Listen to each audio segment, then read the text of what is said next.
Participants,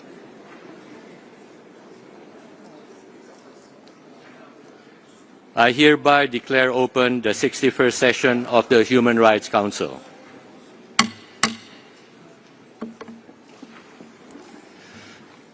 It is my great honor to welcome you all.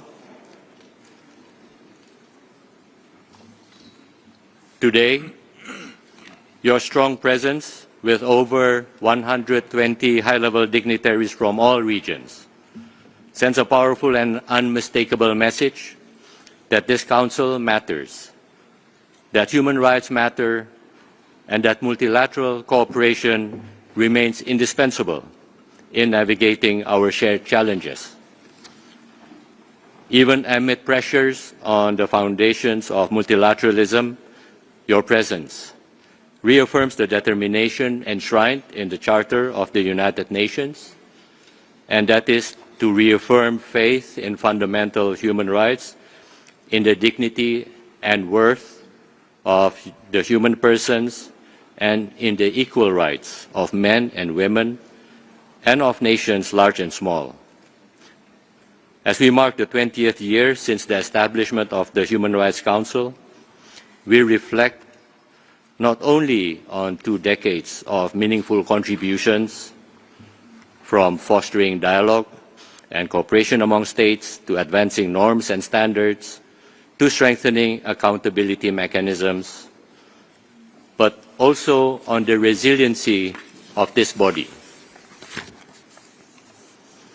The Council has evolved, it has expanded its tools, it has responded to emerging crises, and it remains a central pillar of the international human rights architecture. From digital and technological risks to the impacts of climate change, conflict, inequality, and food insecurity, the Council has sought not only to deliberate, but to promote tangible improvements on the ground. This sustained engagement reflects the Council's enduring relevance and our shared commitment to universal respect for human rights, guided by universality, objectivity, non-selectivity, and the equal treatment of all rights, including the right to development. At the same time, we must acknowledge the ongoing financial constraints within the United Nations have affected our collective ability to fully implement our mandates. Yet rather than retreat, these constraints compel us to act with greater resolve, to innovate, remain responsive, and reinforce the multiple layers of the global human rights architecture. Regional organizations and national human rights institutions, alongside civil society, are therefore the Council's indispensable partners. Let this session therefore serve as a renewed call to listen, to cooperate, and to act, and mark the Council's rise to the demands of the moment. Excellencies, distinguished participants, before handing over the floor to our distinguished guests for their opening statements, I now call on the Council to observe a moment of silence in memory of all victims of human rights violations all around the world.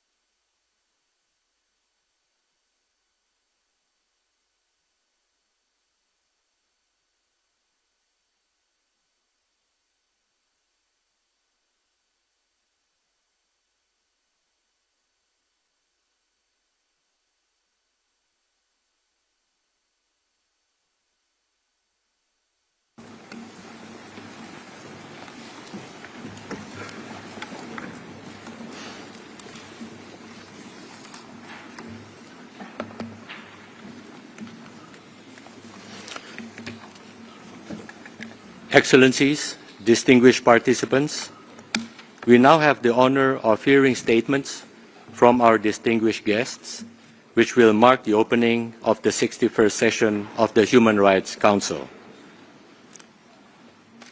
I now have the honor to give the floor to the Secretary General of the United Nations, His Excellency Mr. António Guterres. Your Excellency.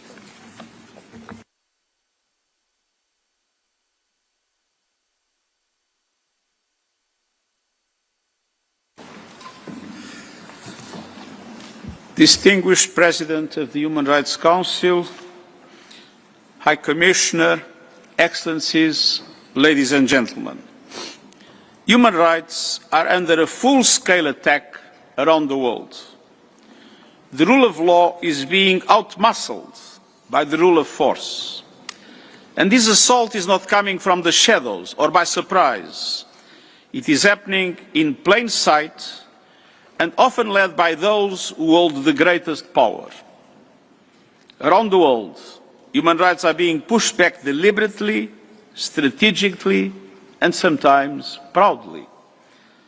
The consequences are devastating, as witnessed in the Council, and as written in the lives of people who suffer twice, first from violence, oppression or exclusion, and then again from the world's indifference. When human rights fall, everything else trembles. Peace, development, social cohesion, trust, solidarity. This is precisely why the tools of the Human Rights Council, such as the special rapporteurs, special procedures, investigative mechanisms and universal periodic review are essential. And it is precisely why, as we mark the Council's 20th anniversary, we also recognise it's more important than ever to translate geopolitical engagement into a path towards strengthening human rights everywhere. Excellencies, tomorrow I should address the Security Council on the 4th anniversary of Russia's full-scale invasion of Ukraine, where more than 50,000 civilians have been killed. It is more than past time to end the bloodshed. I began this month speaking to the Committee on the Exercise of the Inalienable Rights of the Palestinian People about blatant violations of human rights, human dignity and international law in the occupied Palestinian territory. The current trajectory is stark, clear and purposeful. The two-state solution is being stripped away in broad daylight. The international community cannot allow this to happen. And a few days ago, I was at the African Union Summit, where Sudan, the Democratic Republic of the Congo, the Sahel and other crises were front and centre. Excellencies, we are living in a world where mass suffering is excused away, where humans are used as bargaining chips, where international law is treated as a mere inconvenience. Conflicts are multiplying and the impunity has become a contagion. That is not due to a lack of knowledge, tools or institutions. It's the result of political choices. The crisis of respect for human rights does not stand alone. It mirrors and magnifies every other global fracture. Humanitarian needs are exploding while funding collapses. Inequalities are widening at staggering speed. Countries are drowning in debt and despair. Climate chaos is accelerating, and technology, especially artificial intelligence, is increasingly being used in ways that suppress rights, deepen inequality, and expose marginalized people to new forms of discrimination, both online and offline. Across every front, those who are already vulnerable are being pushed further to the margins. And human rights defenders are among the first to be silenced when they try to warn us. In this coordinated offensive, human rights are the first casualty.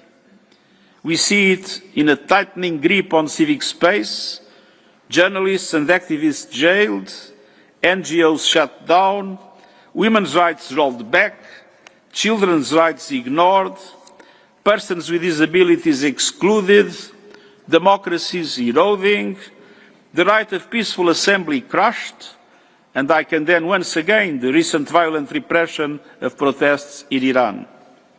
Migrants arrested and expelled with total disregard for their human rights and their humanity, refugees scapegoated, LGBTIQ+ communities vilified, minorities and indigenous peoples targeted, religious communities attacked, online spaces poisoned by disinformation and hate, resulting in real-world harm. Excellencies, human rights are not a slogan for good times. They are a duty at all times. And so we must stand up for them, and even when it is difficult, inconvenient or costly, especially then. That requires action on three urgent fronts. First, we must defend our shared foundations without compromise. The UN Charter, the Universal Declaration of Human Rights, and the Internationals of International Human Rights Law are not a menu. Leaders cannot pick the parts they like and ignore the rest. And human rights themselves are also not divisible. Economic rights, social rights, cultural rights, civil rights, and political rights, these are inherent, universal, inalienable, and interdependent. Excellences, deuxièmement, nous devons renforcer nos propres institutions. Nous ne pouvons pas faire comme si les dysfonctionnements de la gouvernance mondiale actuelle n'avaient aucun rapport avec la détérioration mondiale des droits humains. Notre volonté de réformer et de renforcer le Conseil de sécurité et l'architecture financière mondiale n'est pas une simple affaire d'intendance institutionnelle. Il s'agit d'une condition essentielle pour assurer la protection des droits humains et des libertés fondamentales. Quand le Conseil de sécurité est paralysé, quand les vétos servent de paravent politique, quand les rivalités géopolitiques l'emportent sur la protection des civils, le résultat est le même. L'impunité s'étend, les souffrances se multiplient et les droits humains sont piétinés. Nous avons besoin d'un Conseil de sécurité qui reflète le monde d'aujourd'hui, pas celui de 1945.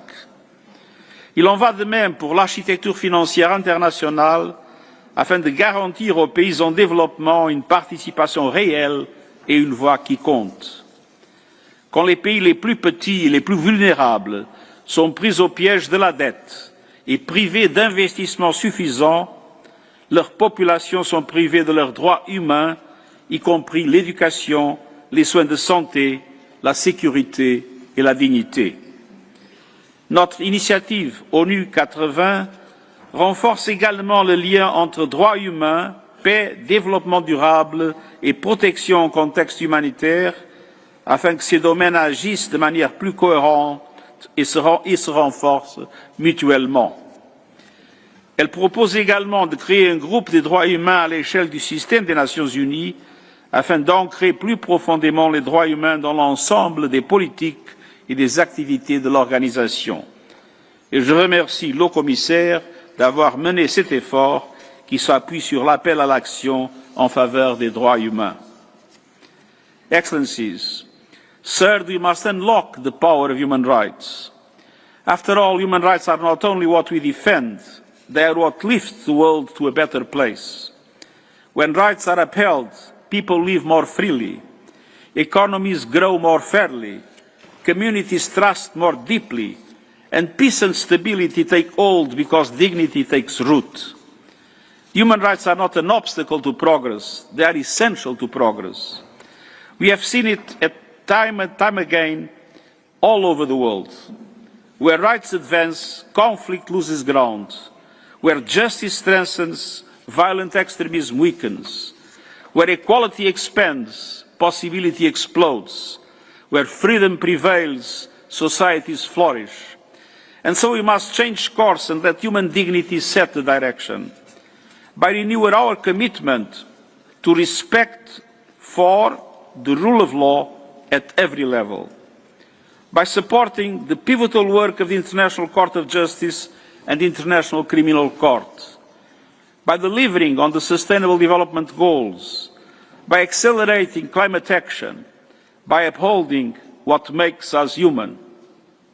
Excellencies, ladies and gentlemen, in my first address to this Council as Secretary General, I spoke of a deep personal commitment to human rights. Growing under the Salazar dictatorship taught me that the denial of human rights corrodes every aspect of society. Working for the United Nations has shown me how respect for human rights brings out the best in humanity. And now, in my 10th year at the helm of the UN, the power of human rights has never been more clear.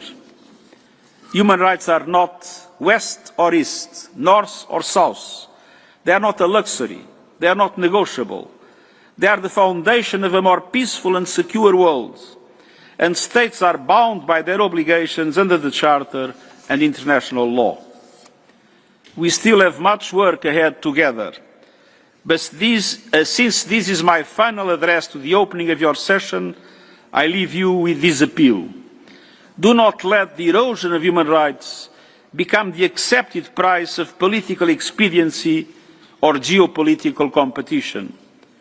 Do not let power write a new rule book in which the vulnerable have no rights and the powerful have no limits. Let this Human Rights Council be the voice and shield for all those in need. Let this be the place that helps end the broad and brutal assault on human rights. Because a world that protects human rights protects itself, and I thank you.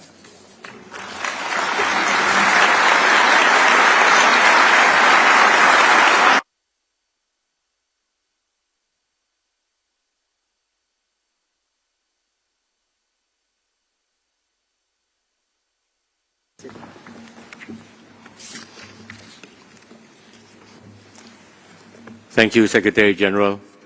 I now have the pleasure to give the floor to the High Commissioner for Human Rights, Mr. Volker Turk. You have the floor.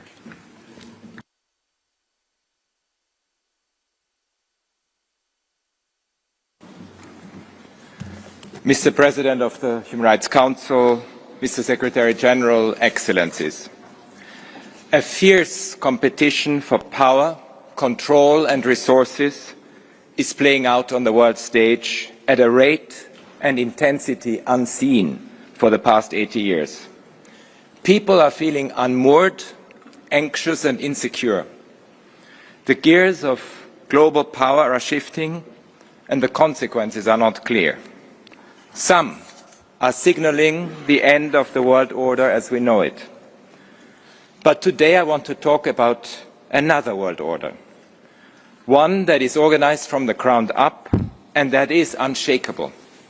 A foundational system of how people relate to each other based on our inherent worth, our hopes and our common values. I'm referring to the people's pursuit of dignity, equality and justice. This quest is innate to what makes us human, to be free, to be heard, and to have our basic needs met. And it is a strong counterbalance to the top-down autocratic trends that we see today. The use of force to resolve disputes between and within countries is becoming normalized. Inflammatory threats against sovereign nations are thrown about with no regard to the fire they could ignite. The laws of war are being brutally violated. Mass civilian suffering from Sudan to Gaza to Ukraine to Myanmar is unfolding before our eyes. In Sudan, there needs to be accountability for all violations by all parties, notably the war crimes and possible crimes against humanity committed by the Rapid Support Forces in Al-Fashir. Such atrocities must not be repeated in Kordofan or elsewhere, and all those with influence need to act urgently to put an end to this senseless war. The situation in Gaza remains catastrophic. Palestinians are still dying from Israeli fire, cold, hunger and treatable disease. The aid allowed in is not enough to meet the massive needs. There are concerns over ethnic cleansing in both Gaza and the West Bank, while Israel is accelerating efforts to consolidate unlawful annexation. Any sustainable solution must be based on two states living side by side in equal dignity and rights in line with UN resolutions and international law.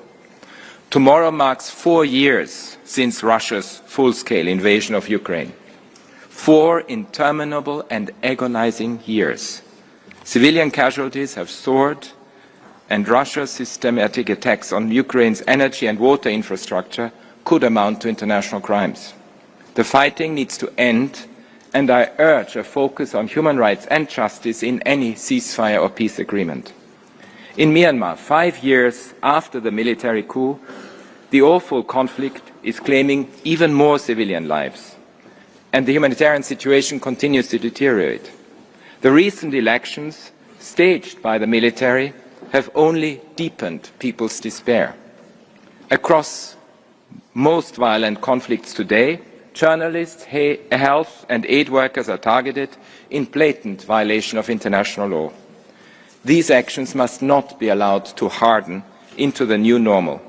States need to be persistent objectors to violations of the law by pursuing accountability and by clearly denouncing these egregious crimes with consistency and without exception.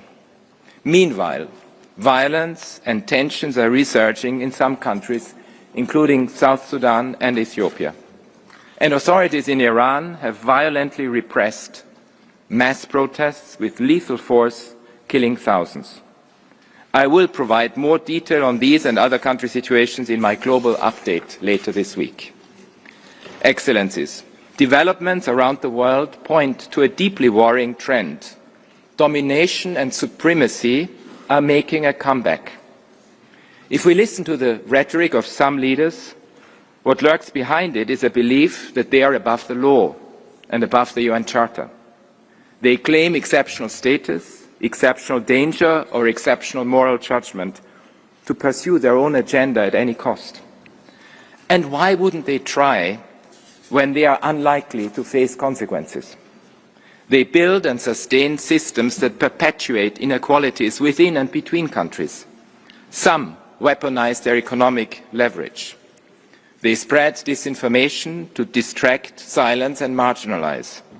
A tight clique of tech tycoons controls an outside proportion of global information flows, distorting public debate, markets, and even governance systems.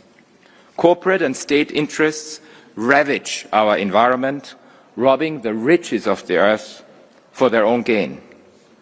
But at the same time, people are not watching all this from the sidelines. They are activating their power from the ground up. Women and young people especially are leading these movements. They are claiming their rights to basic living conditions, to fair pay, to bodily autonomy, to self-determination, to be heard, to vote freely, and many other rights. From Nepal to Madagascar, from Serbia to Peru and beyond, people are demanding equality and denouncing corruption. Neighbors and communities standing up for each other, sometimes even risking their lives. People are protesting war and injustice in places far from home, expressing solidarity and pressuring their governments to act. They see human rights as a practical force for good, and they are right. Human rights are anathema to supremacy. They are a direct challenge to those who seek and cling on to power. That is what makes human rights radical, and that is what gives them force. They are universal, timeless, and indestructible. Excellences, les droits humains ne sont pas apparus comme par magie avec la Déclaration universelle du 10 décembre 1948. Le peuple aspirait à la liberté, à l'égalité, bien avant que ces principes ne soient codifiés dans des accords nationaux et internationaux. À la fin du XIXe siècle, les esclaves de l'actuel Haïti se sont soulevés contre la domination coloniale au nom de l'égalité raciale. Les révolutions américaines et françaises ont remis en cause l'autorité incontrôlée. Le mouvement abolitionniste était un rejet de la traite transatlantique des esclaves, le système d'asservissement le plus brutal qui soit. Au début des années 1900, les femmes se sont unies pour revendiquer leur droit de vote. La lutte pour l'égalité de genre se poursuit. Après les 2 guerres mondiales sanglantes et la Shoah, la Charte des Nations Unies a réaffirmé la foi dans les droits humains fondamentaux, ainsi que dans la dignité et la valeur de l'être humain. Le XXe siècle a ensuite été marqué par une période de décolonisation qui a réaffirmé le droit à l'autodétermination. Les peuples se sont mobilisés pour mettre fin à la ségrégation raciale, pour réclamer les droits des travailleurs et des travailleuses et pour protéger les droits des personnes LGBT. Des mères ont défilé ensemble pour réclamer justice pour leurs enfants disparus de l'Argentine, Syrie au Sri Lanka. Et les jeunes ont fait entendre leur voix pour la justice climatique. Excellencies, human rights are the thread that runs through all these movements. And we do not take their achievements for granted. Tyranny will seize any chance and exploit any opening. We must keep standing up for human rights in solidarity with each other. And when we come together, we wield more power than any autocrat or tech billionaire.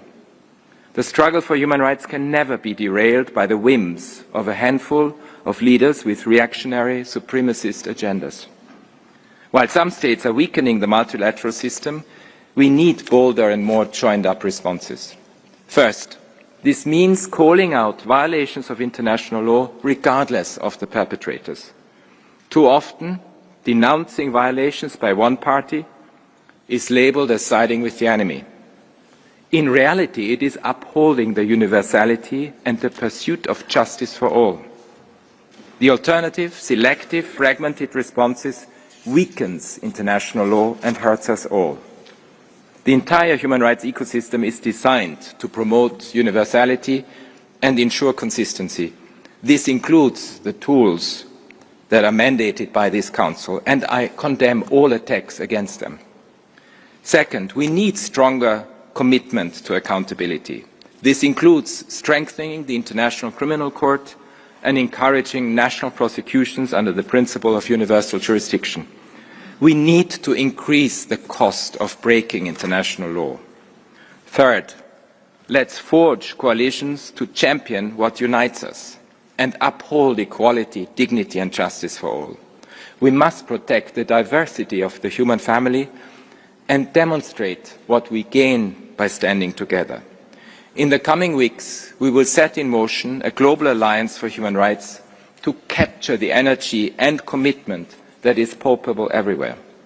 It will be cross-regional, multi-stakeholder, involving states, businesses, cities, philanthropists, scientists, artists, philosophers, young people, and civil society. It will confront top-down domination with grassroots solidarity and support. It will represent the quiet majority who want a different world. Human rights are not a political currency. They are not up for grabs. Our future depends on our joint commitment to defend every person's rights, every time, everywhere. Thank you.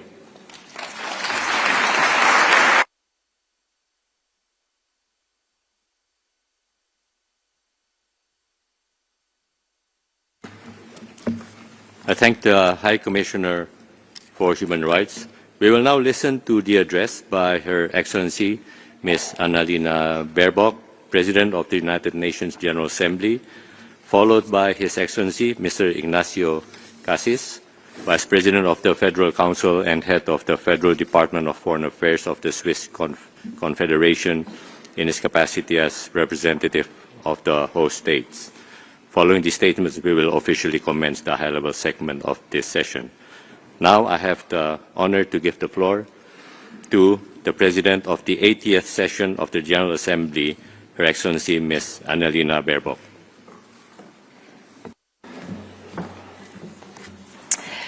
Distinguished President of the Human Rights Council, Mr. Secretary General, Mr. High Commissioner for Human Rights, Excellencies, ladies and gentlemen, first of all, apologies. New York is still not so used to snow, so I'm very happy that I made it, especially in these very challenging times. And as you have heard already, the importance of human rights, and as we are all agreeing, at least in principle, Otherwise, we would not speak at the Human Rights Council about the importance in the 20th year of this Human Rights Council to protect human rights. I would like to start a bit differently, a bit self-reflectively to our own work here. Especially given the latest headlines of the worst structural human rights violation, some call it gender apartheid system, against Afghan women and girls. Because, frankly speaking, I cannot stop thinking about the debates we had also here in our UN system, also here in Geneva, in New York, in different capitals, about how we should deal with the humanitarian aid delivery and the principles of humanitarian aid and support, while women were not allowed to work anymore, also not for the UN anymore, and girls could not go to school anymore. And I think you also remember very well, because these are hard debates and hard decisions, that there was also some of the argumentation saying, well, this is Kandahar, Kabul might be different, there might be more moderate, which could prevail. And in some speaking points of capitals and maybe also of UN officials, the before most important point of protecting human rights and women's rights was in some of these debates a bit lowered. So therefore I think this is also a moment where we should remember once and for all and again that appeasement in the light of most severe human rights violations never prevails, and that we should not learn the hard lesson again, that women's rights are indeed the benchmark for the state of a society, the state of the world. Because if women, meaning half of the world population, 4 billion people, are not safe, no one will be safe. So as we are seeing not only a dramatic backlash in women, but also human rights and other rules and standards which were believed to be set in stone and are now openly questioned, dismissed or violated, my speech today, I would say similar as a SG speech, is a call to action to all of us, to all of you. Because history teaches us that large systems rarely collapse in one dramatic moment. They erode slowly, rule by rule, commitment by commitment, with those who should defend them rather staying silent, until one day what seemed permanent simply vanishes. So being a member of this Human Rights Council, a member state, an ambassador, a minister, an UN official in these times is not a spectator sport. We are not bystanders who have the luxury of standing on the sidelines while injustice unfolds. Silence is a choice, inaction is a choice, and it has consequences. Yet, the good news is action is a choice as well, and it lies in our own hands. And the human rights system, the Universal Declaration, the principles as enshrined in the Charter need this action of every one of us now. Action by governments and diplomats, officials and parliamentarians. It needs all of us. It needs you. Your support, your leadership, your principled stance, your cross-regional cooperation to protect and defend and champion all the three principles of the Charter: peace and security, development and human rights. As we all know, they are interconnected, that they benefit us all individually and collectively. It needs you as ambassadors to stand up when the next attack on human rights comes by single amendments to resolutions for which we thought they were written in stone, and suddenly deleting some humans women or LGBTIQ+ persons, people with disabilities, refugees, migrants. You don't know who will be next. As a pact for the future states, these three pillars are equally important, interlinked and mutually reinforced. We cannot have one without the others. It means always endeavoring to bridge divides and find compromise, insofar as compromise doesn't become appeasement. When compromise shifts from mutual accommodation to the slow erosion or deliberate dismantling of the very foundations of this institution, then it's no longer compromise, it's compromising. Therefore, it needs you, distinguished ministers, as well, to uphold human rights, not only here in the Council, when we are meeting all together, but in your national debates, when in highly populistic times, with social media pressure in seconds, some challenge suddenly the 1951 Refugee Convention again, or start lowering the age of marriage, meaning de facto allowing girls' marriage. Or when we have the spread of anti-Semitic, racist or Islamophobic propaganda, trying to rewrite our criminal law, our civil law. It needs a clear commitment from every member state that UN premises belong to the United Nations, including UNRWA, and that their schools are currently essential for guaranteeing Palestinian children their right to education. It needs a clear commitment from every member state that the abduction of Ukrainian children is a war crime. It needs a clear commitment of every member state that everywhere around the world, people have the right to demonstrate peacefully and freely, also in Iran. It needs all of us to neither give in nor give up.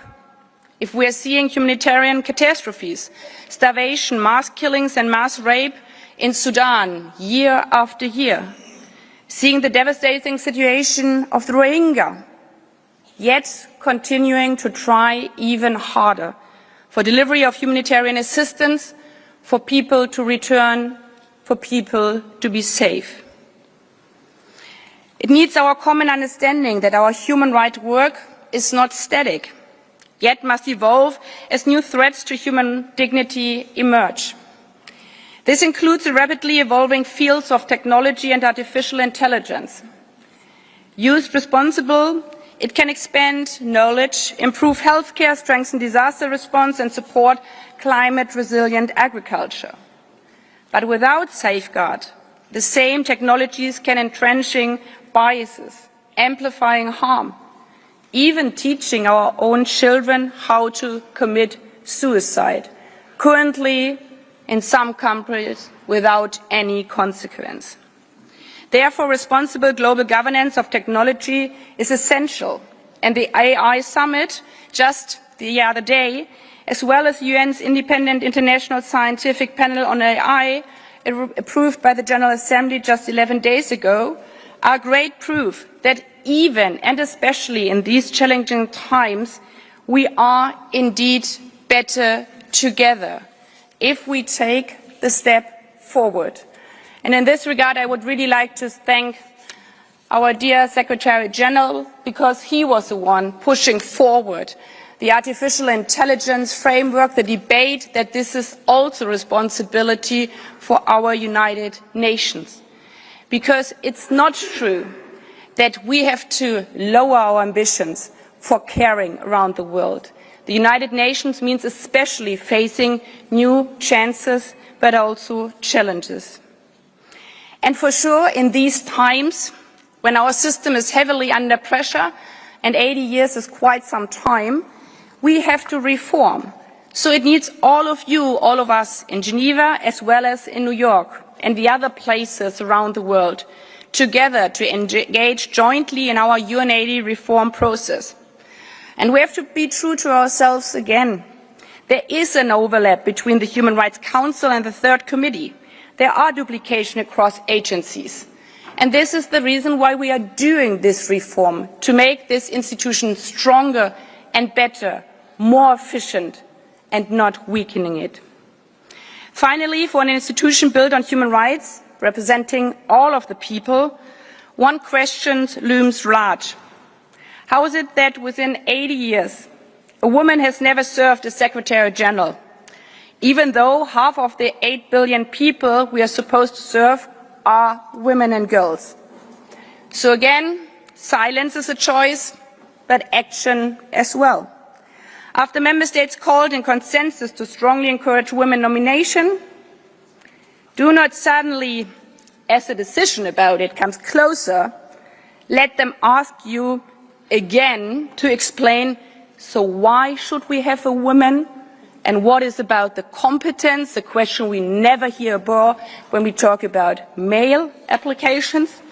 On the contrary, make them explain why not. After 80 years, half of the society, half of the world has also the right to be represented. Excellencies, ladies and gentlemen, leadership matters. We are just around the corner of Italy, obviously, where the Olympics are just closing and the Paralympics are starting. And their athletes from all around the world in all their diversity showed us again what we can achieve when we come together, despite our differences, or especially because of our diversity, to compete fiercely yet fairly on the same playing field, governed by the same rules, always in mutual respect, that a life is a life, that a human being is a human being. Now it's up to us, to you, to all of us, to stand up in this spirit. It needs your support, your leadership, your principled stand, your cross-regional cooperation, to defend these principles, our common global human rights. Here, in Geneva, in New York, in your capital, your government, now, every day. I thank you.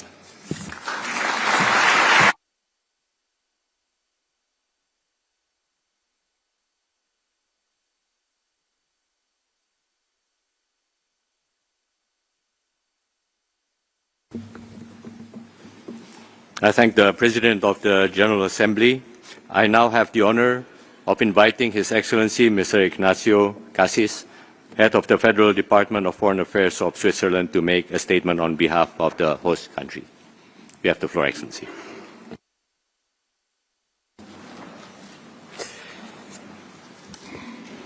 Merci, Monsieur le Président du Conseil des droits de l'homme, Madame la Présidente de l'Assemblée générale, Monsieur le Secrétaire général, Monsieur le Haut-Commissaire des droits de l'homme, Excellences, chers collègues ministres, Mesdames et Messieurs, j'ai le plaisir de vous accueillir à Genève pour la 61e session du Conseil des droits de l'homme. Depuis 20 ans, nous nous réunissons dans cette salle, pas exactement cette même salle, pour une même tâche, protéger la dignité humaine dans un monde qui change plus vite que nos institutions. Aujourd'hui, les crises, on l'a déjà entendu, se multiplient. La confiance s'érode entre États, entre sociétés, parfois même au sein des institutions. Les ressources se raréfient alors que les attentes et les besoins paraissent illimités. Les avancées technologiques ouvrent des perspectives inédites, mais créent aussi de nouveaux risques pour les libertés. Dans ce contexte, les droits de l'homme ne sont pas un luxe. Ils sont une nécessité, une boussole. Mais pour rester crédibles, nous devons faire preuve de clarté et de discipline. Nous ne pouvons pas tout faire. Nous devons concentrer nos efforts là où les droits sont le plus menacés et surtout viser un impact réel. C'est l'approche que la Suisse a retenue dans ses nouvelles lignes directrices.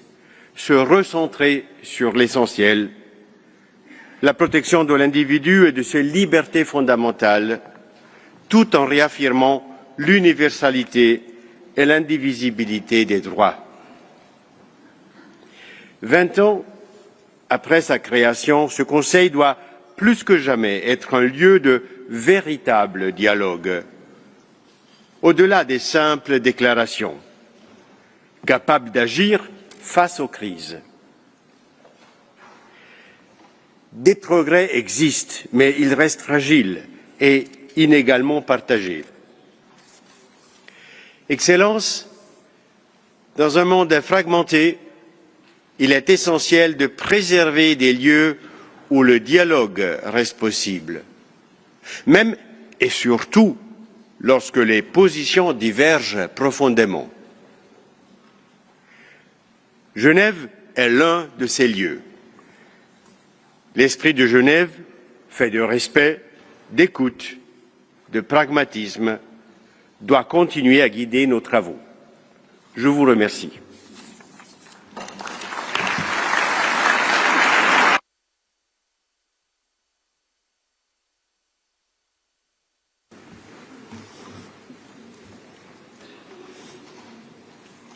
I thank His Excellency Mr. Cassis for the statement on behalf of the host country.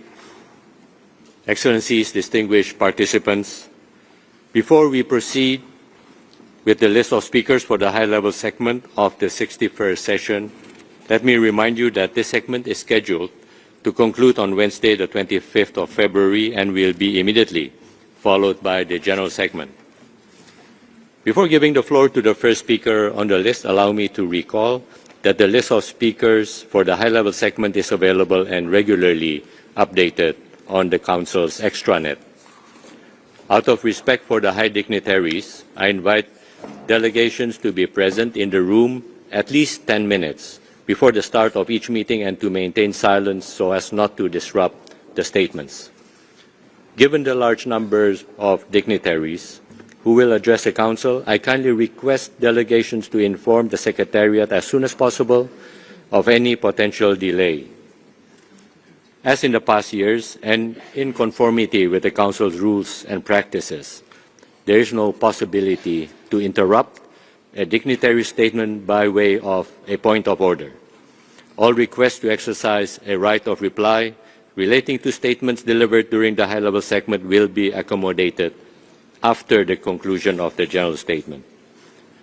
I wish to remind delegations that the speaking time is 7 minutes for heads of state and heads of government and 5 minutes for all other participants in the high-level segment.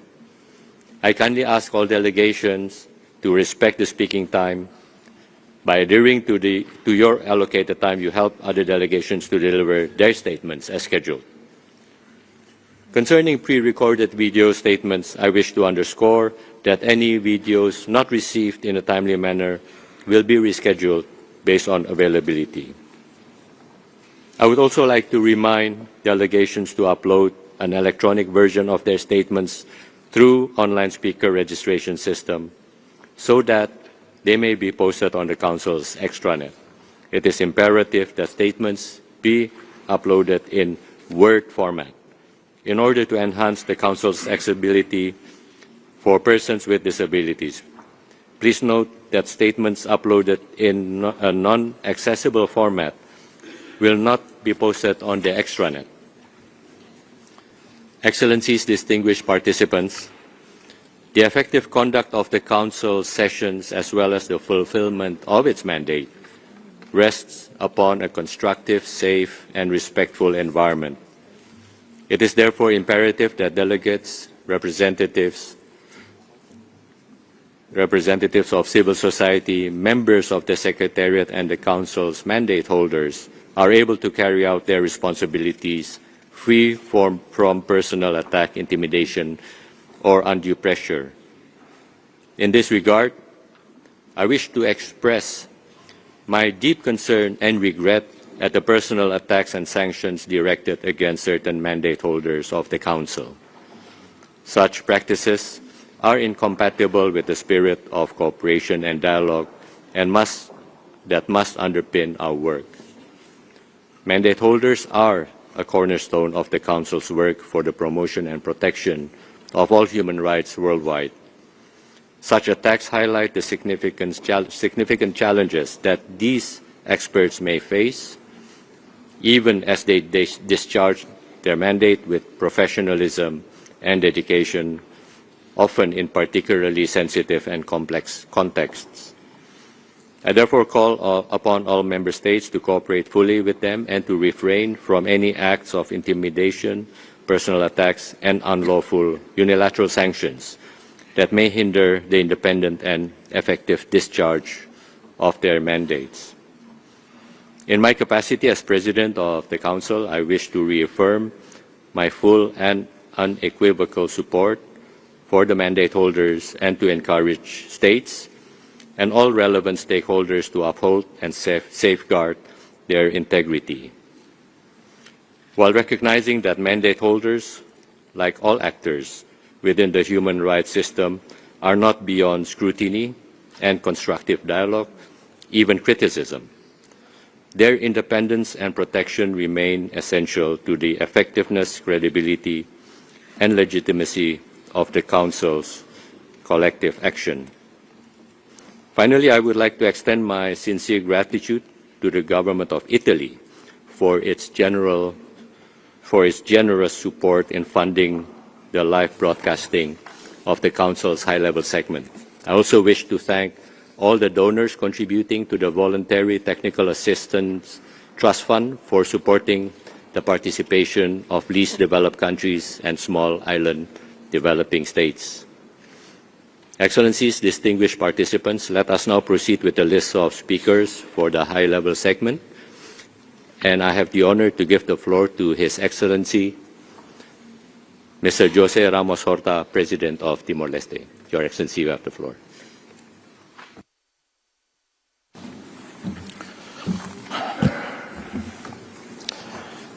Excelentíssimo Senhor Presidente, Embaixador Siddhartha Reza, Senhor Alto Comissário para Direitos Humanos, estimados embaixadores, estimados defensores dos direitos humanos e estimado Secretário-Geral, não contava com a sua presença aqui. I will be speaking in Portuguese, but translation done in several languages, this is an abbreviated speech to keep with 7 minutes given to me, and apologize to the interpreters because I'll be jumping page to page. It might confuse you. So I start in Português. Vivemos numa era de extrema polarização dentro dos países, entre vizinhos e além fronteiras. Conflitos armados persistem em todo o mundo, desde a baixa intensidade até guerras abertas nunca vistas há décadas, com graves violações das leis da guerra. O espaço cívico encolheu. As redes sociais amplificam a desinformação, alimentam divisões, exacerbam a indignação face à pobreza extrema e ao sentimento de discriminação e exclusão.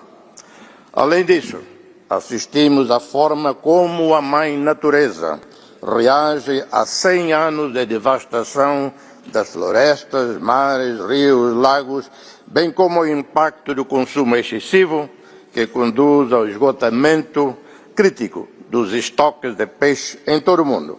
As alterações climáticas, a instabilidade política, aumento da dívida, muitas vezes acumulada ao longo de décadas com taxas de juros insustentáveis.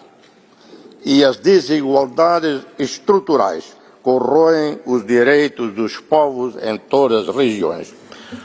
O peso da dívida pública impede investimentos essenciais na educação, saúde, infraestruturas e proteção social, perpetuando ciclos de vulnerabilidade.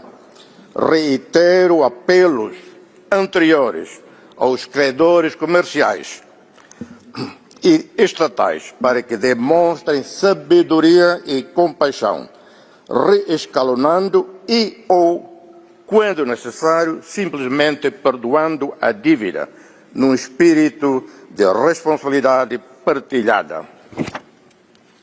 A ortodoxia econômica de medidas draconianas de austeridade aplicadas pelo Banco Central Europeu a países europeus altamente endividados durante a crise financeira de 2008-2009 serviu sobretudo para resgatar os responsáveis pela crise e penalizou os pobres e a classe média. Devemos explorar novas soluções para a dívida que estimulem o crescimento econômico, criem empregos, permitindo aos países mais desfavorecidos libertar recursos para investir nas suas populações. Os direitos humanos não existem no vazio. Num contexto internacional marcado por rivalidades geopolíticas e pela tentação dos ricos e poderosos de impor a sua vontade aos mais vulneráveis, a própria base da codificação dos direitos humanos encontra-se em erosão. Os mecanismos de direitos humanos não são meros instrumentos para proteger os vulneráveis, são o alicerce de sociedades estáveis, humanas e equitativas. Não foram consagrados como declarações simbólicas, mas como princípios estruturantes de uma governação responsável. São uma escolha ética e prática. O poder sem limites conduz à corrupção, à violência, à injustiça. Os direitos humanos funcionam como salvaguarda contra estes riscos, permitindo que as pessoas prosperem, inovem e investam num ambiente de previsibilidade e confiança. Para nós, em Timor-Leste, os direitos humanos não são um princípio abstrato, nem um compromisso retórico. Estão profundamente enraizados no nosso caráter. Foi a nossa profunda convicção na dignidade humana que nos permitiu, durante a luta pela independência, reconhecer a humanidade dos nossos adversários, compreendendo que também eram vítimas de um sistema que lhes negava direitos. Nunca demonizamos o outro como povo ou as suas crenças. Uma vez alcançada a independência, estivemos preparados para estender a mão de reconciliação aos inimigos. Uso esta palavra inimigos, entre aspas, porque não gosto dela. A outra parte demonstrou elevado sentido de sabedoria e estadismo e aceitou a nossa mão estendida. Rejeitamos pressões para a criação de tribunais internacionais. Em vez de retribuição, optamos por curar as feridas da alma, honrando as vítimas.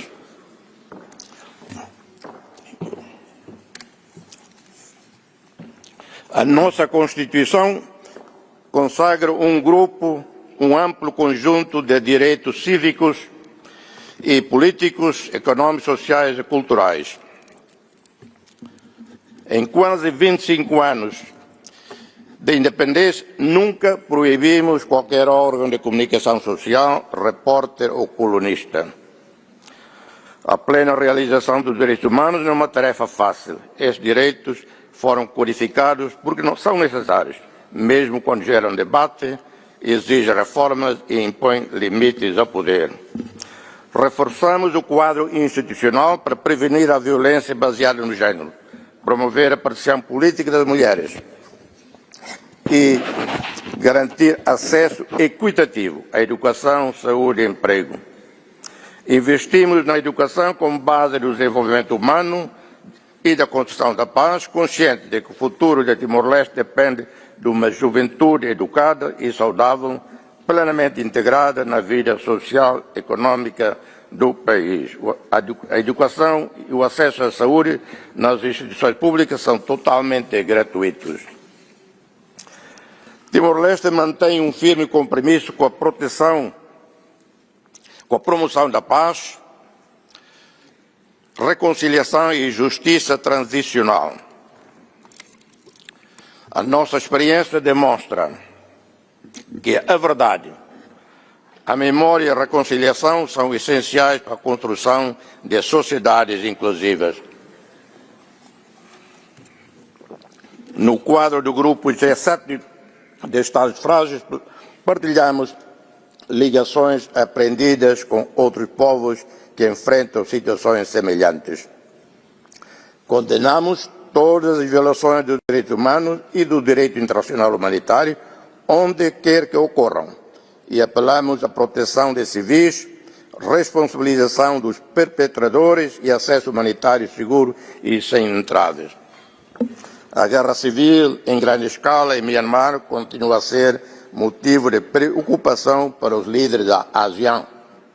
Timor-Leste subscreve o consenso de 5 pontos adotado pelos chefes de Estado da ASEAN.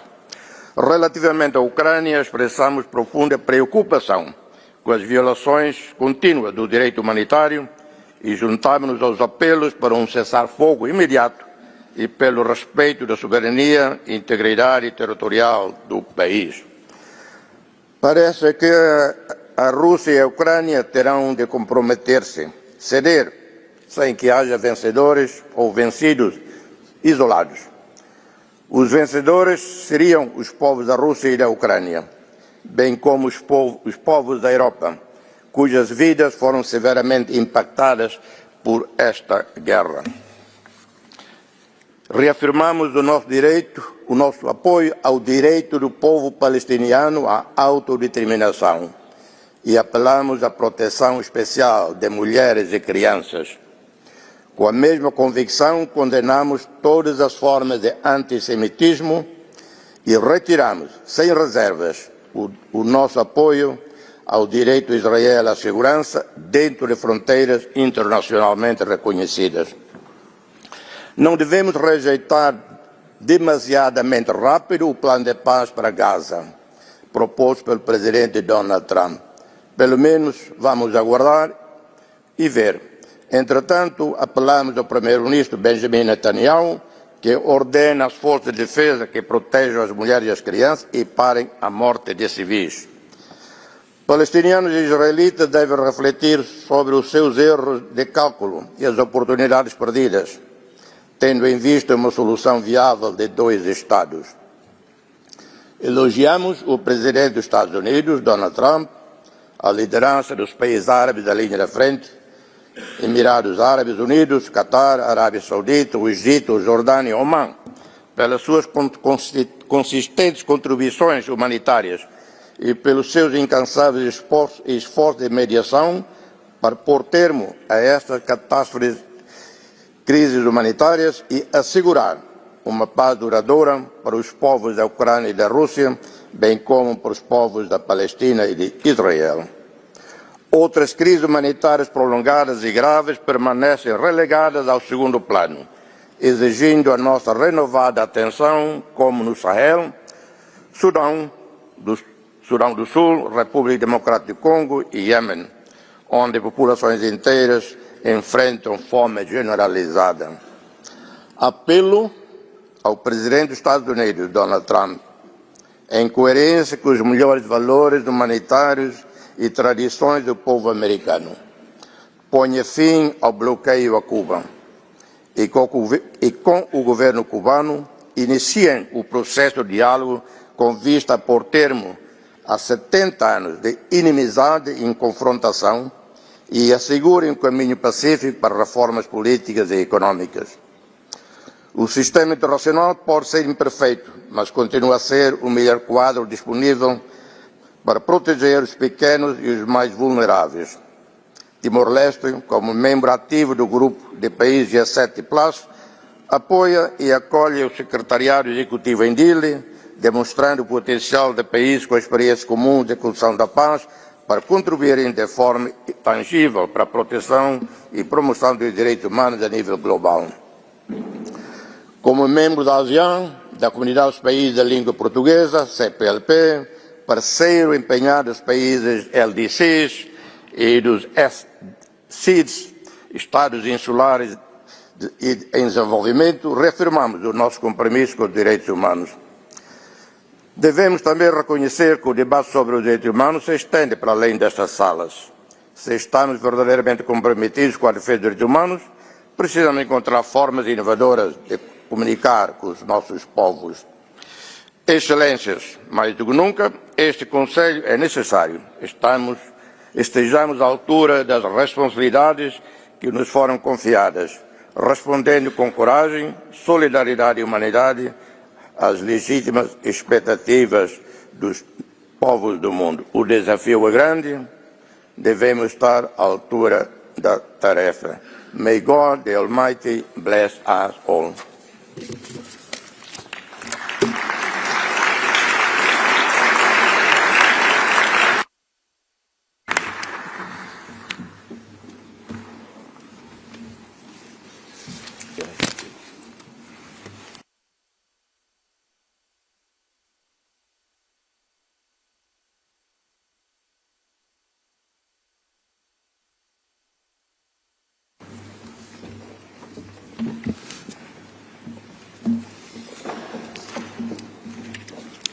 So we are taking a brief pause to allow our distinguished guests to take their leave. I respectfully request delegations to remain in their seats as we will immediately resume our work. Thank you.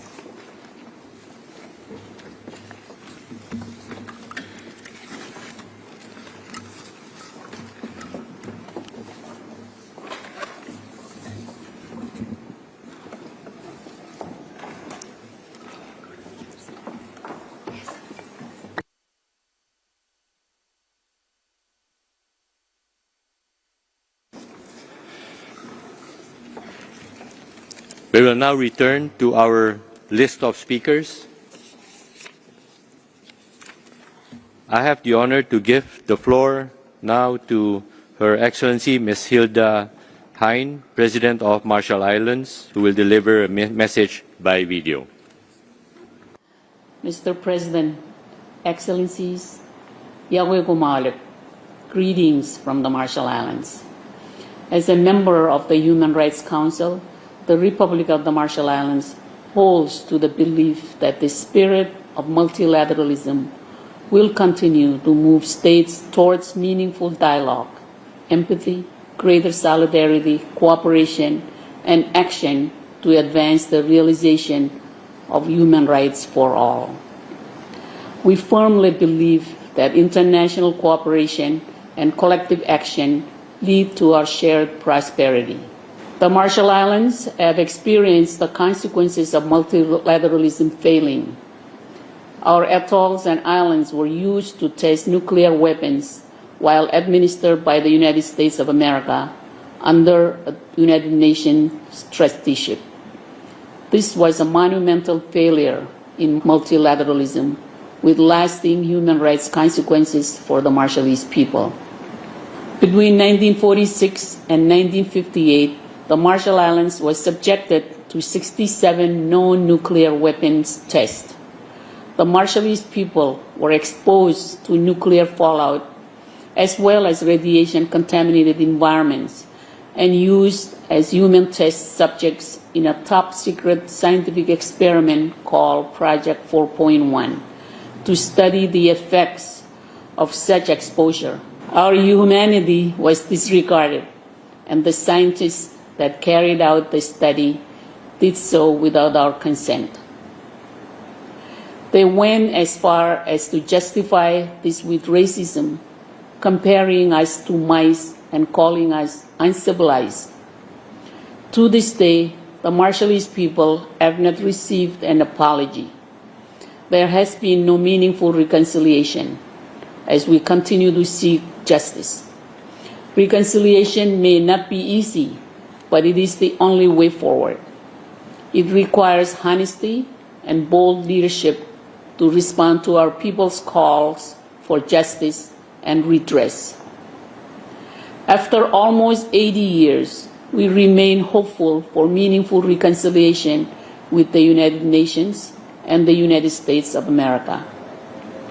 Mr. President, with respect to climate change, multilateralism continues to fail when high-emitting states deny the science and the urgent need for a rapid transition from fossil fuel-based economies. This denial has dire consequences on the Marshallese people as rising sea levels erode our shores, infiltrate our freshwater sources, and threaten the human rights of our people and our cultural way of life. As a low-lying coral atoll nation with the average elevation of about 2 meters above sea level, we are among the most vulnerable to climate change-induced sea level rise. It is concerning that those most responsible who can make the greatest difference in the fight against climate change choose to deny our reality and the urgent need to rapidly transition. Despite these challenges, the Republic of the Marshall Islands firmly believes in the spirit of multilateralism, what it represents, and its potential. We continue to believe that constructive dialogue will move states towards common ground and lead to pragmatic, durable solutions. The Human Rights Council represents the success that can be achieved if states engage in this manner, and our experience as a member reaffirms this understanding. While this council does not always agree, we have found consensus on matters that resonate deeply with the Marshallese people. This council adopted by consensus the resolution that continues the mandate of the Special Rapporteur on Human Rights in the context of climate change, as well as the resolution that continues the OHCHR mandate to provide technical assistance to address the human rights implications of our nuclear legacy. In doing so, the Council serves as a beacon of hope for the Marshallese people. The impact of this Council's work strengthens our belief in the spirit of multilateralism.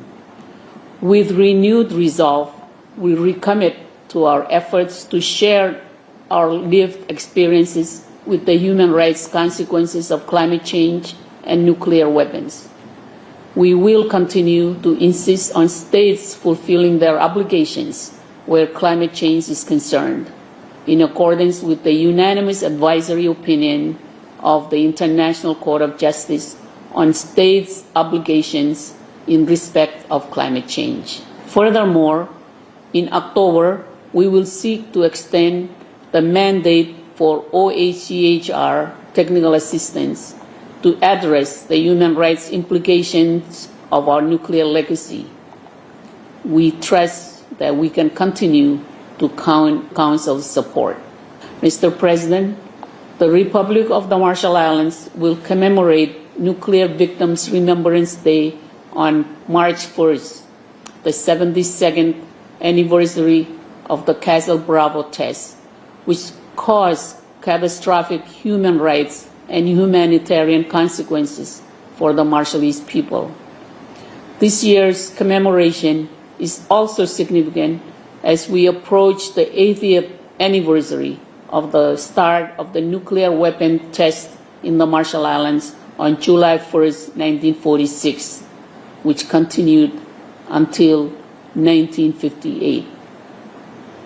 The Republic of the Marshall Islands will hold a commemoration event in Geneva, and we invite delegation and civil society to join us on this occasion.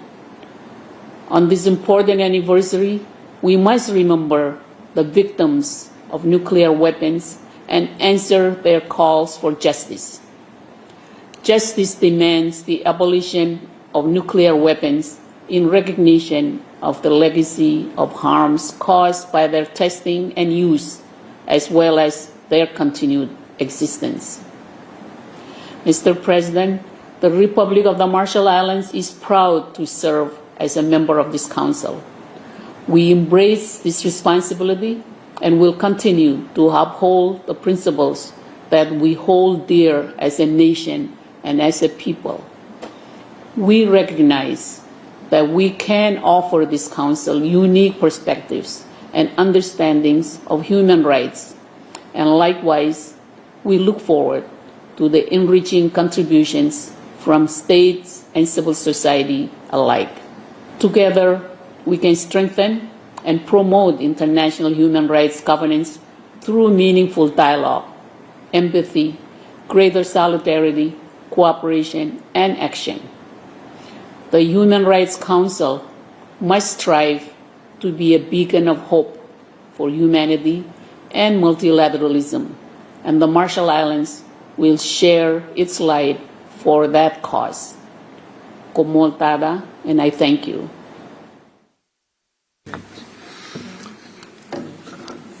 I thank the President of Marshall Islands. Next, I have the honor to give the floor to Her Excellency Ms. Sushila Karki, Prime Minister of Nepal, who will deliver a video message.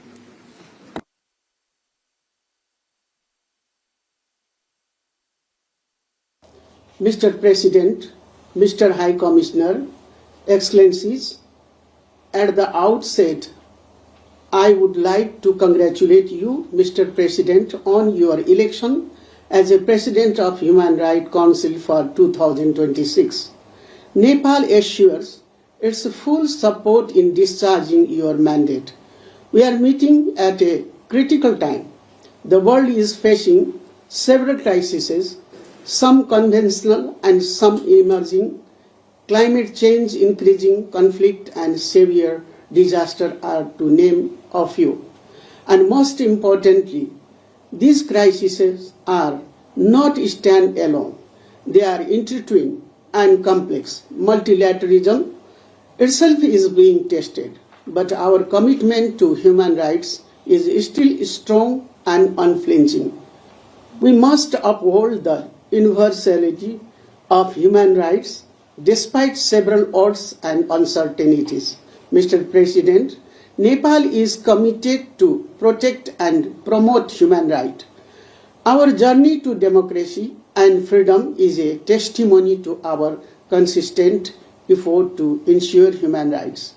We have taken several measures, policy, legal, and institutional, to reflect our commitment in practice.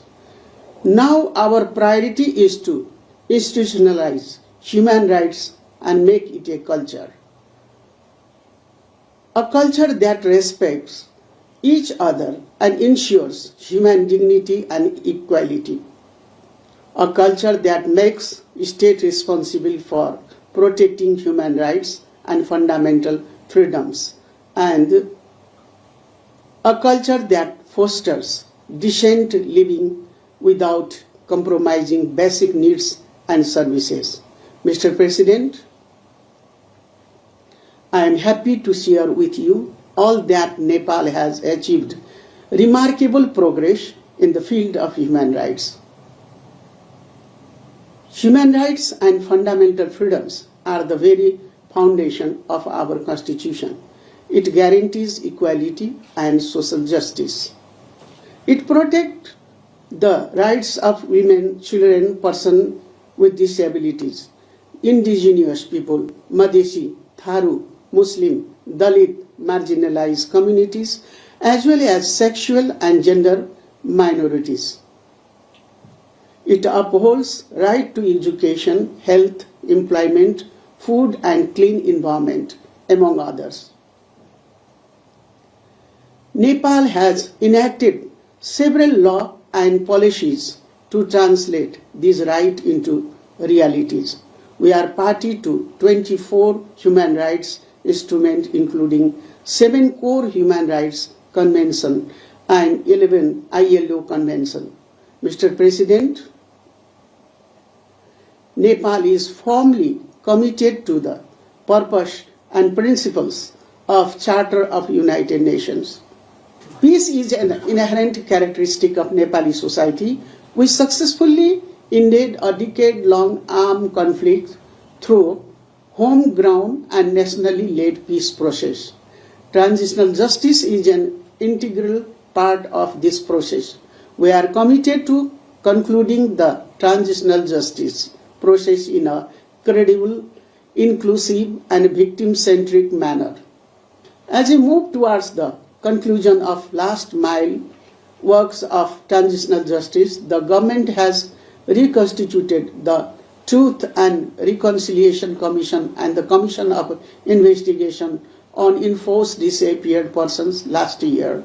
In addition, Nepal has been consistently contributing to international peace and security. Today, Nepal is #1 troops contributing country in different UN peacekeeping missions. Through these missions, Nepali women and men have defended peace, protected civilians, and upheld human rights. Mr. President, the powerful Gen Z movement in September last year called for accountable, transparent, and corruption-free governance. The main mandate of my government is to address the very aspiration of Nepali youth. For this, we are resolute in combating corruption and ensuring transparent and accountable governance. And we are holding the general election of House of Representatives on 5 March 2026. We are at the last stage of preparation of this election. To make it free and fair, we are mobilizing all possible efforts and energies. Mr. President, human rights are global good. It is our shared responsibility to protect and promote them. I believe this high-level segment is a historic moment to reiterate our commitment and to take concrete and coordinated steps toward this direction. Nepal stands ready to work together with the international community. Thank you. I thank the Prime Minister of Nepal. I have the honor now to give the floor to His Excellency Mr. Hamza Abdi Bare, Prime Minister of Somalia, who will deliver a message, a video message. Excellencies, distinguished delegates, ladies and gentlemen, I am honored to address the Human Rights Council at its first session. We meet at the moment of profound global human rights challenges, but also at the time that calls for renewed commitment to dignity, justice, and respect. Conflicts and crises continue to put millions at risk and test the credibility of the international community. Ongoing violations of human rights in the occupied Palestine territory are deeply troubling. When the rules-based international order is applied selectively, it weakens the every principles on which it was built. Somalia calls on all states to uphold one clear and consistent standard. Human rights must be respected everywhere and for everyone. Mr. President, the issue of double standards resonates painfully with Somalia's own experience. Somalia strongly condemns the recent violation of our sovereign territorial integrity, political independence, and unity, resulting from Israel's purported recognition of a region in Somalia as an independent state. This action constitutes a clear breach of international law and establishing norms. The United Nations Security Council has repeatedly reaffirmed its respect for Somalia's sovereign territorial integrity, political independence, and unity, including under Resolution 2809 of 2025. Any attempt to fragment Somalia is illegal, null and void, and will not be tolerated. Such actions carry serious risk not only for Somalia, but for the stability of the Horn of Africa. Beyond the legal implications, the human rights consequences are real and far-reaching.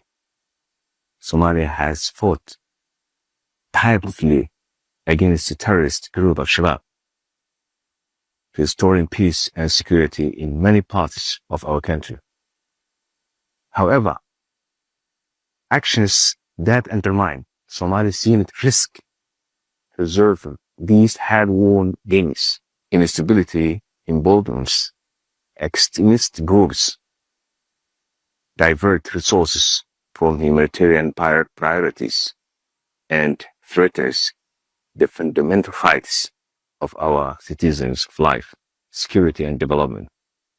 We call on all member states to respect Somalia's unity and refrain from actions that violate our territorial integrity. Our appreciation goes to partners who have stood firmly in support of Somalia's sovereignty and stability, including African Union, East African Community, League of Arab States, Organization of Islamic Cooperation, European Union, and United Nations. Your support strengthens perspectives for peace in our region. Distinguished delegates, Somalia comes before this Council with a message of measured progress and renewed commitment to human rights. We have undertaken legislative and institutional reforms to strengthen human rights protection. A defining milestone was the establishment of the Somalia's first National Independent Human Rights Commission in December 2025. This marks the shift towards nationally owned mechanisms for safeguarding human rights. The Commission provides an independent platform to document violations, support victims, and promote human rights-based governance, resounding our determination to build strong national systems grounded in the rule of law and accountability. We continue to strengthen our legal and policy frameworks to align with international human rights obligations, as reflected in Somalia's fourth Universal Periodic Review National Report, which will be considered by this Council in due course.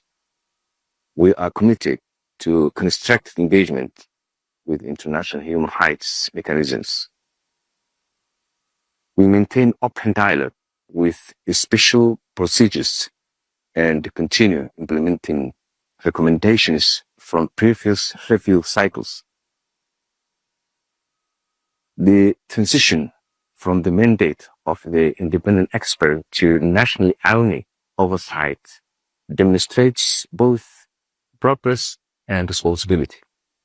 We are also advancing efforts to protect the rights of women and children, including combating sexual and gender-based violence and expanding access to education and economic opportunity. Excellencies, Somalia's foreign policy is guided by support for multilateralism, respect for sovereignty, and the promotion of universal human rights. There can be no lasting peace without justice, and no justice without truth and equality in the application of international law. Finally, Somalia will continue to work with member states to address global human rights challenges in a spirit of cooperation and mutual respect. We urge this Council to close the gap of double standards, to support countries in perfecting human rights while respecting their sovereignty, and to ensure that human rights are universal, not only in principle, but in practice. I thank you.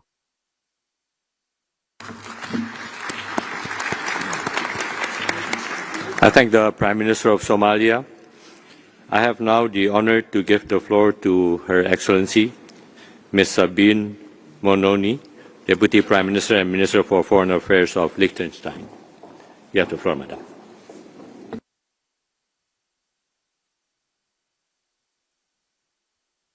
Excellencies, we meet here at a time when multilateralism is under threat, international law blatantly disregarded, and the number of armed conflicts continuously rising. We face challenges that can only be solved collectively, like climate change and the digital transformation, all while the United Nations is facing an institutional and financial crisis. Adherence to international law, and particularly the UN Charter, the Human Rights Treaties, the Rome Statute, the Geneva Conventions, and many other core instruments, is of crucial importance, particularly in such times of crisis. These most fundamental rules have not only been intended to prevent ever further escalation, but to guide us through critical times. The UN can only be as successful in achieving its main goals as member states allow it to be. It starts with respecting the most fundamental provisions of the Charter, and it continues with providing adequate resources for the UN to carry out its mandates. The UN 80 initiative offers an important opportunity to reflect on the functioning of the UN and how it can be made fit for purpose in a rapidly changing world. However, it should not absolve member states from their obligations vis-à-vis the organization, including when it comes to financial obligations. We call upon all states to meet their financial obligations fully and on time. The ongoing liquidity crisis and the long-standing underfunding of the human rights pillar have a particularly negative effect on the UN's ability to deliver on human rights as the bedrock for peace, security and stability. Mr. President, tomorrow marks the 4th anniversary of Russia's full-scale invasion of Ukraine. Liechtenstein reiterates its condemnation of Russia's ongoing war of aggression against Ukraine and the deliberate targeting of the civilian population and infrastructure. While we support ongoing efforts to advance discussions on a peace agreement, I would like to emphasize that any outcome must respect relevant decisions of the UN General Assembly and be in accordance with the principles of the UN Charter, particularly the principles of sovereignty, territorial integrity, and the right to self-determination. It is an important part of the mandate of the Human Rights Council to address situations of severe human rights violations. The Council has observed this duty recently when it held a special session on the human rights situation in El Fasher, Sudan, after the horrific attacks by the rapid support forces against the civilian population, including extrajudicial killings, torture, rape, and other sexual crimes. In a similar vein, the Council recently convened to address the violent crackdown on peaceful protesters in Iran, resulting in thousands killed and many more detained. While addressing these gross and systemic violations, we have to recognize that the Human Rights Council is not a court. There are limits as to what the Council can do to ensure accountability and prevent impunity. It is the role of the International Criminal Court under the Rome Statute to prosecute most serious crimes under international law. Given its mandate, it is no surprise that the Court has faced challenges since its inception. However, the escalation of sanctions against the prosecutor, two deputy prosecutors, 8 judges, and 3 civil society organizations are unprecedented. In such times, states parties must unite to ensure that the court is backed by strong political support, sufficient financial resources, and states consistent execution of the court's decisions, including the execution of arrest warrants. Mr. President, we strongly believe that civil society actors are key players in ensuring that the Human Rights Council can fulfill its mandate. Liechtenstein is very concerned about the increasing attacks and reprisals, both online and offline, against human rights defenders in many countries. The work of civil society actors is, moreover, often hampered by obstacles such as restrictive legislation or administrative burdens. All this is unacceptable.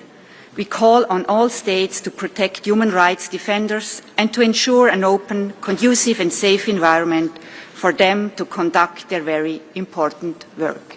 Thank you very much.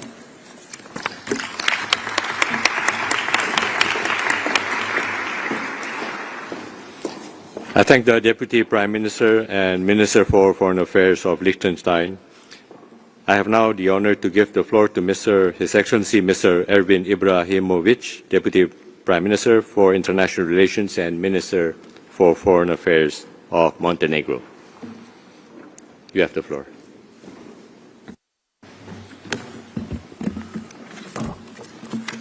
Mr. President, Excellencies, ladies and gentlemen, let me begin by congratulating Ambassador Suryo Dipuro on assuming the position of the President of the Council and by assuring him of our support in advancing cross-regional dialogue and the Council's efficiency. Excellencies, we meet a time of profound strain on the international system. Armed conflict persists. International law is flouted. Divisions deepen. Human rights protection are challenged, while resources diminish and political resistance grows. Trust in multilateral institutions is fragile. The year 2026 must therefore be more than a symbolic milestone. It is a moment of reckoning, a test of our collective resolve to defend the principles that define this organization. The authority in this Council rests on consistently. The UN Charter and the universality of human rights cannot be applied selectively without eroding our own legitimacy. The Charter's principles, sovereignty, territorial integrity, human rights and peaceful settlement of disputes are not optional. They are the bedrock of international peace, stability and security. As we mark the 20th anniversary of this Council, we acknowledge its vital role in strengthening norms, advancing accountability and giving voice to those at risk. Yet progress is reversible. Civic space is shrinking, democratic institutions are under pressure, women's rights face a new backlash. The Council must remain principled, impartial and anchored in objective and dialogue, clear in the face of violations and firm in defending universality. We therefore welcome the High Commissioner's initiative to establish a global alliance for human rights, rooted in the Universal Declaration and intended to galvanise governments, civil society, business, youth and communities. Human rights must again serve as our shared compass that guides action, not rhetoric. The UN 80 reform agenda must strengthen, not dilute, the human rights pillar. An agile and credible it requires a strong, adequately resourced Council and Office of the High Commissioner. Human rights are not adjunct to peace and development. They are the precondition. A United Nations fit for purpose needs reliable and predictable financing, and Member States that meet their financial obligations in full and on time. Excellencies, tomorrow marks 4 years since the Russian Federation launched its full-scale aggression against Ukraine, in blatant violation of the UN Charter. Intensified attacks against civilians and critical infrastructure continue, in clear breach of international humanitarian law. There can be no credible peace perspective while aggression persists. A just and lasting peace requires cessation of hostilities, full respect for Ukraine's internationally recognized borders, accountability for violation and justice for victims. The principles at stake concern not only Ukraine, but the integrity of the rule-based international order. Excellencies, across crises and regions, international law must uphold consistently. In Sudan, protracted conflict has inflicted devastating civilian suffering and displaced millions. In Gaza, the humanitarian situation remains catastrophic. We call for full implementation of the comprehensive plan to end the conflict in Gaza, leading to a lasting ceasefire, release of all hostages, and unimpeded humanitarian cross. Ultimately, only a negotiation two-state solution with Israel and Palestine living side by side in peace, security and mutual recognition can bring sustainable peace. Dear friend, for Montenegro, 2026 marks 20 years since the restoration of our independence through a democratic referendum, held in line with highest international standards. It is also the year we aim to conclude the ongoing EU accession negotiation. Our European path and our engagement in this Council and the broader UN system are mutually reinforcing expression of our commitment to multilateralism that delivers the universal human rights and to an international system firmly encoded in law, responsibility and shared value. Thank you.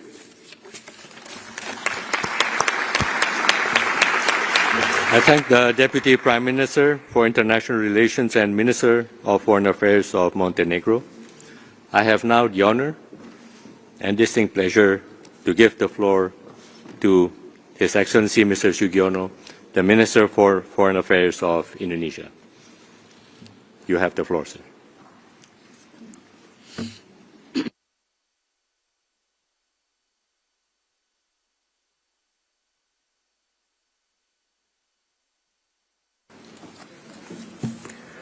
Thank you, Mr. President.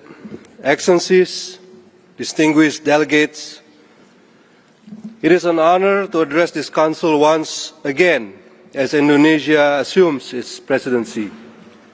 The confidence placed in us, particularly at a time of profound global uncertainty, is not something we take lightly. It is a responsibility to deliver meaningful progress.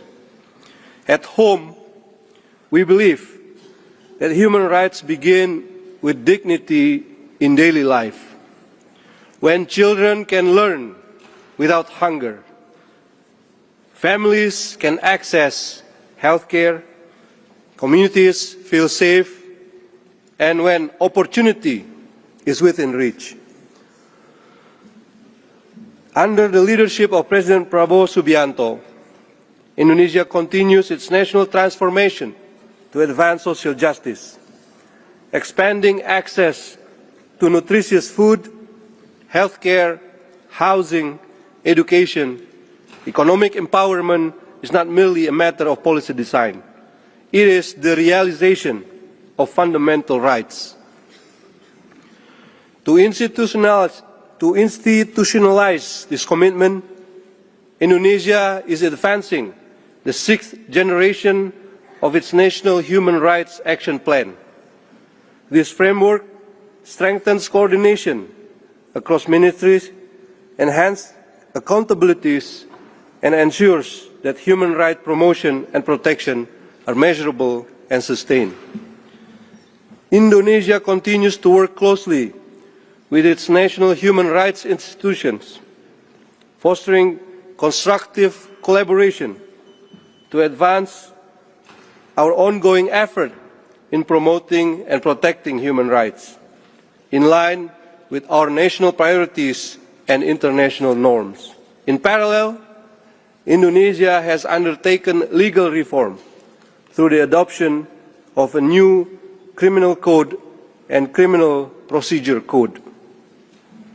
These reforms not only affirm our legal sovereignty, but also strengthen the balance between order, liberty, and prosperity.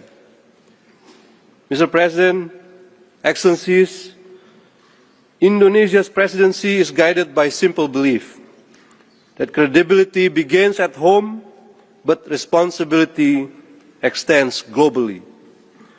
Multilateralism is currently under pressure. This Council has felt the weight of geopolitical tension, and our responsibility is to ensure that such tension do not further erode its credibility. To remain credible and relevant, this Council must demonstrate dynamic resilience, adapting to emerging challenges while safeguarding its integrity and core principles. To remain credible and relevant, this Council must demonstrate dynamic resilience, adapting to emerging challenges while safeguarding its integrity and core principles. This requires strengthening impartiality, objectivity, and transparency. If this Council becomes polarized, its authority will diminish. If it is perceived as selective, its legitimacy will suffer. If it fails to deliver fairness, it will lose trust. The universality of human rights should unite us in purpose, not divide us in approach. Indonesia will work to bridge differences, consult broadly, listen carefully, and act responsibly. Because this presidency is not for Indonesia alone, it is a presidency for all. Excellencies, Indonesia is deeply concerned by the conflicts and humanitarian crises unfolding across various regions. Such challenges require genuine dialogue and constructive engagement anchored in objectivity. Lasting solutions are not imposed, but forged through trust and mutual respect. Within ASEAN, Indonesia remains steadfast in encouraging progress in Myanmar through the full and effective implementation of ASEAN's 5-point consensus.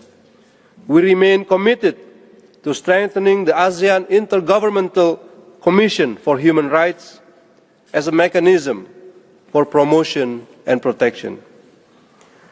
With regard to the people of Palestine, Indonesia reaffirms its unwavering support for their inalienable rights.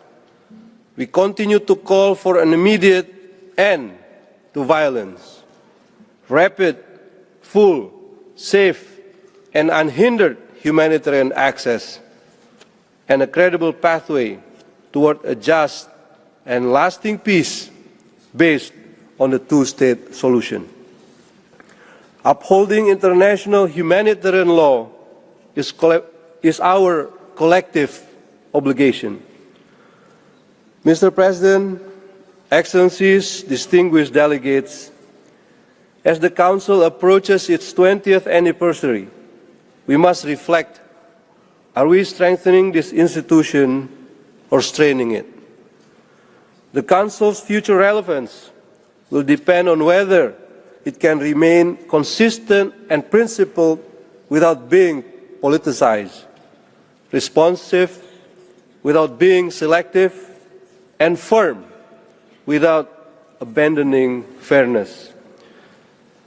This year marks the final year of Indonesia's current membership term. We're grateful for the trust placed in us, and building on this experience, Indonesia intends to present its candidature for Human Rights Council membership for 2030-2032. And to conclude, Indonesia stands ready to work with all delegations to preserve this Council as a platform for cooperation, not confrontation, and as a pillar that strengthens rather than fragments multilateralism. I thank you.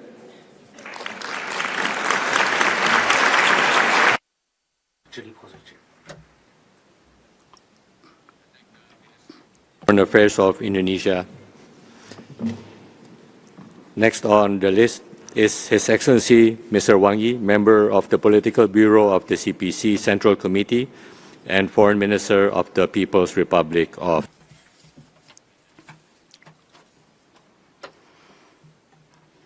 Mr. President, colleagues, our world today is witnessing complexities in the international landscape, incessant regional conflicts, and some country challenging a right with might.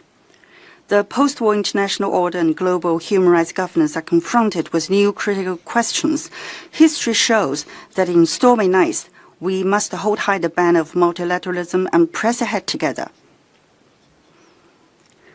Last September, President Xi Jinping solemnly put forth a global governance initiative.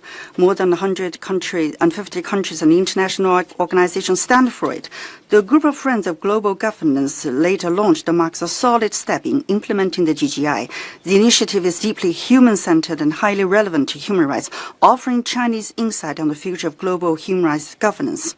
China stands ready to work with all countries to implement the GGI and boost the global human rights governance and a sound development of the global human rights cause. First, we must uphold sovereign equality and stay true to the purpose of global human rights governance. No country is in a position to lecture others on human rights, and no model can claim to be superior. A path to human rights development must reflect national realities and meet the people's needs to hold a real promise. All countries must be equal in participation, decision-making, and benefit-sharing, and the cause and aspirations of the Global South must be heard. This is how to shape a just, equitable, and inclusive global human rights governance system. Second, we must abide by international rule of law and strengthen the foundation of global human rights governance. Human rights must not be an ornament for democracy nor a cover for hegemonism. The purpose and principles of the UN Charter and equal and uniform application of international law and rules provide fundamental guarantee for human rights development and advancement. All must uphold the golden rule of non-interference and firmly reject statements and actions that employ double standards in the name of human rights. Third, we must practice multilateralism to tackle the challenges facing global human rights governance. The promotion and protection of human rights is the common cause of mankind. This year marks the 20th anniversary of the establishment of the Human Rights Council. It's an opportunity for countries to carry out dialogue and cooperation, strive to end all forms of colonialism, racial discrimination, and navigate emerging domains such as AI and climate change in relation to human rights. We must adhere to member state-led approach and follow the principle of extensive consultation and joint contribution for shared benefit to steadily advance UN reform in the human rights field and support multilateral human rights bodies in fulfilling their duties in an objective and impartial way. Fourth, we must advocate a people-centered approach and make global human rights governance more meaningful. To live a happy life is the greatest human right, and development holds the key to achieving it. There must be effective responses to the most urgent and immediate concerns of the people. Their needs in elder care, child care, social assistance, and medical services must be met. Everyone must be able to enjoy dignity, and no one should be left behind. This year also marks the 40th anniversary of the adoption of the Declaration on the Right to Development. The international community should put the right to development higher on the multilateral human rights agenda and mobilize development resources to enhance well-being and make human rights progress visible, tangible, and accessible. Fifth, we must be action-oriented and enhance the effectiveness of global human rights governance. The promotion and protection of human rights must be done through actions, not rhetoric. Last year, China successfully hosted the Global Leaders Meeting on Women and launched the new initiatives for advancing the global women's cause. China facilitated the HRC's adoption of resolutions on contribution of development to human rights and on economic, social, and cultural rights, providing new impetus for cooperation benefiting all parties. China shared its philosophy and practice on human rights through new platforms created to enhance human resources training and capacity building in developing countries. China is ready to work with the international community to open up new horizons in the global human rights cause. Mr. President, colleagues, The year of 2026 marks the beginning of China's 15th five-year plan period. China will take solid steps to promote common prosperity for all its people, keep strengthening the whole people's democracy, promote the all-round advancement of the cause of human rights, and deliver more fruits of Chinese modernization to the whole population in a more equitable way. China is ready to work with all countries to promote development and prosperity for all, safeguard international fairness and justice, champion the common values of humanity, and build a community of shared future for humanity to advance our civilization in the field of human rights and make it beneficial for the entire world. Thank you.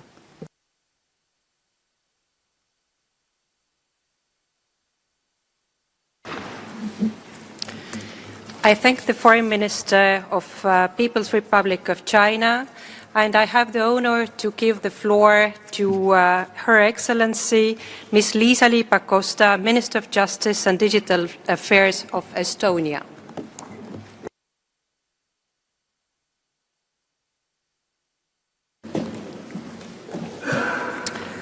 Madam Vice President, Excellencies, ladies and gentlemen, it's my honor to address you all. Estonia is proud to serve on the Human Rights Council for the second time. We are living in challenging times: war, multiple crises, growing tensions and polarization. International law and human rights are under immense pressure. Defending them is our shared duty. The international rules-based system is being challenged exactly when we need it most. Russia's illegal and unprovoked military aggression against Ukraine has now spanned 12 long years. Tomorrow, we reach the 4th anniversary of its brutal escalation, the start of relentless full-scale war.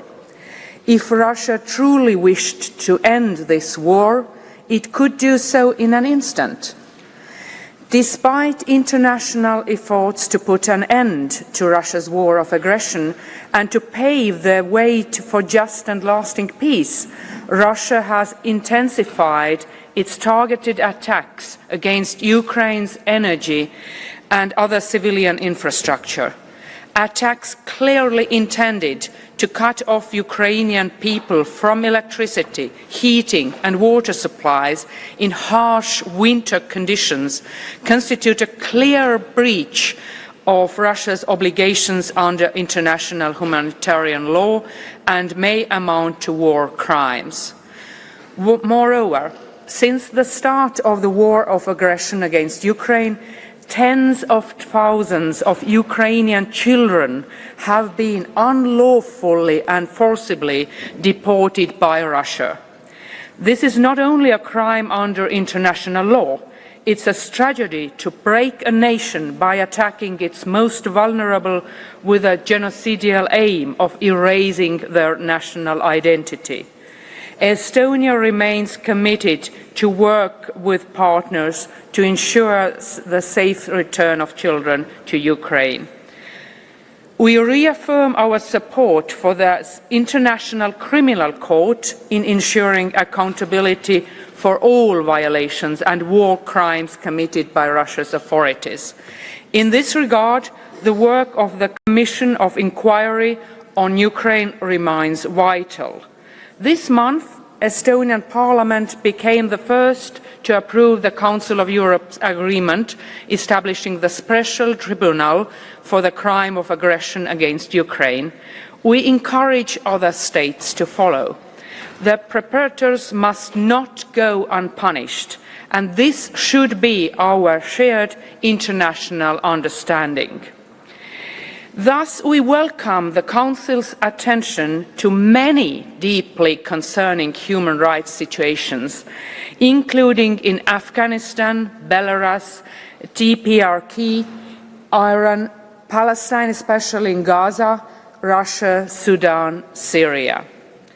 Vice President, as a digitally highly advanced society, building a digital space grounded in democracy, rule of law and human rights is Estonian central priority. Artificial intelligence offers great opportunities, but also brings risks. Disinformation amplified by AI is a prime example, but not only. Last year, we saw an escalated AI threat, malware to attack our mobile systems, water supply, electricity, heating, transport. Malware not just created with AI, but also powered by AI to carry out cyber attacks. Ukraine was among the first to face this new kind of attack against humanity. When the Russian military-linked group APT-28 deployed its AI-enabled malware against another nation. The Human Rights Council must help shape global standards to ensure safe and fair AI. We acknowledge the joint statement by Child Rights Committee and 14 UN agencies on AI and the rights of the child, dedicated to ensure that AI is designed, developed and used in line with children's rights. But we need to do more for human rights protection, and Estonia as a digital nation is ready to cooperate at all levels. And we stand for truth. At a time when truth is being eroded by disinformation amplified by AI and censorship also amplified by AI, I wish to highlight the essential role of journalists, media workers, civil society and the human rights defenders. We should do more to counter digital threats posed to them. Hard-won progress on human rights of women and girls is eroding. Estonia remains strongly committed to protect and promote rights of women and girls, including sexual and reproductive health and rights. Vice President, let me reaffirm that Estonia is committed to a strong multilateral human rights system with multi-stakeholder approach. Thus, Estonia stands for sustainable and adequate financing of the UN human rights pillar and is committed to contribute. We see that 2 decades after its establishment, the Council remains more relevant than ever, with important tasks to ensure intrinsic link between human rights, peace, security and development. This is why Estonia is proud to be a member for the next 3 years of this very important Council. Thank you.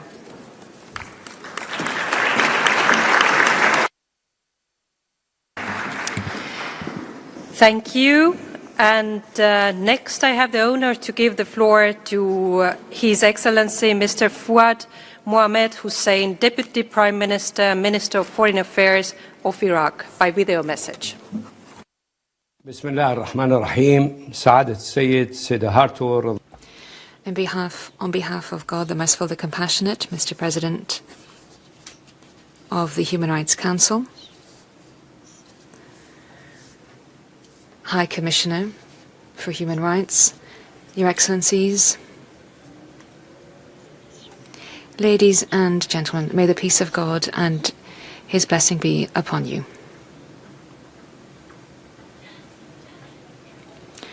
On behalf of the Government of the Republic of Iraq, it is an honor for me to commend you, President, on your accession at the helm of the Human Rights Council. And I wish you every success in steering the Council's work. I wish to assure you of our full support. Mr. President, I'm very pleased to participate in this high-level segment today at this 61st session of the Council. I wish to restate our commitment to human rights and also constructive cooperation with the United Nations. Our accession to the Human Rights Council as a member is a responsibility and also an honor. Last year, we experienced a crucial democratic phase following parliamentary elections, which were held on the 11th of January 2025. That timeline enabled the Iraqi population to elect its representatives.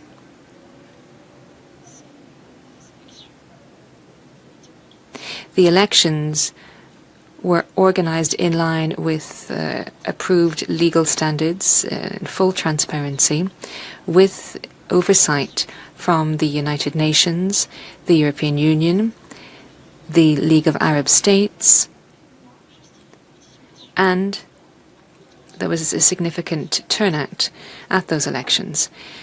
Mr. President, for 2 decades, Iraq has been undergoing political change, as well as economic and significant security changes.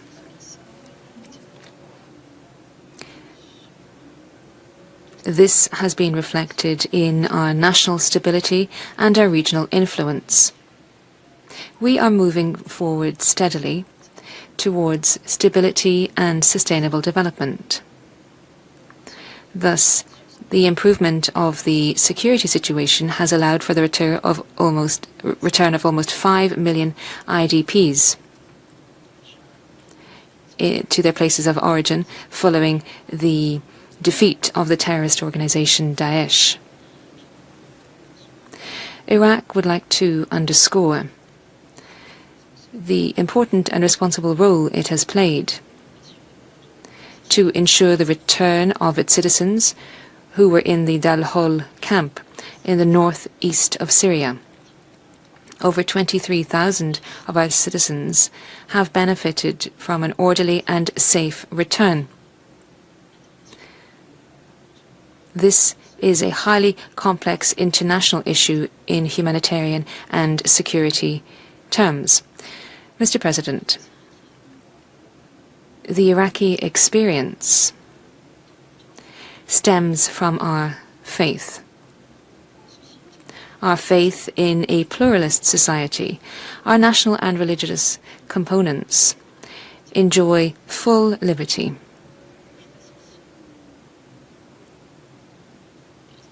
They choose their representatives and local and national legislative timeframes and exercise traditional and religious rituals freely.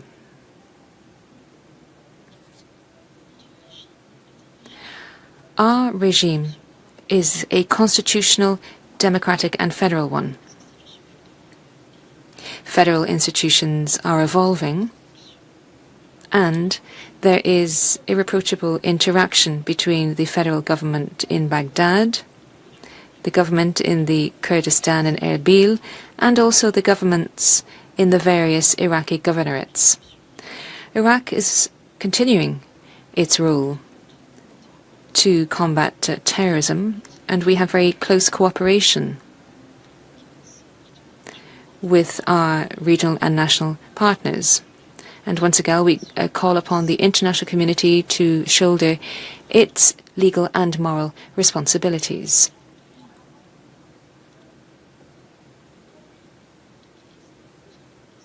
And we would call the states across the world to recover their citizens who've been involved in terrorist acts so that they be tried in their countries of origin. We have always been in favor of the Palestinian cause and the right of the Palestinian people to self-determination. We would support a ceasefire in Gaza, and we would call for the provision of humanitarian aid for Palestinian inhabitants in Gaza. President, the world and our region in particular are experiencing a dangerous time when wars are breaking out, armed conflicts, crises and international challenges. In the light of that situation, it is vital to work together on the multilateral front to maintain the achievements made by the UN over the past 8 decades. That is to ensure that international law is respected, work towards de-escalation, and ensure that dialogue is prioritized and a peaceful dialogue. Thank you very much indeed for your attention.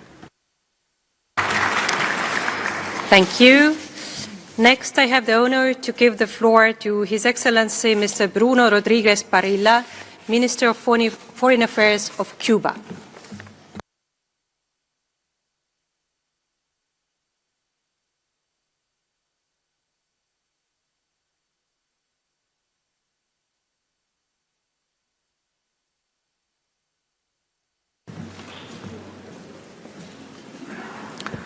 Señora Vicepresidenta. Madam Vice President, a new dictatorship has emerged in the globalized world.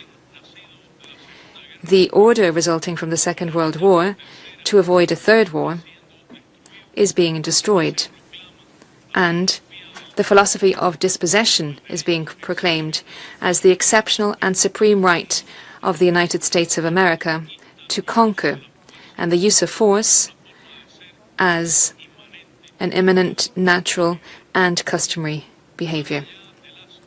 Above and beyond ideologies, all nation-states are at risk, regardless of their cultural or political models. The first world reserve of hydrocarbons in Venezuela was vilely attacked.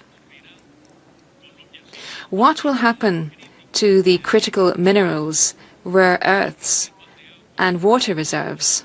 What will happen to the Amazon, the seabed, the Arctic and the Antarctic, the occupation of enclaves which are allegedly strategic, the interoceanic passages and trade routes? Opportunism and weakness will only encourage conquest. How would freedom of trade and navigation look like with the use of tariffs as an instrument of aggression and the extraterritorial implementation of laws and the jurisdiction of the U.S. judicial courts? The executive order of the 29th of January last, issued by the President of the United States, declares collective punishment against the Cuban people and intends to create a humanitarian catastrophe through a siege on fuels. Would it be possible to allow a large power to destroy a small nation of peace, create a humanitarian tragedy, destroy its national culture, subject a noble and fraternal people to genocide with the pretext of national security or the alleged support to the Cuban citizens? The Cuban people will defend with utmost vigor and courage, in close unity and with broad consensus, their right to self-determination, independence, sovereignty, territorial integrity, and constitutional order. And we will do this with the support of Cubans residing in other parts of the world. We will prevent a humanitarian crisis in Cuba. Although we will have to endure deprivation and hardships, we are a people that are brave, educated, and well aware. With highly qualified people and powerful and universal systems of education, health, and science, we have arable lands, water, mineral reserves, and infrastructure. We produce almost half of the oil that we consume.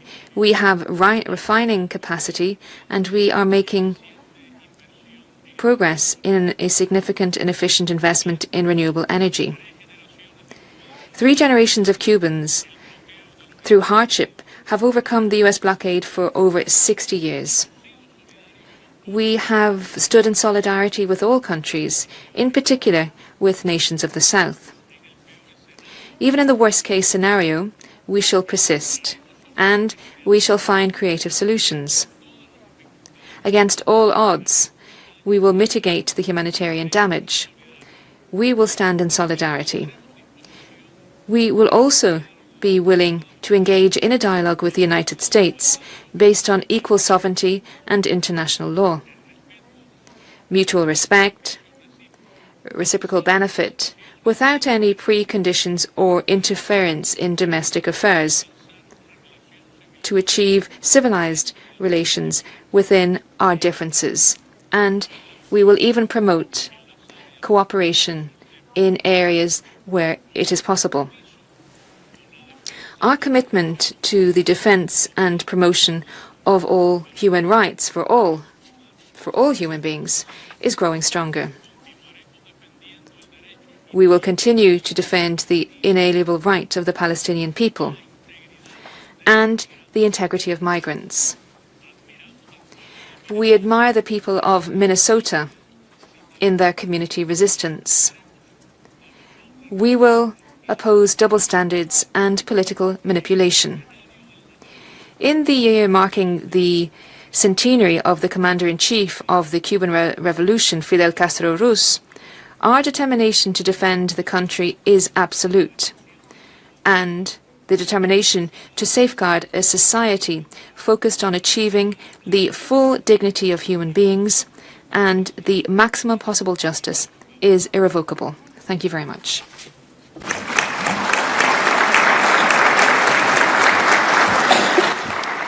Thank you very much. I have now honor to give the floor to His Excellency Mr. Ararat Mirzoyan, Minister of Foreign Affairs of Armenia.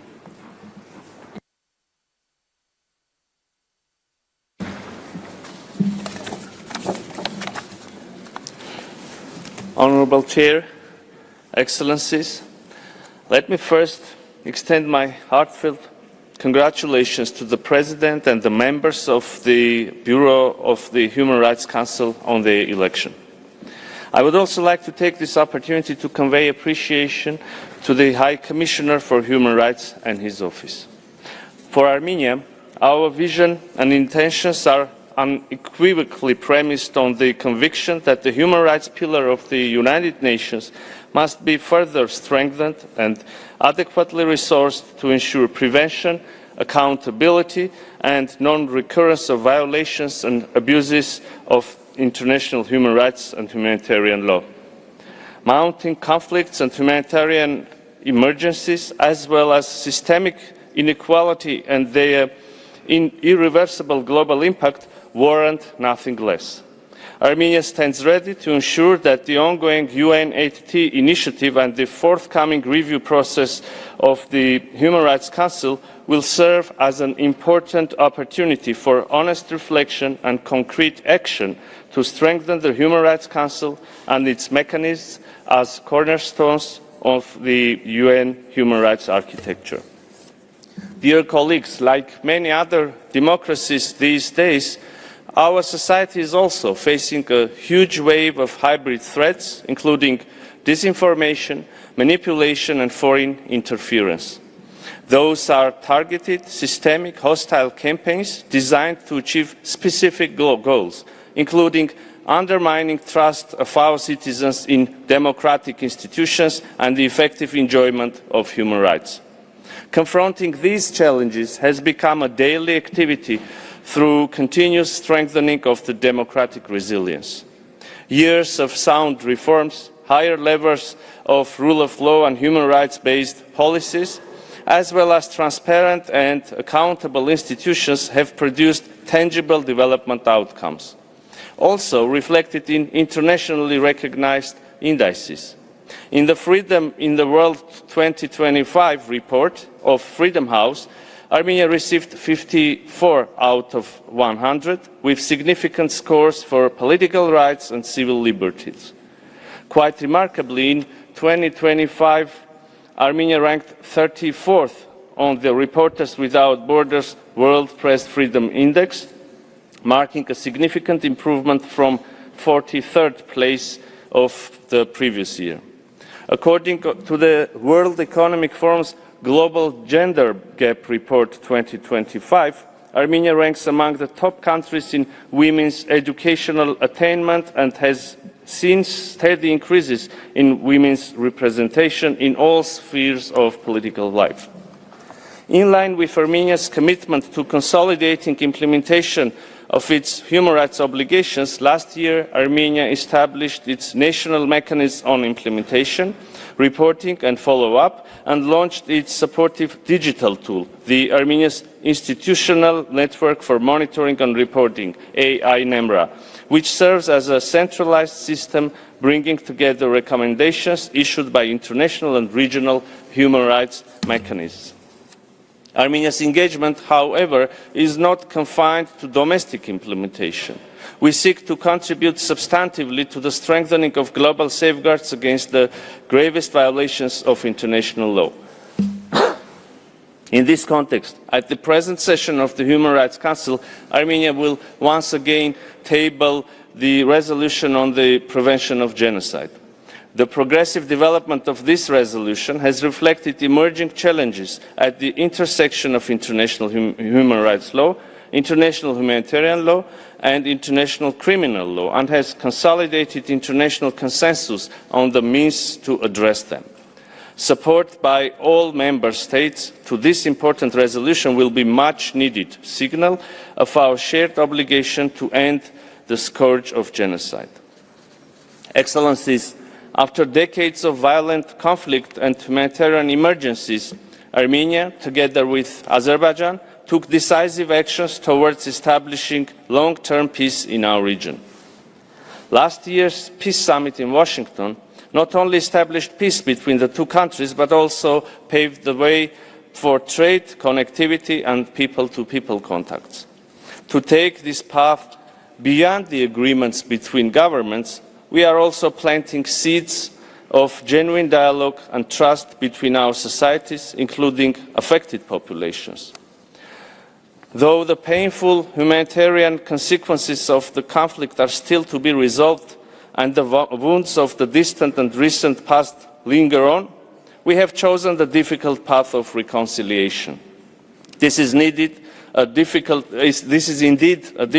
endeavour, with 19 Armenian detainees still being held in Baku, and need for clarification of the fates of missing persons and cases of enforced disappearances, and amid dissemination of distorted historical narratives.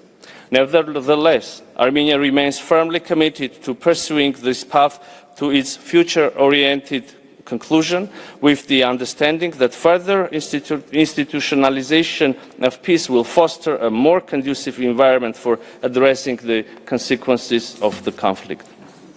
Honourable Chair, in conclusion, I would like to underline that despite the immense pressure on multilateral institutions, we should remain and raise voices of principled optimism and express our strong conviction that the human rights system and the United Nations as a whole will emerge from this process with reinvigorated capacities to fulfil their global mandate. I thank you.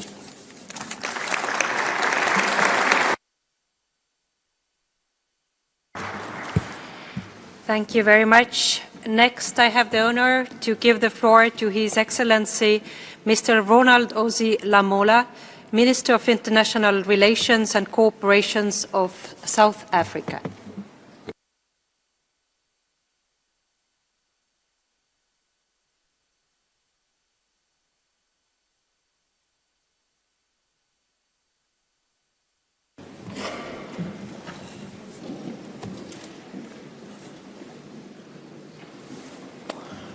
Madam Vice President, Excellencies and distinguished delegates, it is a pleasure for me to address this high-level segment of the 61st session of the Human Rights Council. I bring you warm greetings from the government and the people of South Africa. We are honored by the renewed trust that member states placed in South Africa through its re-election to the Council, whose 20th anniversary we mark this year. We are concerned about the attack on multilateralism, the unpredictable geopolitical dynamics, and the erosion of the rules-based international order. In this complex environment, South Africa remains firmly committed to a constructive dialogue and the defense of universal core values. Madam Vice President, as the year 2026 marks the 25th anniversary of the Durban Declaration and the Programme of Action, we embrace this moment not only as a commemoration, but as a renewed call to action. In 2025, the African Union member states reviewed the progress towards the attainment of a long overdue justice and reparations following decades of colonialism, apartheid, slavery, the slave trade, and the transatlantic slave trade. We remain seized with this matter. Building on our successful presidency of the G20 in 2025, we continue to advance the priorities of the Global South. Notable, the implementation of the recommendations of the report of the G20 Extraordinary Committee on Global Inequality. We are working with our international partners towards launching the International Panel on Inequality. Madam Vice President, the world is currently experiencing a concerning rise of extreme poverty. Poverty is both a cause and consequence of violence of economic, social, and cultural rights, and it has gendered face that is a face of women and girls. In order to mitigate this troubling trend, South Africa will use its current membership of the Council to advance and heighten our efforts to promote and protect the enjoyment of the economic, social, and cultural rights. We will use our membership to combat all forms of discrimination, including the scourge of racism, racial discrimination, and to advance women's empowerment and gender equality, the rights of persons with disabilities, sexual orientation, gender identity and expression, and the rights of the child. We will continue our efforts to advance the elaboration of legal binding instruments on private military and security companies and on transnational corporations and other business enterprises. For us, it remains of critical importance that accountability measures and effective remedies should be in place whenever or wherever these entities violate or abuse human rights. The current gap should be filled. We reaffirm the importance of inclusiveness and the important role of civil society in the work of the Council and broader global efforts at promoting and protecting human rights. We remain concerned about the continuing shrinking civil space across the globe. We reiterate the intrinsic link between human rights, development, and peace and security. This nexus underpins South Africa's approach and involvement in conflict resolutions across the globe and our continent. This includes our call in Sudan, more especially given the genocide as highlighted by the fact-finding mission and the African Commission on Human and People's Rights, together with South Sudan as part of advancing the Agenda 2063, the Africa's agenda of silencing the guns, the Africa we want.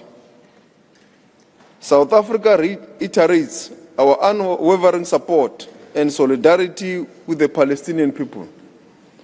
We remain steadfast in advocating for their self-determination and that of the Sahrawi people. We call on all member states to recognize the Palestinian statehood and act in solidarity with its people. We continue to appeal for an end to Israel's unlawful occupation, an end to the ongoing genocide, together with efforts to a permanent displacement of the Palestinian people in Gaza and the West Bank. Madam Vice President, as I conclude, South Africa is concerned about the attacks on special procedures, mandate holders in general, and Ms. Francesca Albanese, the Special Rapporteur on occupied Palestinian territory. In particular, the Special Procedures Mandate holders play a key role in promoting and protecting human rights, and they must be protected by all member states. We must recognize that understanding is a precursor to peace. Let us not bequeath a legacy of prejudice and hatred to our children. I thank you.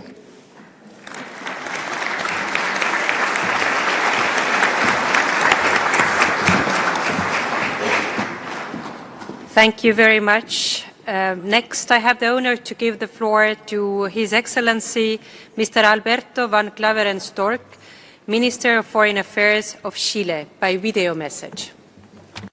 It is an honor for me to address you on behalf of the Chilean government and behalf of President Gabriel Boric. I regret that I have not been able to be with you in person today.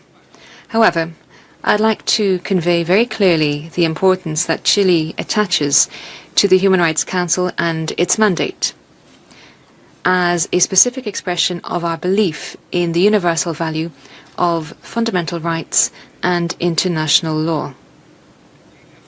For the fifth time, Chile is taking up its membership in this council with a renewed sense of responsibility. And we are doing this mindful of the fact that 2026 will be marked by profound tension and growing pressure on multilateral institutions. It is precisely for this reason that we believe the response cannot be retreat or inertia, but rather more cooperation, multilateralism that can provide results, and defense which is consistent with the principles underpinning international coexistence. Almost 80 years on from the Universal Declaration of Human Rights, it is particularly important to recall the contribution of the Chilean diplomat Hernán Santa Cruz. He took an active part in that process. Santa Cruz entitled his memoirs, "Cooperate or Perish," and that sentence is not a rhetoric resource. It summarizes an historic experience and a valid warning. When states choose cooperation over rivalry, pathways are opened to affirm common standards, protect persons, and prevent the deterioration of peace. When that effort no longer takes place, those whose rights are threatened or violated pay the price first. The Human Rights Council must continue to be a space which acts seriously, consistently, and with a sense of urgency. And to do this, it is vital to strengthen its efficiency, avoid an overlap of initiatives, focus energies on mechanisms which provide timely and verifiable results, and ensure meaningful participation of civil society and human rights defenders. Their work is crucial to maintain this system and ensure that it is in step with reality. This goal also means that we need to take an honest look at material conditions which ensure that multilateral work can take place. The current budgetary situation of the United Nations and its human rights architecture is not an administrative issue. It affects the ability to prevent, monitor, provide technical assistance, and, in short, the effective protection of people. Strengthening the human rights pillar means that we must ensure it has resources and tools in step with the expectations that the international community places in it. Chile is beginning this new period. We are very willing to listen, to build agreements, and to work for a more effective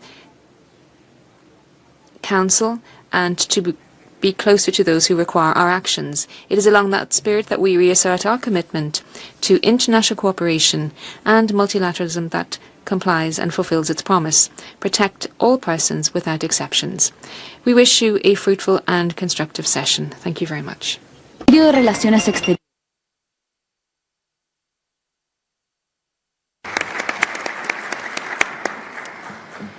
Thank you very much. Next, I have the honor to give the floor to Her Excellency Ms. Princess Kazune, Minister of Justice of Zambia.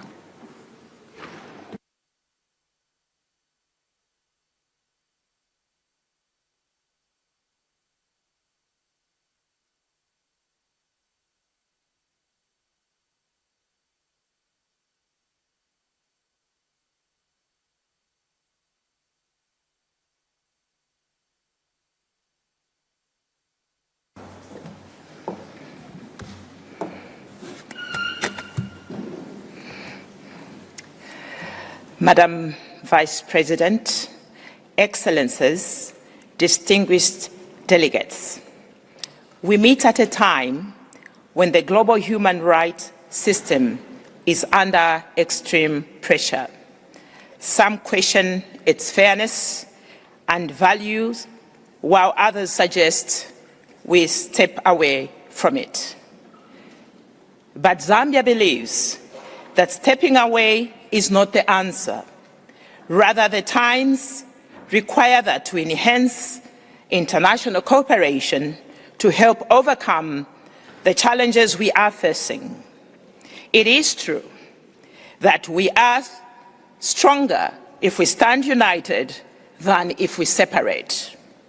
We understand that no system is perfect, but instead of tearing down a system that has been many years in the making, we would seek to improve what is not working and by all means try to protect what has worked in defense of human dignity. Zambia remains firmly committed to working together with all nations to protect human rights, and we reaffirm the mandate of the Council. Therefore, we must continue to engage openly with the Universal Periodic Review, which we consider to be a useful process that helps us reflect and improve the human rights of our people. We also welcome engagement with special rapporteurs. Last year, Zambia received 2 country visits, and the report of the last visit will be presented during this session.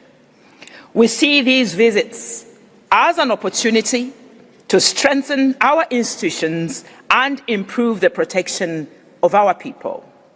Excellencies, Zambia is a democratic country guided by the rule of law.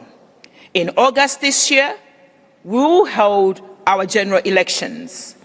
We are committed to ensuring that these elections are peaceful, transparent, and credible. There cannot be meaningful development without good leadership in a peaceful environment. We firmly believe that human rights and development go hand in hand. Excellencies, Zambia is committed to women's rights and the empowerment of women and girls. Protecting girls means protecting their rights to education, health, dignity, and ending child marriage. Zambia recently amended its constitution, and in that it introduced reserved parliamentary seats for women, youths, and persons with disabilities. Education is key to reducing poverty, building a better future, and the Zambian government has extended free education for all citizens up to secondary level. To ensure the progressive realization of human rights for all, government has worked hard to restore fiscal discipline in managing public finances. This has resulted in increased funding under the Community Development Fund, CDF, as it's formally known back home, so that resources reaches all communities equally and directly. However, such positive national efforts must be supported by a fair Just pardon me here. I just lost. Could I have my? Pardon me. Pardon me. Okay.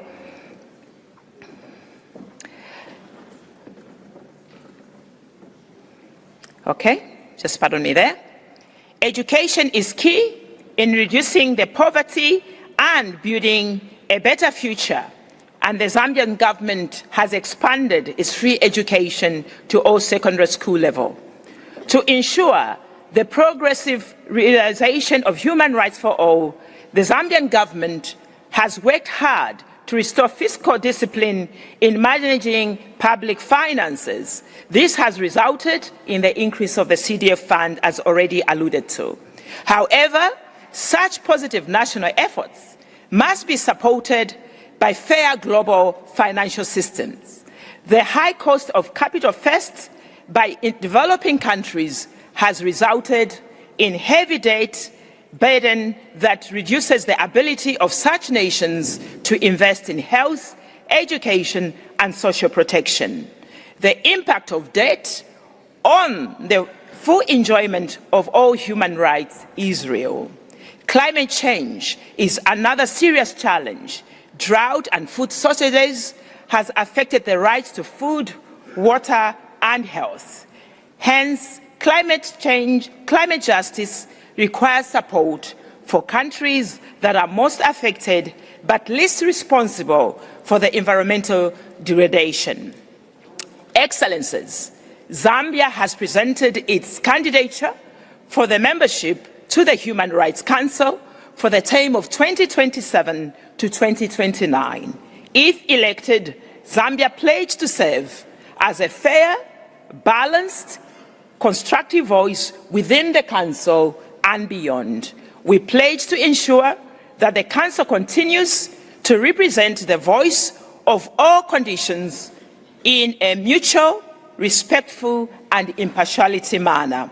We believe that this Council must remain a place of constructive dialogue, cooperation, and respect. Zambia stands ready to work with all partners to protect human dignity and indeed human rights to ensure that they are enjoyed by all.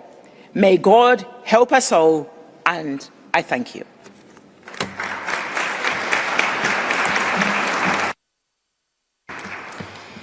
Thank you very much.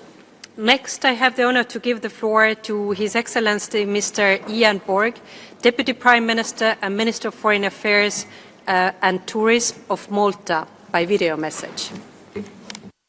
Mr. President, High Commissioner for Human Rights, Excellencies, allow me to congratulate Your Excellency, Ambassador Sidarto Reza Suryodipuro, Permanent Representative of Indonesia, on your election as President of the Human Rights Council for 2026. We place our full trust and confidence in your able hands to continue strengthening the achievements of this Council. Mr. President, Malta strongly reiterates its full support to the Office of the High Commissioner for Human Rights, independence and impartiality.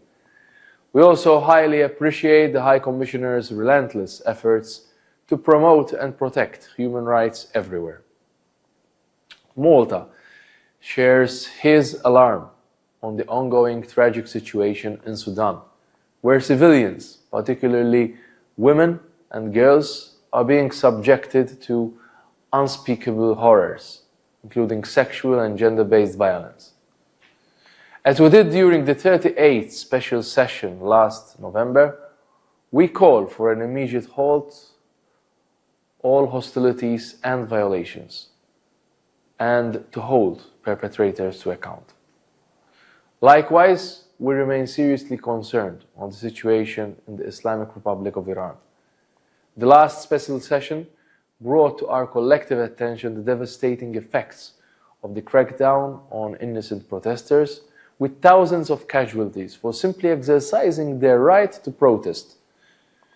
In Ukraine, we continue to call for an immediate end to Russia's aggression and full restoration to Ukraine's territorial integrity and sovereignty. Mr. President, last September in New York, Malta confirmed its recognition of the State of Palestine.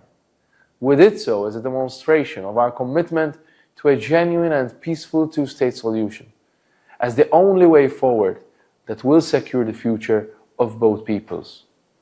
While the war in Gaza has ceased, much remains to be done to ensure a dignified life for the people of Gaza. Malta encourages all parties involved to ensure unhindered access for humanitarian assistance. Mr. President, we highly appreciate the Council's work on a variety of thematic areas that impact on the enjoyment of human rights. Climate change, including sea level rise, the rule of law, the protection of journalists and sexual orientation and gender identity, among others, remains Malta's major priorities during 2026. We seek your leadership, Mr. President, to protect the norms and principles already established in these thematic areas and all others.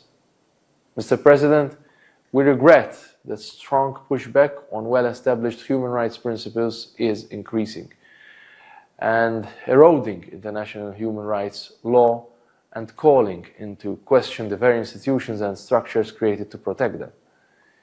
It is for this reason that Malta reaffirms its full support to all special procedures, mandate holders, investigative mechanisms, and human rights treaty bodies, and to their important work, a principled position we will maintain if also elected to this Council for the term 2032-2034. And I thank you, Mr. President.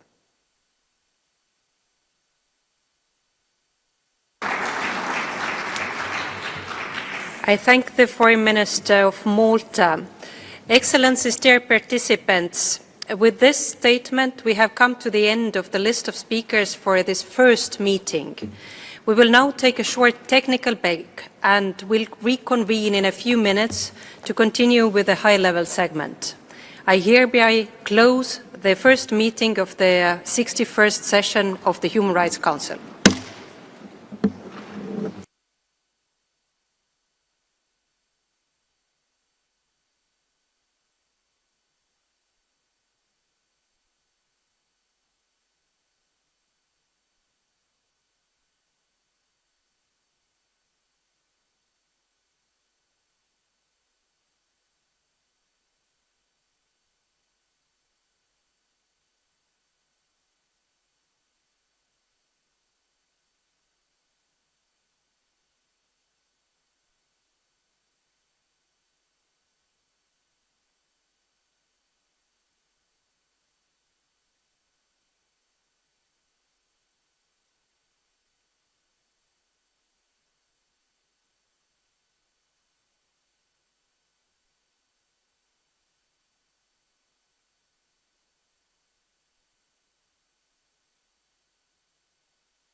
Excellencies, distinguished participants, I hereby declare open the second meeting of the 61st session of the Human Rights Council.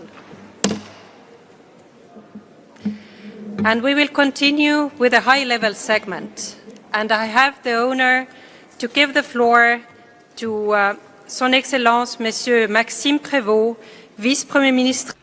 Deputy Prime Minister and Minister of Foreign Affairs, European Affairs and Development Cooperation of Belgium. This is a video message. Monsieur le Président. President, High Commissioner, Excellencies, dear colleagues, I'm truly privileged to address you, but I'm also aware of the high degree of responsibility. Human rights are being contested more than ever before today, in discourse, in facts, and even at the heart of the institutions that are supposed to protect them. In view of this trend, Belgium's commitment remains firm. This is because human rights are not a diplomatic position which is adapted according to circumstances, they're principles. And we defend those principles, particularly when the going gets tough. President, the Universal Declaration is clear. All humans are born free and equal in dignity and rights, without any distinction or exception. This universality is under attack today. Some consider it to be a Western agenda, as if human dignity had a nationality. Others invoke sovereignty to justify repression, and others apply human rights selectively. Belgium rejects these approaches. What's true in Brussels should also be true in Tehran, Khartoum or Gaza, and there are no first or second class victims. President, equality and non-discrimination at the heart of human rights. As we approach the 25th anniversary of the World Conference Against Racism, too many people are still victims of discrimination. That's why Belgium has drawn up its National Action Plan to combat racism, because international credibility starts by coherence at home. And the same is true of the rights of women and girls, which are trampled on in too many regions around the world. Belgium will continue to defend gender equality as a priority. President, colleagues, this Council was quite right to condemn the serious violations in Iran and Sudan. In Iran, repression targets those who are claiming their rights persistently and systematically. There is a devastating conflict in Sudan which has plunged millions into a catastrophic humanitarian crisis. The Council must continue to document and name and hold people accountable. And we can't ignore Gaza. International humanitarian law is applicable to everybody, at all times and in all places, without any exceptions. President, the shrinking of civic space should alarm all of us. Human rights defenders are harassed, imprisoned, and even killed sometimes. There are NGOs that are criminalised, and now we even see international institutions being targeted. Pressure on the International Criminal Court is serious and incompatible with the international rule of law. Intimidating institutions and civil society have the same source, the fear of truth. Belgium will unreservedly defend the independence of the International Criminal Court and will continue to defend those who defend the court. President, I will be travelling to Geneva at the start of May to present our record to the Universal Periodic Review. We're convinced that each state must be held accountable to the same level as that which it demands from others. And I'll round off with one I convention. Human rights are not an end in themselves. They are the milestones along a route which we must all travel. It's a long one, but it takes us to a world where everyone can live in dignity. I thank you. Merci beaucoup. Thank you. And see Mr. Radosław Sikorski, Deputy Prime Minister of Poland, by video message.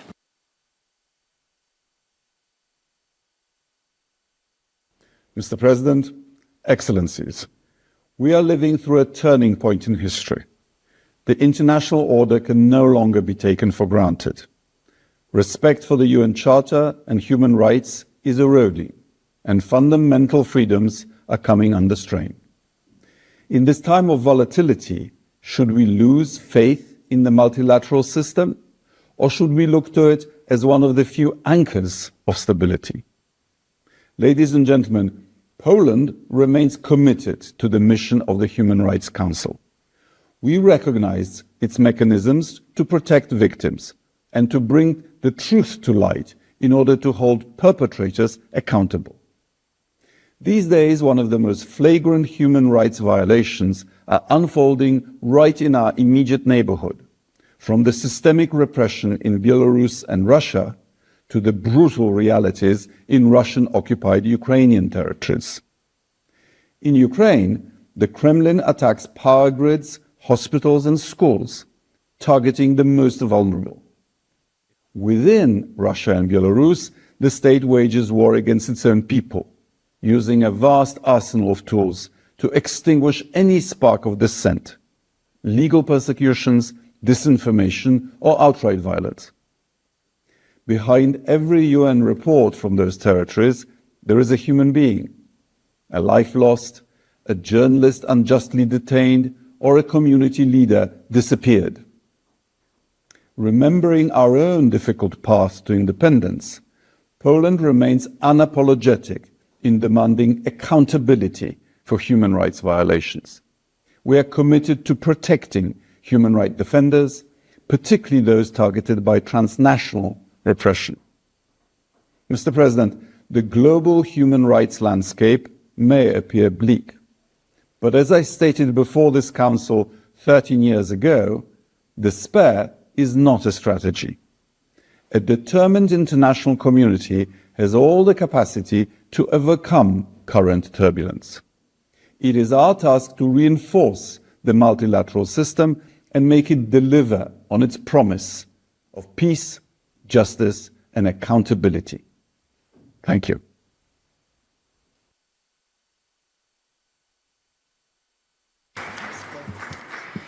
Thank you very much.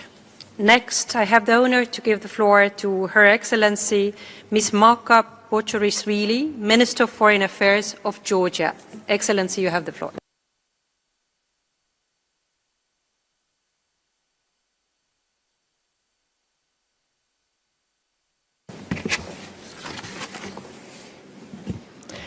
Excellencies, ladies and gentlemen, it's an honor to address the high-level segment of the United Nations Human Rights Council on behalf of Georgia. We meet at a time when the universal principles of human rights are increasingly challenged, not only by conflict and occupation, but also by attempts to instrumentalize international organizations for political pressure and to politicize human rights for narrow interests. The credibility of this Council depends on remaining principled, impartial, and committed to protecting human dignity. Over the past decade, despite significant security challenges, Georgia has strengthened democratic institutions, the rule of law and fundamental freedoms, reflected in improved international rankings and more than 85% drop in applications to the European Court of Human Rights. We view human rights not only as international obligations, but as the foundation of our government's vision, reflected in our human rights strategy, which provides a unified framework for civil, political, economic and cultural rights. Human dignity begins with economic opportunities and social justice. Over the last decade, Georgia has reduced poverty threefold, from around 30% to below 10%, reflecting sustained economic growth and targeted social programs for vulnerable groups. We have strengthened mechanisms against violence towards women, advanced women's economic empowerment, facilitated more than 5,000 women-led small businesses since 2021. The rights of persons with disabilities have been reinforced through comprehensive legislation aligned with international standards, promoting accessibility, inclusion, and independent living. Last year, Georgia spotlighted autism on the sidelines of this Council, emphasizing the urgent need for inclusion, dignity and equal opportunity, and we call all states to join us in scaling up actions, sharing best practices, and advancing rights for persons with autism everywhere. Georgia values cooperation with Human Rights Council mechanisms and treaty bodies, and recently completed its fourth Universal Periodic Review, accepting around 90% of previous recommendations, and we thank all delegations for their valuable input. Excellencies, while Georgia has made progress, grave challenges still persist. Abkhazia and its Khinvali region remain under occupation by the Russian Federation, where residents are denied fundamental freedoms and face arbitrary detentions, ill treatment and ethnic discrimination. Hundreds of thousands of displaced persons cannot return home, and international human rights mechanisms are blocked, leaving accountability entirely absent where it is most needed. Georgia continues to raise this issue in international fora, including through the annual Cooperation with Georgia resolution at this Council, and we count on your continued principled support. Excellencies, tomorrow marks the 4-year anniversary of Russia's invasion of Ukraine, causing immense suffering, displacement, and destruction. Georgia reaffirms its unwavering support for Ukraine's sovereignty and territorial integrity, and for upholding a rules-based international order rooted in the UN Charter and accountability for violations. Let me conclude by reaffirming Georgia's steadfast commitment to the universal and independent nature of human rights as this Council approaches its 20th anniversary. We will continue advancing democratic governance at home and supporting collective efforts to protect human dignity everywhere. Thank you.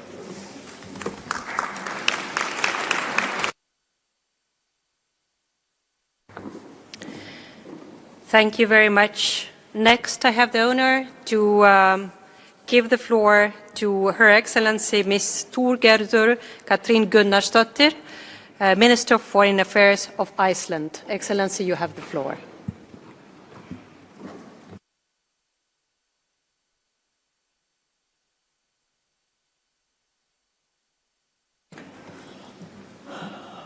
Madam Vice President, 1 year ago I stood in this Council for the first time.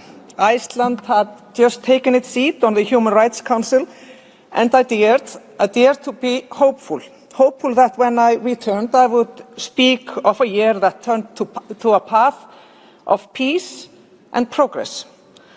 But that is not the world we meet today. Wars still rage. International law and human rights are under attack, regretfully not least by some of the most important actors.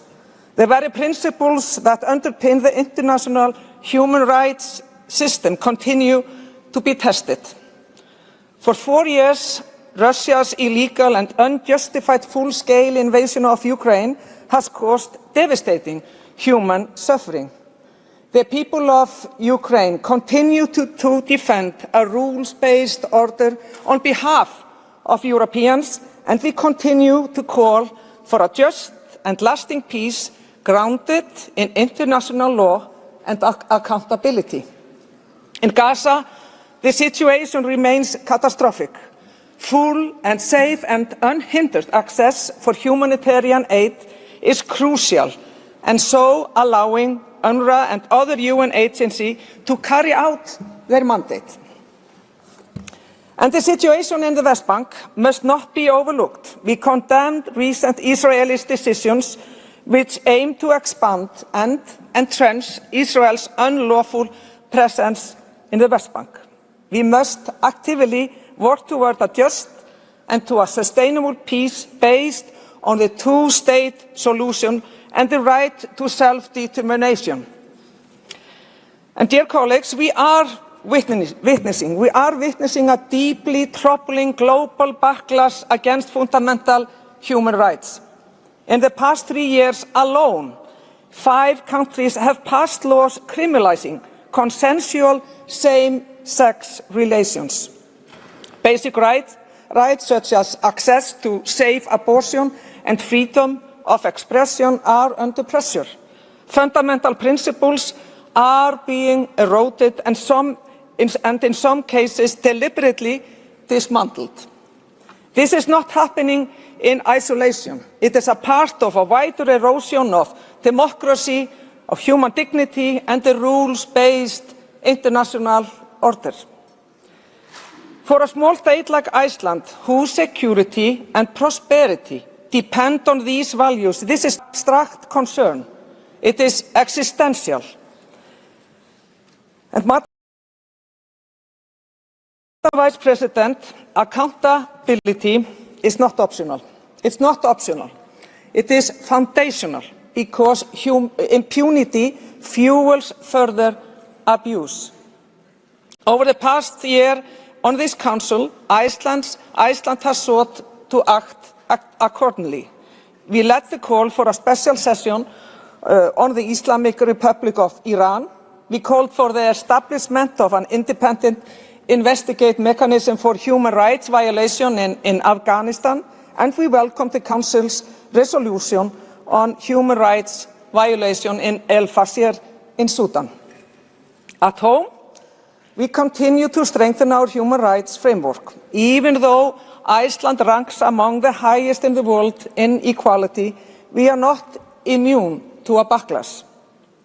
It is vital that every country stands ready to examine itself, and we are looking forward to participating in the Universal Periodic Review next year. And Iceland will continue to stand for universality and indivisibility of human rights. We support the Global Alliance for Human Rights set in motion this morning by the High Commissioner. And we will keep using our membership of the Council to advance protection and promotion of human rights for all. Dear colleagues, I have just returned from Japan, from this wonderful country, where I visited Nagasaki. Being there, one cannot escape the weight of history. We must never forget what happens when humanity fails to defend its own values. Human rights are the building blocks of peace, and it is our duty to build a world of peace. My sincere hope is that when I stand here next year, we really have turned to the path of peace and progress. Let us stand united to make the world tomorrow more human, more safe, and more just than the world today. Thank you so much.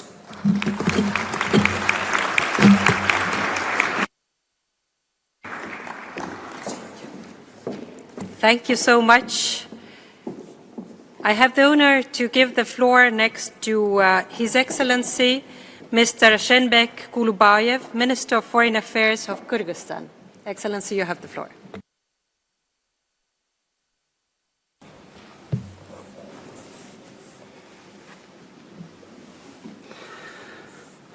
Mr. President, Your Excellencies, ladies and gentlemen, we are living in a time of serious changes of international relations.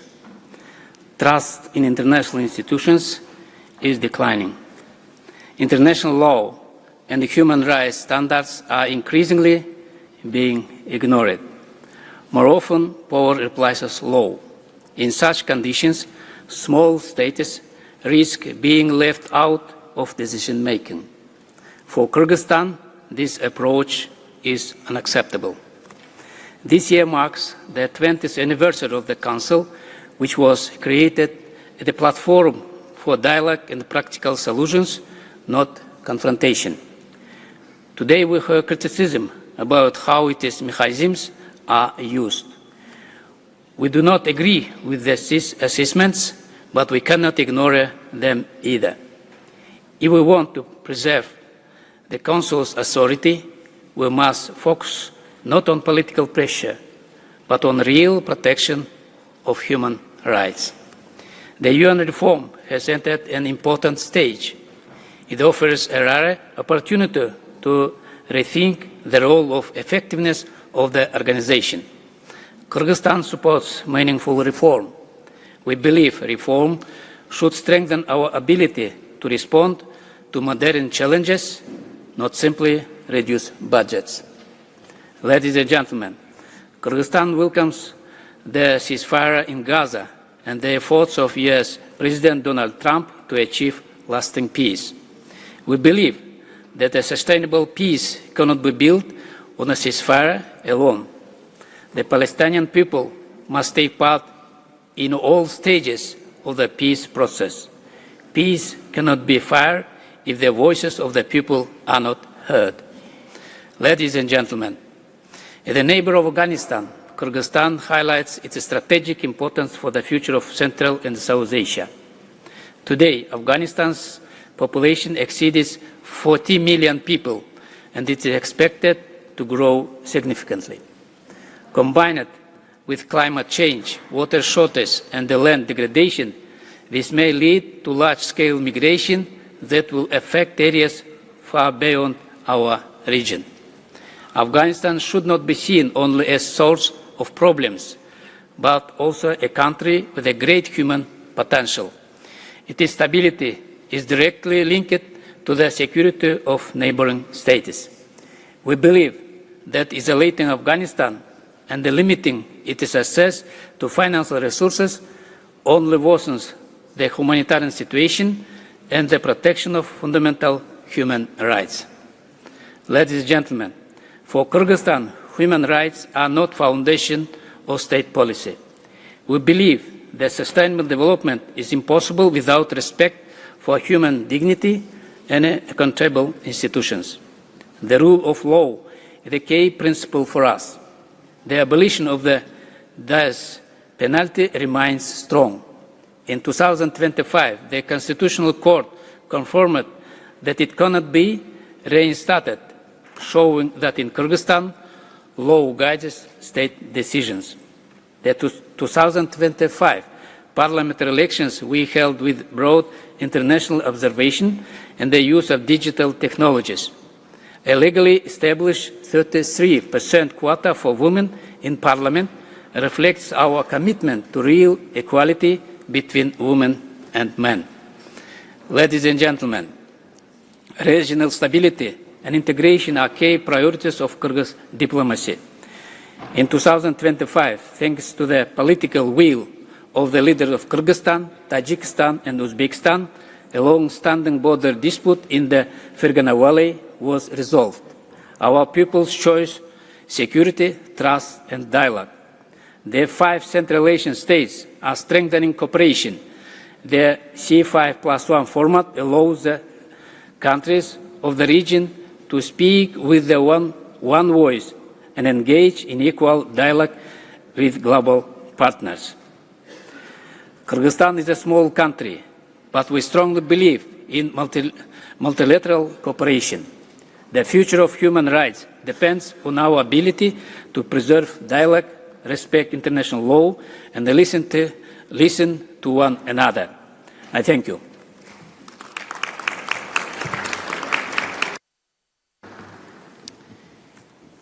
Thank you very much. Next, I have the honor to give the floor to His Excellency Mr. José Manuel Álvarez Bueno, Minister of Foreign Affairs, European Union and Cooperation of Spain, by video message.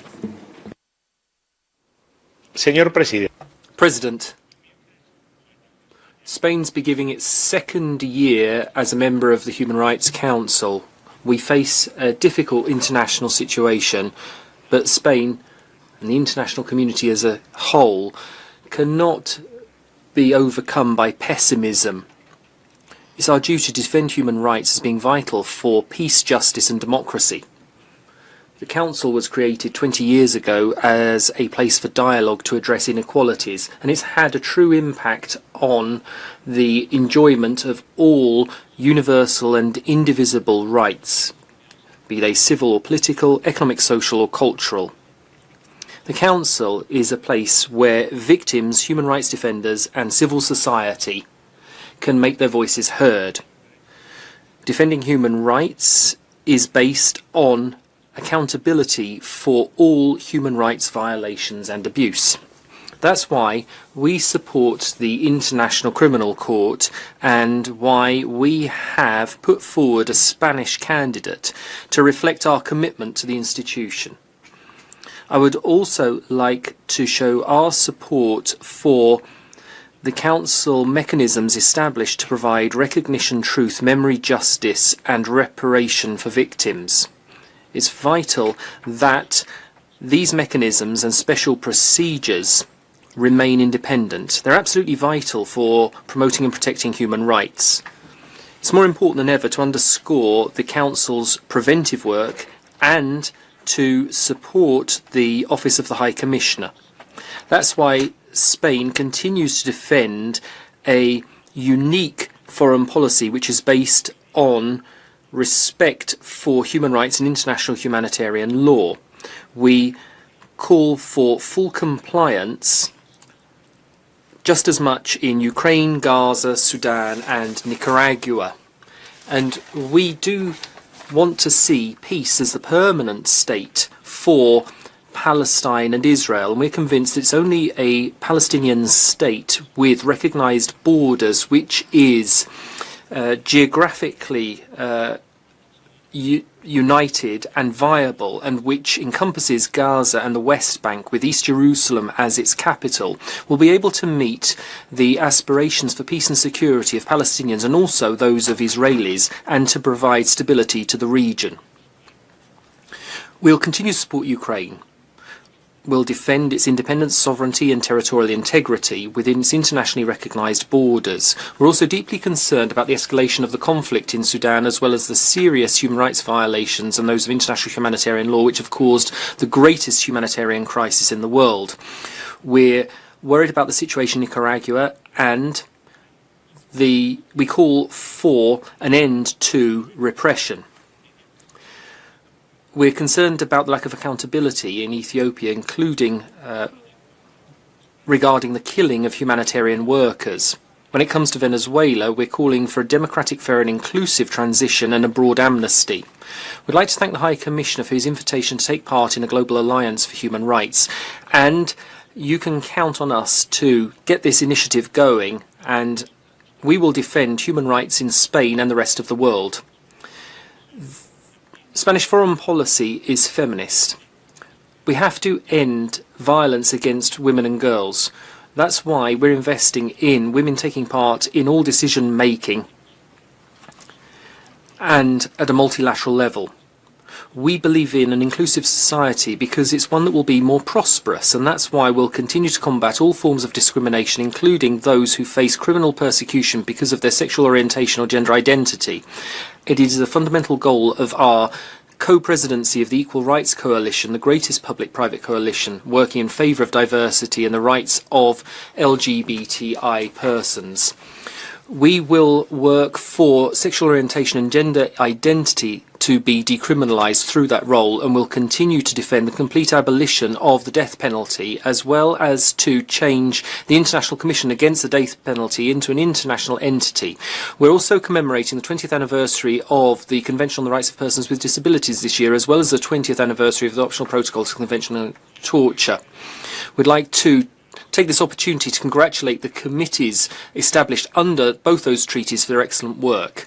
President, High Commissioner, ladies and gentlemen, Spain believes that this Council is the best place to cooperate in the area of human rights. We do not sign up to revisionist versions which deny its universality and which try to undermine and tarnish the work of the Council and deny what we have achieved. And that's why we call on all countries to cooperate with treaty bodies without prejudice, and will continue to work towards the respect for rights. Thank you very much. Thank you, Excellency. I now have the honor to give the floor to Her Excellency Ms. Agabekian Varsen, Minister of State for Foreign Affairs and Expatriates of the State of Palestine.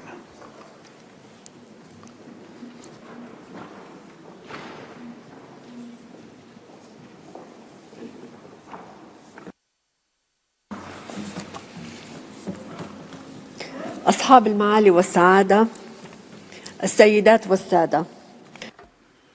Excellencies, ladies and gentlemen, I would like to greet you from this rostrum and greet the people of Palestine in their homeland and the diaspora. And I would particularly like to welcome those who still resist in the Gaza Strip and who are facing the worst form of genocide.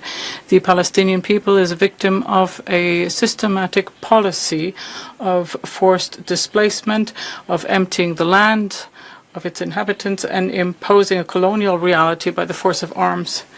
The international community has emitted calls to halt this war of extermination and revive a process based on international law, including the advisory opinion of the International Court of Justice of 2024, the General Assembly resolution of 2024, the New York Declaration, President Trump's peace plan, the Security Council resolution 2803, and others.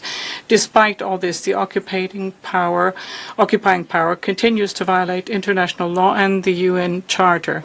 The Palestinian people have long awaited an international intervention to attack the root causes of this tragedy, which would enable them to exercise their inalienable right to self-determination, including the establishment of their independent state based on a two-state solution.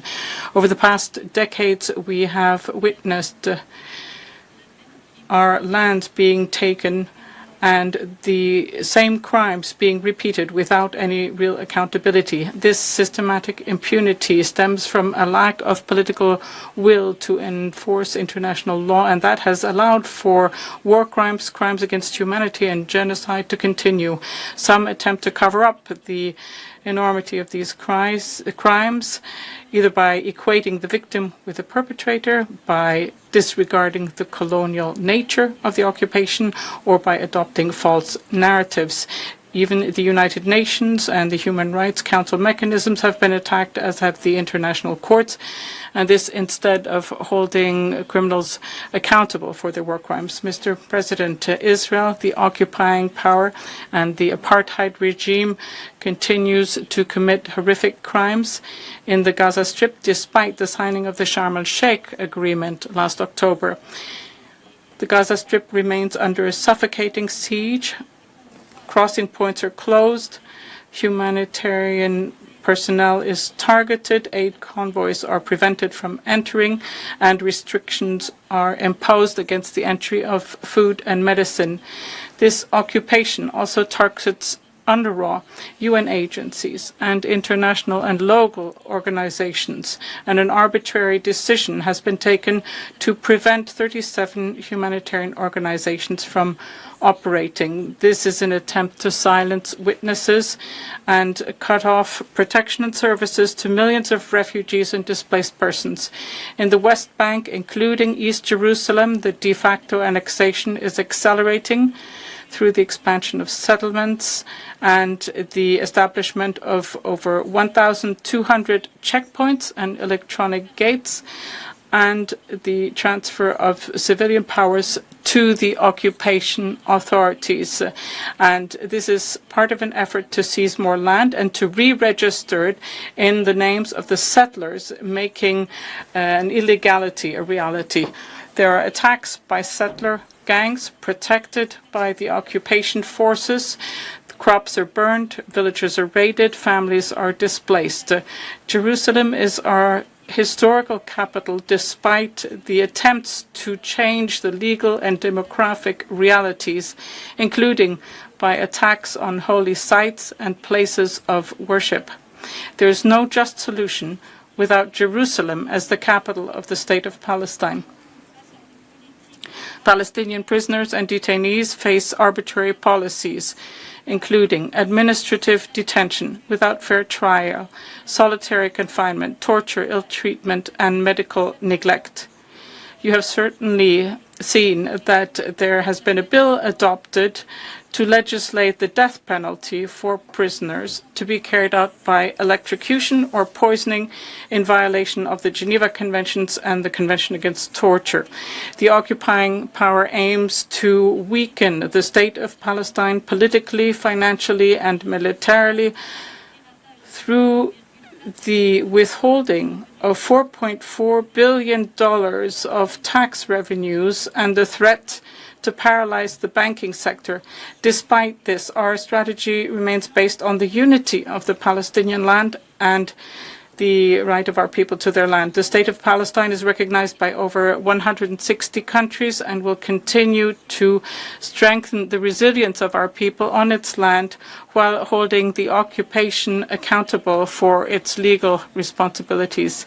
This is what President Abbas explained in his vision to unify the Palestinians within one state, one government, one legal authority and one armed force. He issued a presidential decree to hold election within 1 year throughout our territory, our occupied territory, including East Jerusalem, and has called on the international community to support this democratic process. The international community should take practical measures to ensure that international law is upheld, to impose measures and sanctions to compel the occupying force and prevent it from legitimizing violations of Palestinian rights, including policies of annexation and genocide. Is it not time for the suffering of the Palestinian people to end? Starvation, killing, displacement, persecution, and arrests at the hand of occupation forces and settlers. There must be a clear and firm practical stance against the extremist government and its practices, and accountability must be upheld. The international community must comply with the advisory opinions of the ICJ regarding the illegality of the occupation, the annexation, and settlement activity. It must not recognize any illegal situation and must work to put an end to it. Furthermore, it must guarantee the partnership of the Palestinian peoples and recognize it as the sole legitimate representative in determining their future and the right to self-determination. The State of Palestine is fully willing to hold its responsibility for the governance and security in the Gaza Strip with Arab and international support, whilst moving forward with reforms and development towards the preparation for the establishment of our independent state on our land. We will not relinquish our right to self-determination, freedom, independence, and return. We'll remain committed to internationalism. Justice may be delayed, but will not fail. Thank you.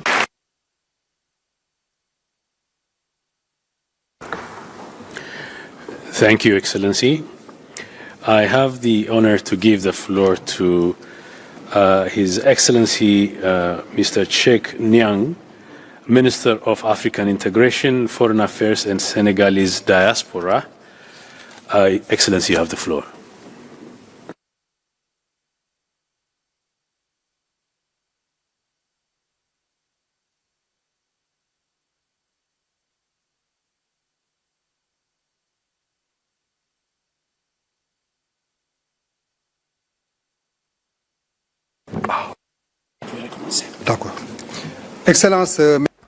Excellencies, ladies and gentlemen, at the outset, I would congratulate the new President of the Council, Ambassador Suryo Dipuro of Indonesia, as well as the members of the Bureau as the whole, and extend my wishes of best of success to them. I would also like to thank the High Commissioner, Volker Türk, for his efforts to promote the upholding of human rights throughout all the regions in the world.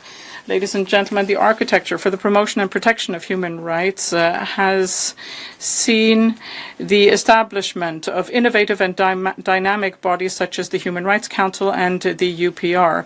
Their actions have promoted the dignity of the human beings, demonstrating that cooperation allows states to find common denominators.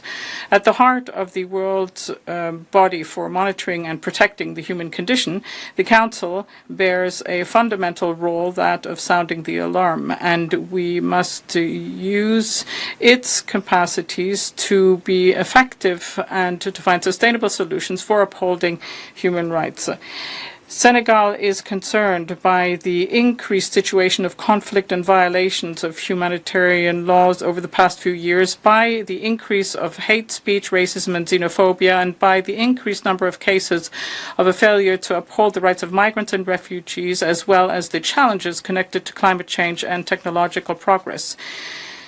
Given this disquieting background, I would like to launch an appeal to strengthen the universality of human rights, which are the bedrock of the modern international order. And it is in this context that Senegal is increasingly integrating its legislation into the international legal human rights corpus. My country has thus strengthened its legislation to improve the protection of human rights in all its dimensions, in particular through its constructive cooperation with international and regional human rights mechanisms, as well as the 2025 adoption of laws regarding the status and protection of whistleblowers, access to information, and the finalization of our National Action Plan on Business and Human Rights. Ladies and gentlemen, despite an unfavorable international context with regard to the human rights themes, the Council remains a key body to raise essential issues relating to 3 generations of human rights.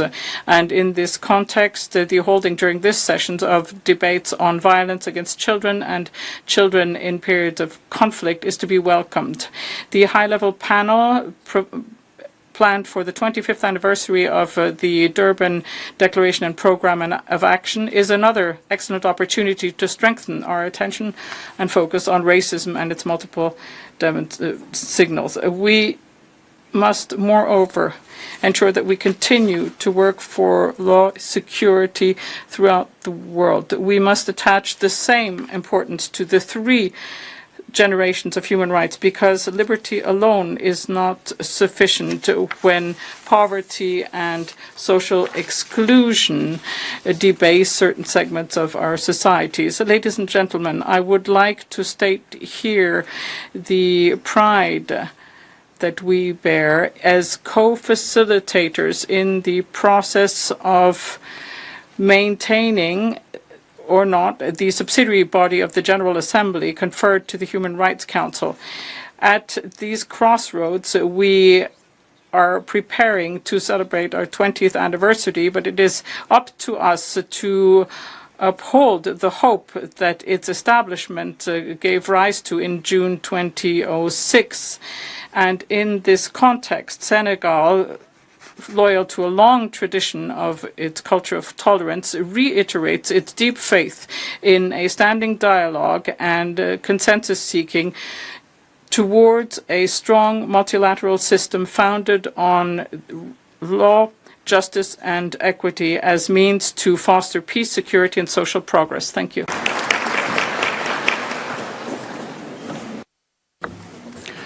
Thank you, Excellency. I have the honor now to give the floor to His Excellency Mr. Ivan Gil Pinto, Minister of the People's Power for Foreign Affairs of the Bolivarian Republic of Venezuela. Excellency, you have the floor.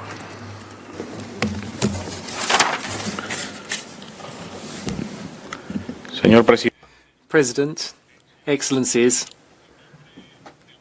on behalf of the Constitutional President of the Bolivarian Republic of Venezuela, Nicolas Maduro Moros, and on behalf of the Acting President, Delcy Rodriguez Gomez, who has taken on historic responsibilities following the tragic events of the 3rd of January 2026.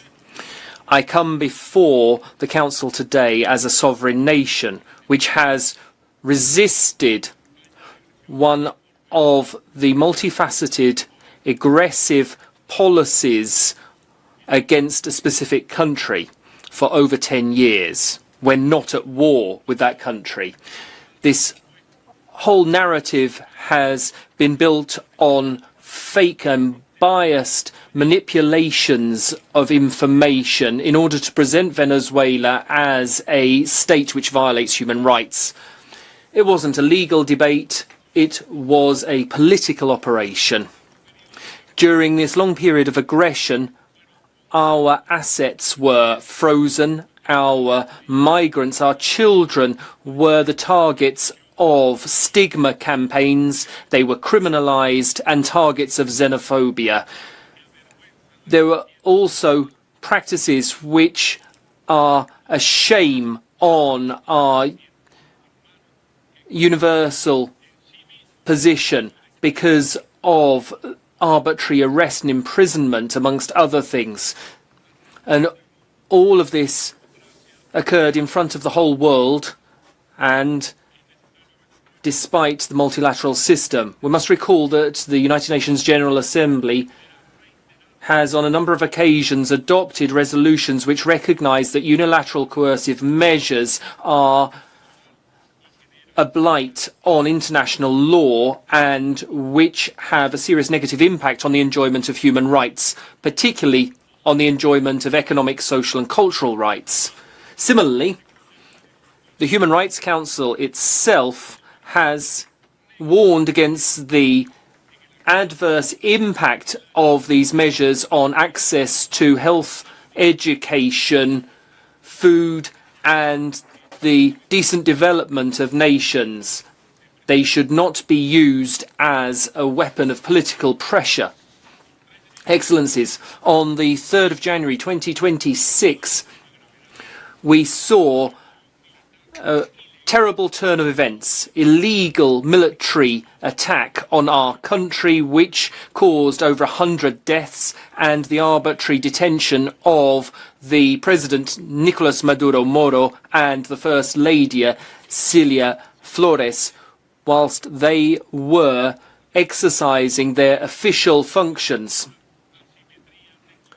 We have seen that there is a technological and military imbalance because we're up against the nuclear power of the United States. Nevertheless, we have opened up diplomatic channels in order to try and resolve the differences we have with that country. It's not a case of subordination, but it's on the basis of sovereign equality, not on the basis of fear, but on the belief that dialogue is the only civilized way for nations to behave with each other.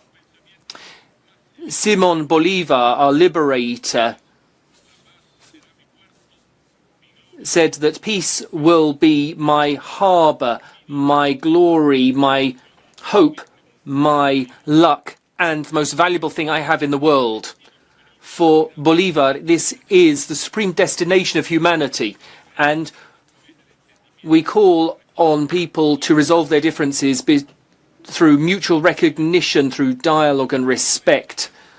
President, foreign aggression has had an impact in our country as well because there are sectors in our country which have been working on the basis of this, causing a lot of pain.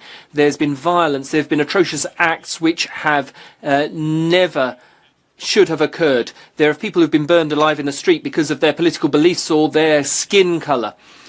The Bolivarian government has always promoted dialogue and reconciliation. Today we're working on a policy of healing and reconciliation. The policy of political coexistence, which we recently adopted, is an instrument for building peace and reconciliation following the recent political cycles.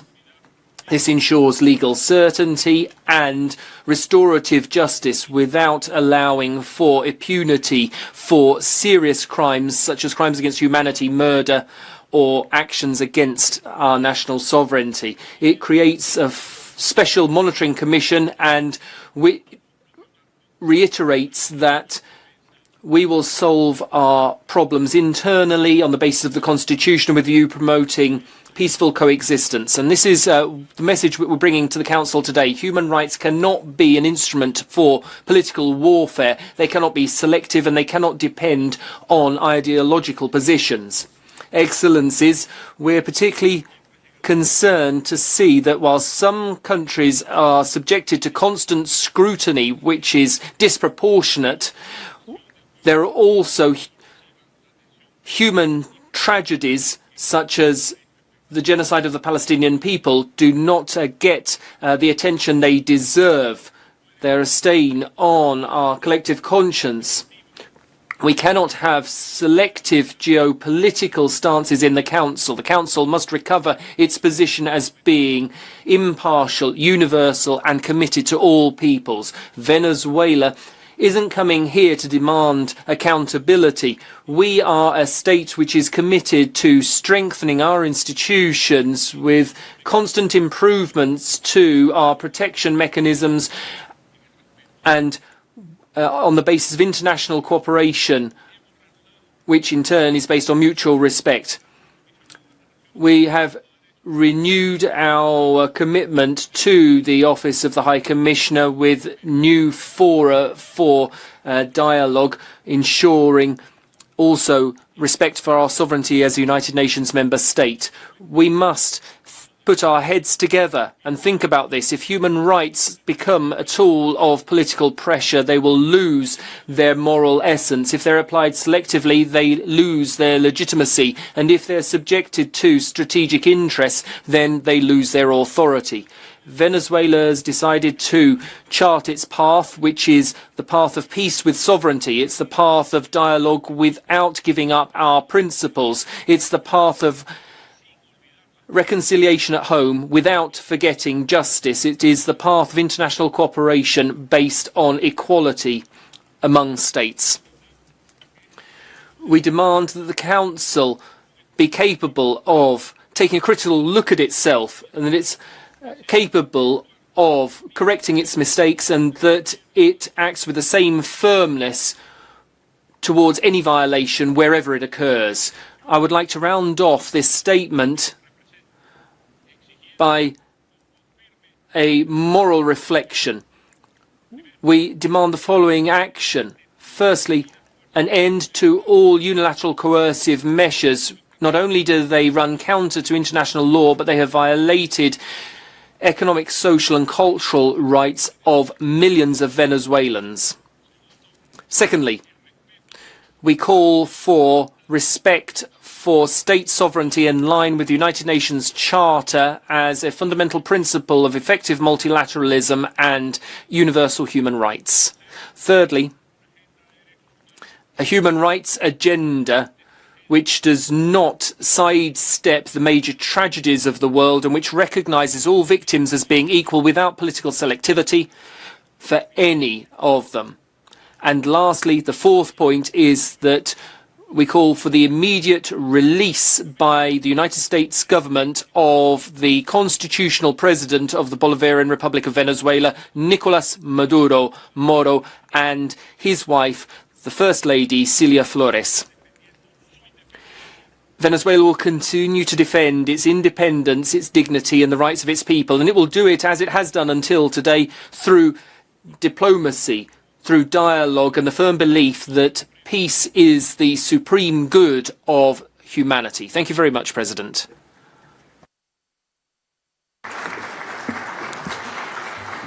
Thank you, Excellency. I now have the honor to give the floor to His Excellency Mr. Victor Alfredo Verdun Bitar, Deputy Minister of Foreign Affairs of Paraguay. You have the floor, Excellency.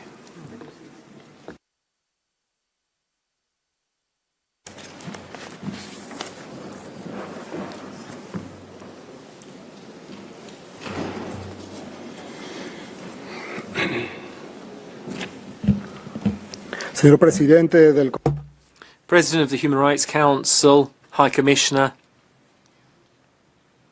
esteemed representatives, I'm honoured to address the high-level segment for the promotion and protection of human rights.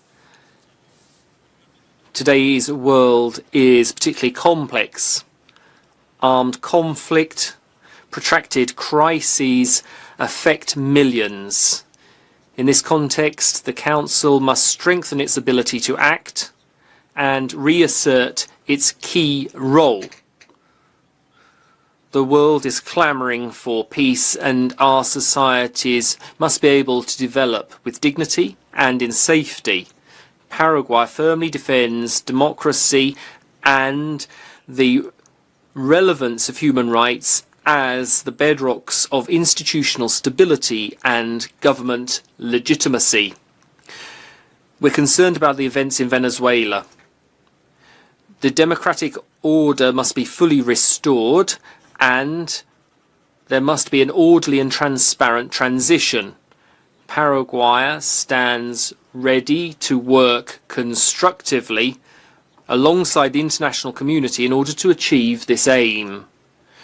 We appreciate the recent enactment of the General Amnesty Act for political prisoners, and once again we urge the release of all persons detained for political reasons.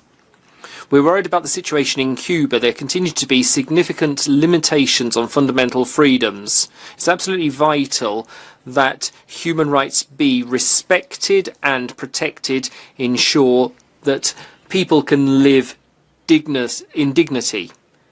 We long for the well-being of the Cuban people and we hope that it arrives soon. In Nicaragua, there are alarming restrictions on fundamental freedoms and rights.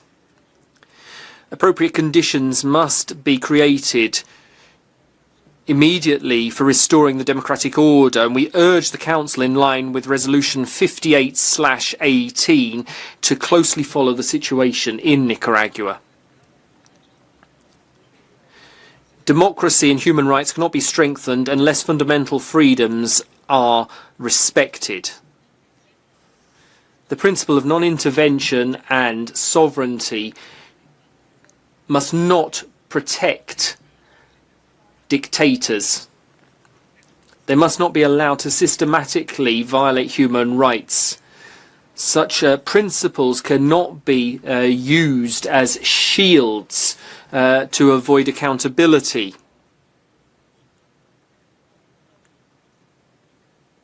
Paraguay President reiterates its commitment to the international human rights system and the strengthening of institutions at home through that system.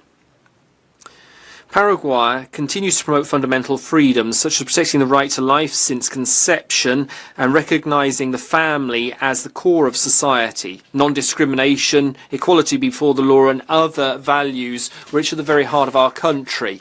We've made significant progress in reducing poverty and extending social protection systems, in particular for vulnerable persons.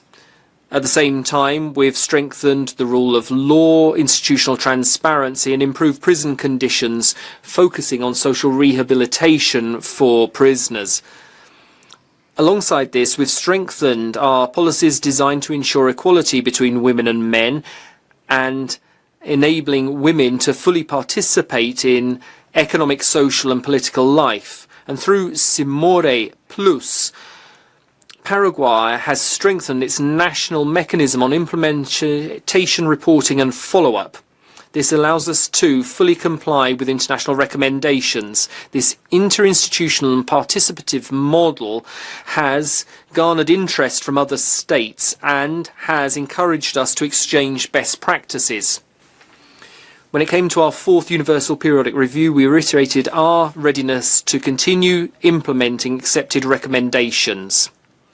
Esteemed representatives, defending human rights doesn't allow you to choose when to fall silent. Democracy, the rule of law and fundamental freedoms are not political choices. They are the peremptory conditions for government's legitimacy and for peace. And we firmly believe that it's only through consistent and effective multilateralism that we'll be able to build truly free and fair societies. Thank you very much.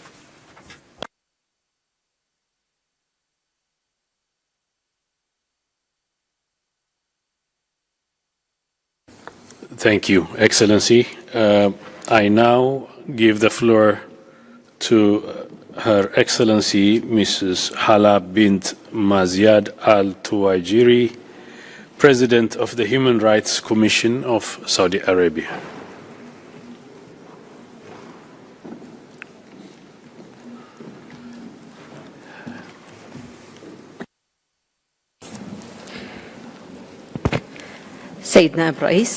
Mr. Vice President, ladies and gentlemen, Peace, mercy, and blessings of God be upon you, and good afternoon to all. I would like to extend first my congratulations to Muslims and to the world on the advent of the blessed month of Ramadan. I also express my congratulations to His Excellency Ambassador Suri Dipuro on his assumption of the presidency. I also thank Mr. High Commissioner Volker Turk and his team for the great efforts to ensure the success of the Council's work. Yesterday, February 22nd, we celebrated the founding day of the Saudi state 3 centuries ago. We take pride in our historical, civilizational, and cultural roots, as well as in the reforms and transformative developments our country is witnessing today, reflecting its commitment to the protection and promotion of all rights and Saudi Vision 2030. At the legislative level, a number of important legal frameworks were updated in 2025, including the sports law, which incorporates a human rights-based approach and includes provisions grounded in the principles of equality and non-discrimination.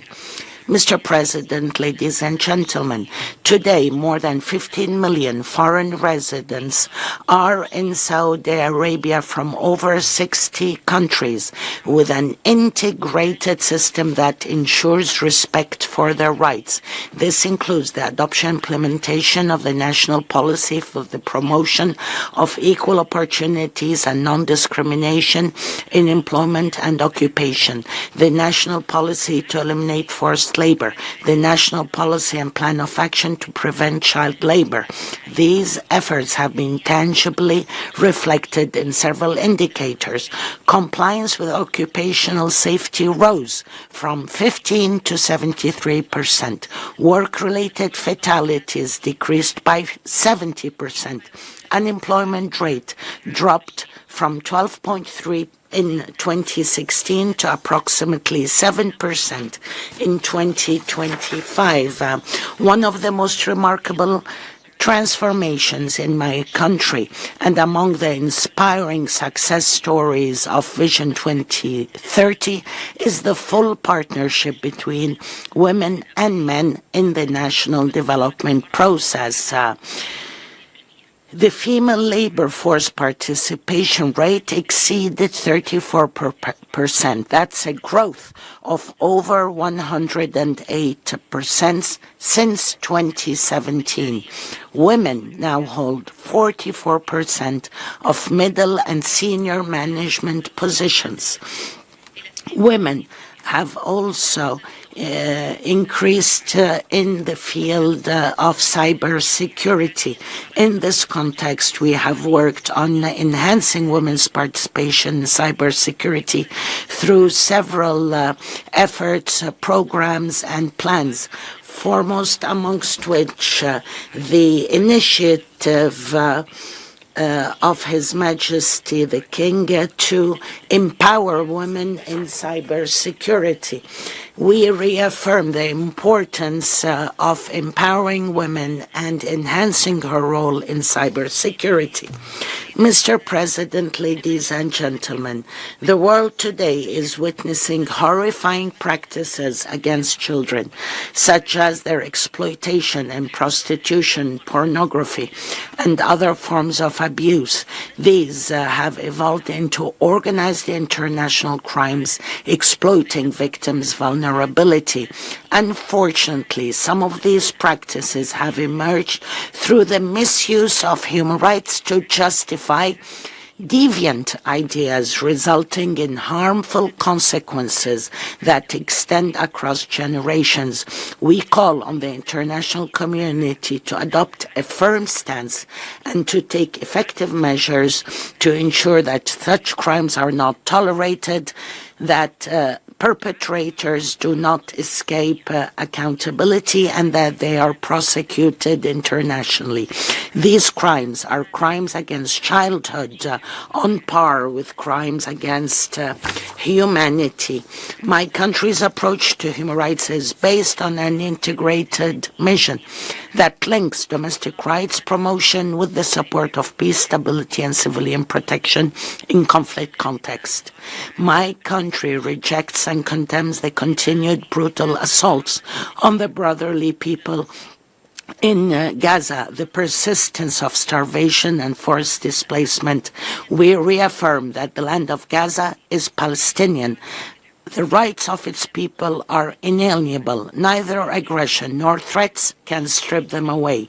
We reiterate our firm position on Yemen, emphasizing its continued support for the legitimate Yemeni government to achieve security and stability for Yemen. Moreover, we express deep concern at the ongoing conflict in Sudan and the grave violations of international humanitarian law. We call on Sudanese parties to prioritize the national interest, reaffirming the kingdom's commitment to continue all efforts to end the war in Sudan in line with the Jeddah Declaration signed on May 11, 2023. The reforms and advancements in the field of human rights in the kingdom stem from our national priorities and the goals of Vision 2030. We will continue to work on attaining the highest standards in promoting and protecting human rights and to achieve sustainable development for all who live on the kingdom's land. The protection of human rights is not a merely legal obligation, but a moral duty deeply rooted in Saudi values. Thank you for your kind attention. Thank you, Excellency.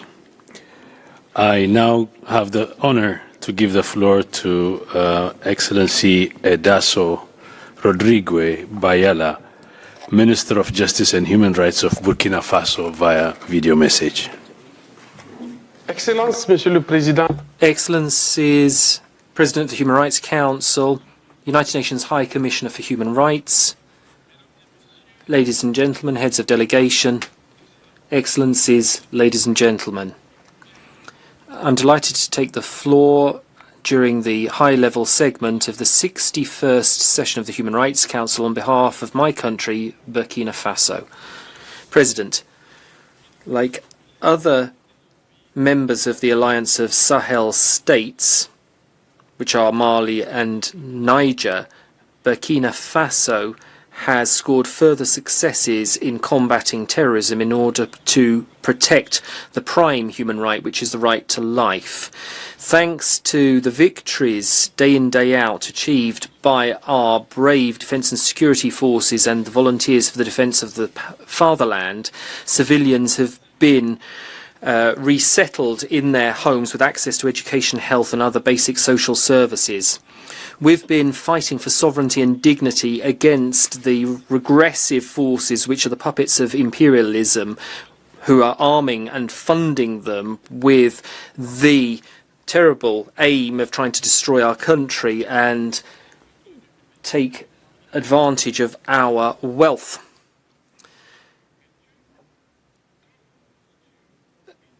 Human rights have been manipulated and instrumentalized, ignoring the situation on the field, notably in the release from the United Nations Commissioner for Human Rights, Volker Turk, on the 5th of February, who took a stance which distorts the promotion and protection of human rights and which will be seen as a geopolitical tool of variable geometry from now on.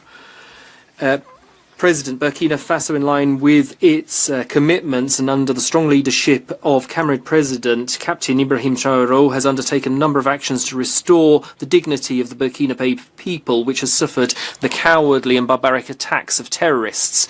Joint actions of national armed forces, the domestic security forces and the volunteers for the defence of the fatherland have enabled us to restore our control over 74% of national territory and resettle over 1.16 million people who displaced back into their original homes across 871 different places, and we've gradually restored basic social services. We're convinced of the need to promote human rights, taking account of our prime concerns and the situation on the ground.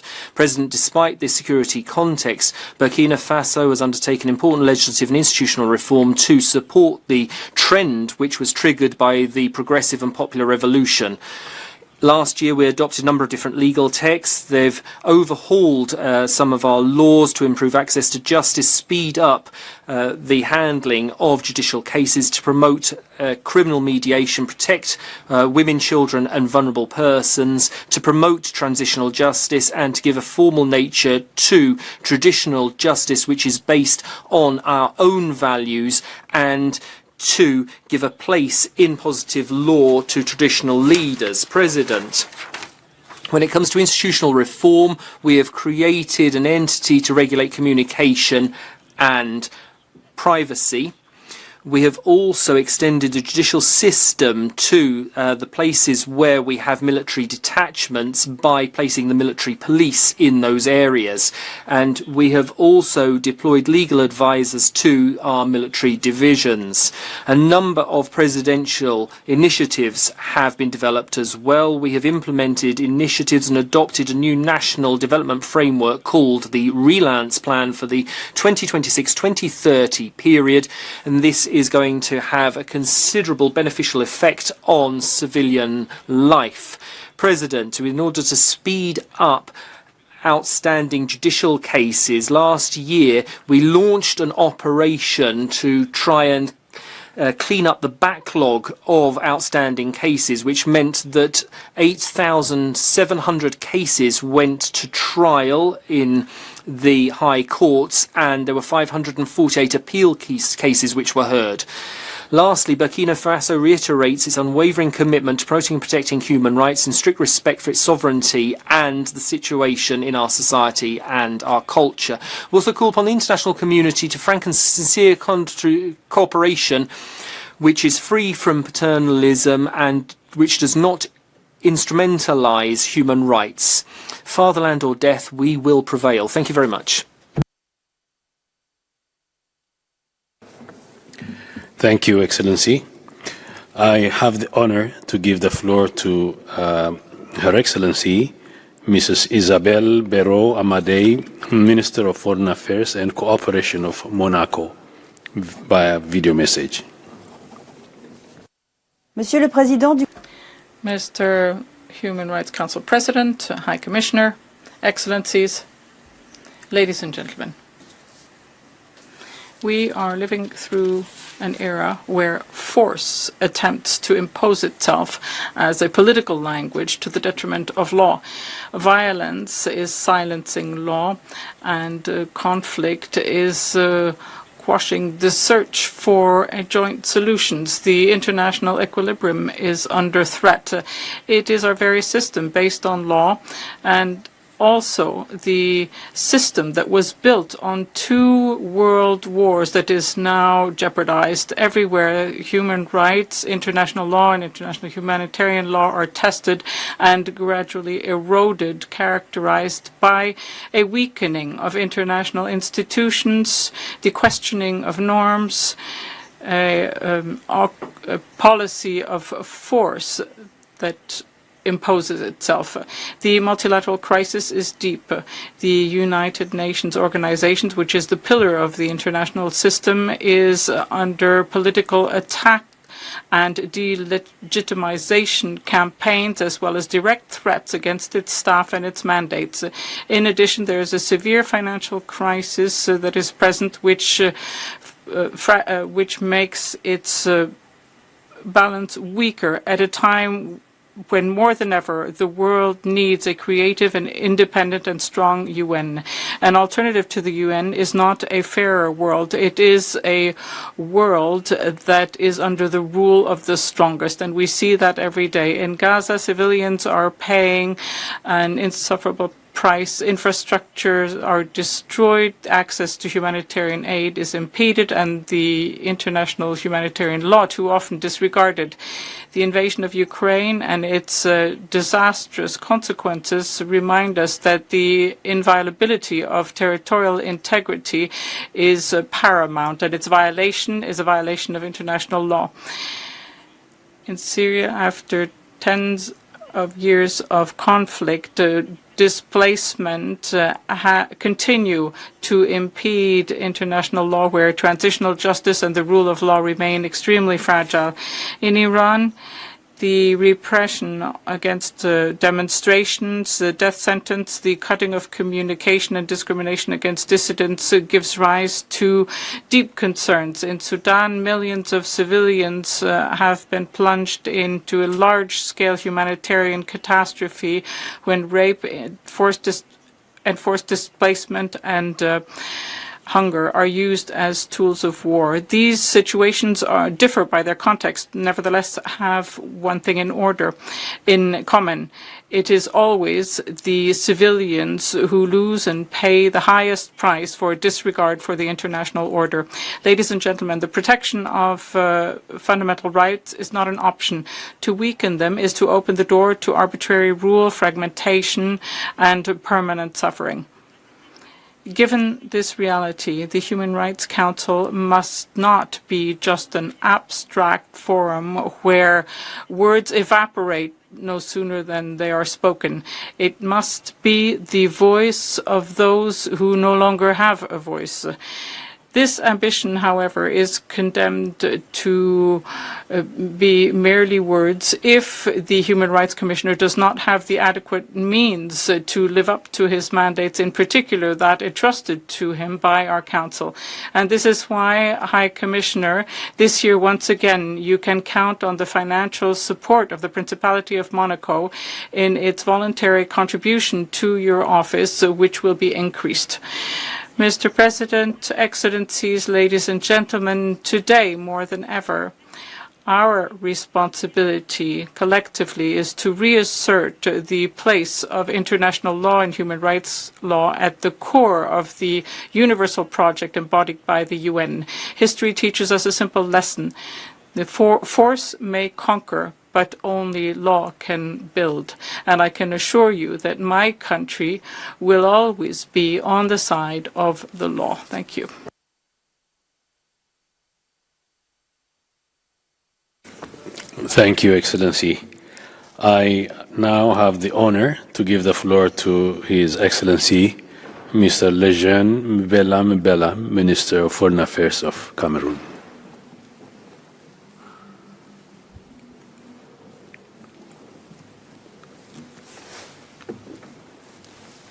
You have the floor, Excellency.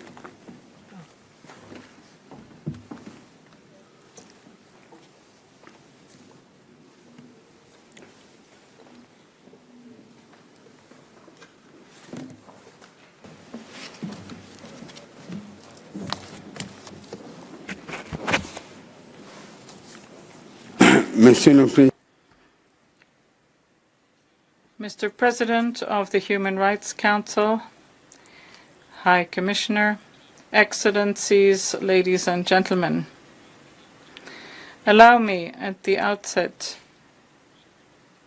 to convey my warmest congratulations to His Excellency Mr.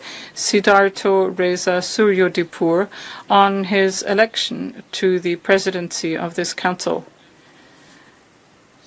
I would also like to commend the UN High Commissioner for Human Rights, Mr. Volker Türk, for his consistent commitment at the service of this noble and universal cause, namely the protection of human dignity.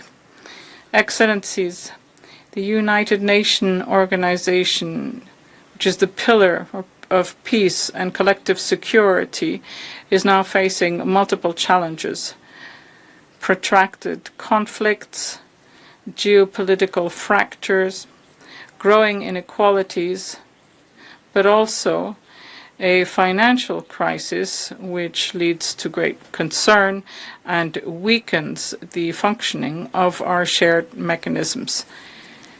In this context, it is crucial to recall that the promotion and protection of human rights constitute one of the foundations of the UN Charter.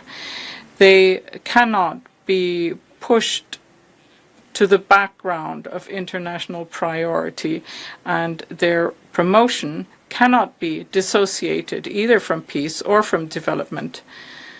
Cameroon most emphatically reasserts its commitment to multilateralism, which is the sole legitimate framework to face the global challenges of our time. We remain convinced that dialogue, cooperation, and mutual respect are the safest pathways towards the advance of human rights throughout all the regions of the world. Ladies and gentlemen, the recent presidential election held in October 2025 has constituted an appropriate barometer to gauge the rule of law and the democratic maturity in the Cameroon.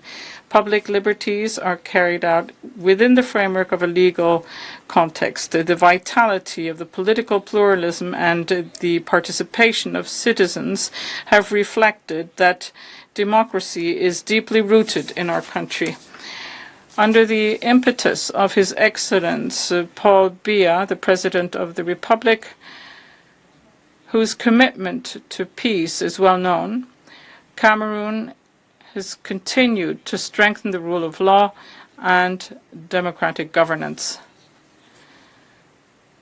In line with its national strategy for development, Cameroon has integrated its public action in the full enjoyment of economic, social, and cultural rights as promoted by the United Nations Agenda 2030 Agenda. And in this context, efforts have been made in strategic sectors such as energy, water management, infrastructure, education, and health. A special focus has been placed on vulnerable groups, in particular women, youth, persons living with a disability, and indigenous peoples. In this context, a special plan for the promotion of youth employment with a budget allocation of 50 billion francs CFA under the 2026 budget is currently being implemented. Excellencies, ladies and gentlemen, Cameroon is pleased to be supported by the High Commissioner in the process of a gradual return to normalcy in the regions of the far north, the northwest, and the southwest of our country, as well as of the recent publication of its report on the situation in the regions, which contributes an objective perspective on the efforts undertaken by my country. Ladies and gentlemen, international cooperation remains crucial. Cameroon has recently submitted its midterm report under the fourth cycle of the Universal Periodic Review, as well as its follow-up report under the Convention Against Torture. We have also hosted the 15th biennial conference of the network of African human rights national institutions, bringing together 46 national institutions, and this testifies to our regional commitment. In the same spirit of openness, Cameroon reiterates its willingness to host the pending visits of several special rapporteurs of the United Nations, as we are convinced that these exchanges contribute to strengthening our mutual understanding and the quality of our governance. Excellencies, ladies and gentlemen, the promotion of human rights requires persistence, responsibility, cooperation, and the promotion of dialogue. Even though we are observers, Cameroon will continue to actively participate in the work of this Council with a view to contributing to its effectiveness, its efficiency, and its dynamism. At the beginning of this 61st session, may we reaffirm together our collective commitment to a world with more justice, more solidarity, and more peace. Thank you.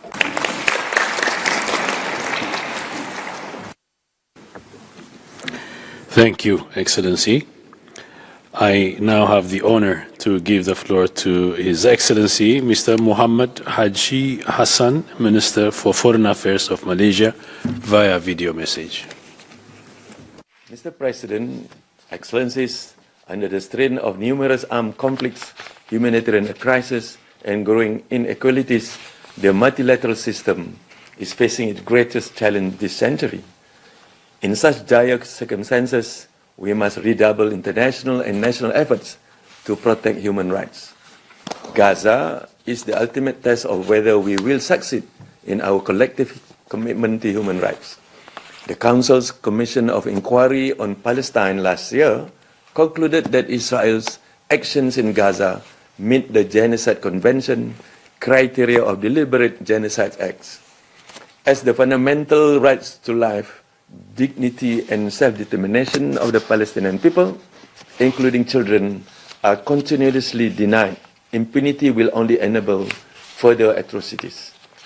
The illegal occupation of the occupied Palestinian territories must end. Malaysia strongly condemns Israel's ban and suspension on many UN and international organizations' operation in Gaza. Humanitarian access must be open, safe, and unhindered. Armed transfer must end immediately. Above all, we must completely reject collective punishment or forced displacement as legitimate tools of statecraft. We cannot and must not accept these as political realities in any corner of the world, whether in the Middle East, in North Africa, in Eastern Europe, or in Southeast Asia. Excellencies, as a member of ASEAN, Malaysia remains committed to advancing the promotion and protection of human rights in our region. During Malaysia's chairmanship last year, ASEAN adopted two landmark declarations, namely the Declaration on the Right to a Safe, Clean, Healthy and Sustainable Environment, and the Declaration on Promoting the Right to Development and Peace, towards realizing inclusive and sustainable development. On the situation in Myanmar, Malaysia continues to support ASEAN-led efforts anchored on the 5-point consensus.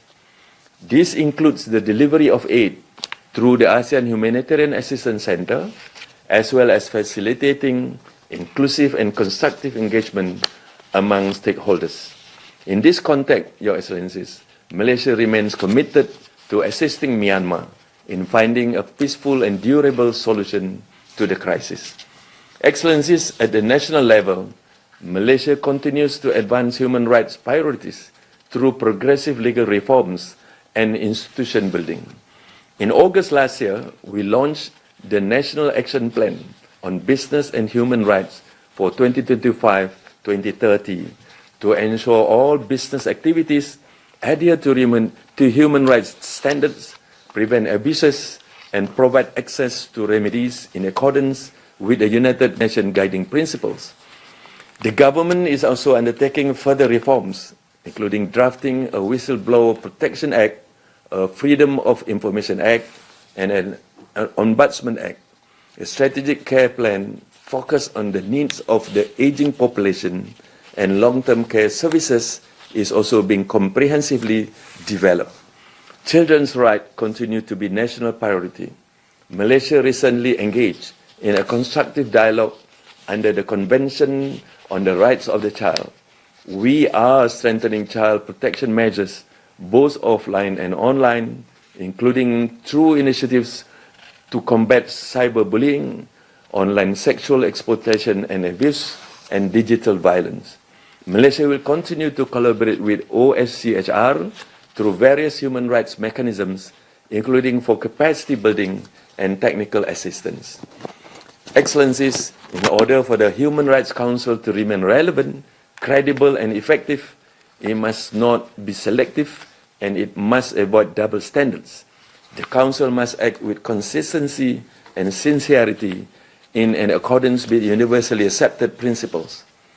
Before concluding, Excellencies, I am also pleased to announce Malaysia's candidature to the Human Rights Council for the term 2030 to 2032. We look forward to receiving favorable consideration and support from all member states. I thank you.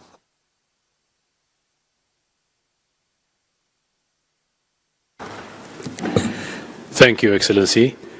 I have the honor to give the floor to Her Excellency Mrs. Virginia Mabiza, Attorney General of Zimbabwe.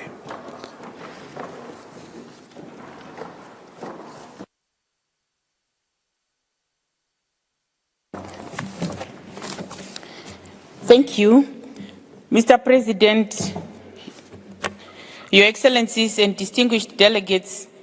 It is my pleasure and distinct honor to address the 61st session of the Human Rights Council. Allow me at the outset to congratulate you, Mr. President, on your election as the President of the Human Rights Council for 2026. My delegation expresses its utmost confidence in your leadership. Mr. President, I wish to reaffirm Zimbabwe's unwavering commitment to the promotion and protection of human rights. In compliance with its human rights obligations, Zimbabwe presented the second periodic report under the International Covenant on Civil and Political Rights and the second periodic report under the International Covenant on Economic, Social and Cultural Rights in 2025. Zimbabwe also hosted the Working Group on Discrimination Against Women and Girls in August 2025. Mr. President, recognizing the importance of global solidarity and humanitarian cooperation, Zimbabwe established a humanitarian framework designed for rapid and coordinated international assistance. By leveraging our strengths in agriculture and disaster management, Zimbabwe donated maize, food, clothing and building materials to Cyclone Gezani victims in neighboring countries. For the first time since 1997, our year-on-year inflation has dropped to single digits, falling from 15% in December 2025 to 4.1% in January 2026. Zimbabwe has consolidated macroeconomic stability, achieving an estimated 6.6% growth in 2025, driven by agriculture, mining, and manufacturing. This stability provides the essential fiscal space required for the progressive realization of economic, social, and cultural rights. Social protection remains a priority for my government. To ensure a rights-based approach to disability, in 2025, Zimbabwe enacted legislation to enhance the rights of persons with disabilities, thereby aligning our domestic laws with the UN Convention. My government is committed to ensuring that the law translates into tangible improvements in the lives of people with disabilities. In education, the school improvement grants have supported over 624,000 learners, achieving 50% gender parity. Furthermore, in 2025 alone, we constructed 113 new schools and over 500 additional infrastructure units to reach underserved communities. Zimbabwe continues to prioritize healthcare reforms to enhance maternal and child health, human capital, and digital inclusion. Simultaneously, the government is tackling the drug and substance abuse crisis through a multi-sectoral approach, partnering with the private sector and civil society to deliver essential prevention, treatment, and rehabilitation services. Mr. President, my government is enacting the National Drug Substance Abuse and Enforcement Agency law to ensure an effective national framework on drugs and substance abuse.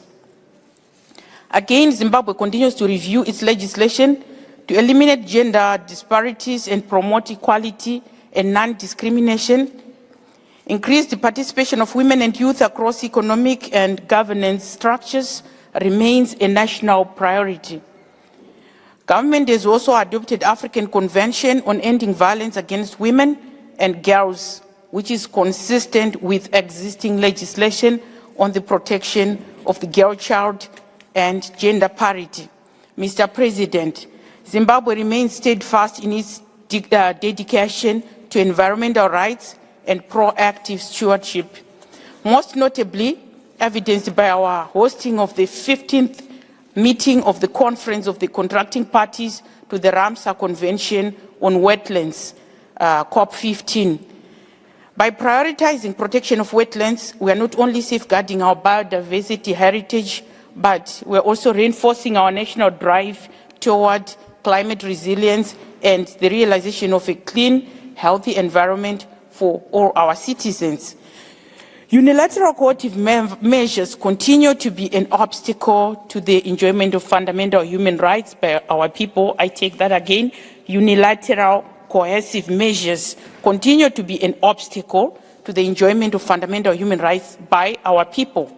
We unequivocally condemn these illegal measures imposed on Zimbabwe. These measures are a direct assault on our sovereignty and the dignity of our people.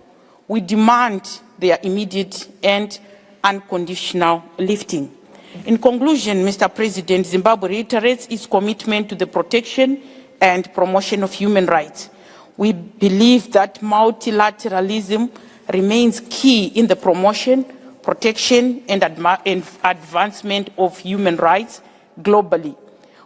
We call for dialogue and equal treatment of all countries. Only through dialogue can the current global crisis be resolved. I thank you, Mr. President.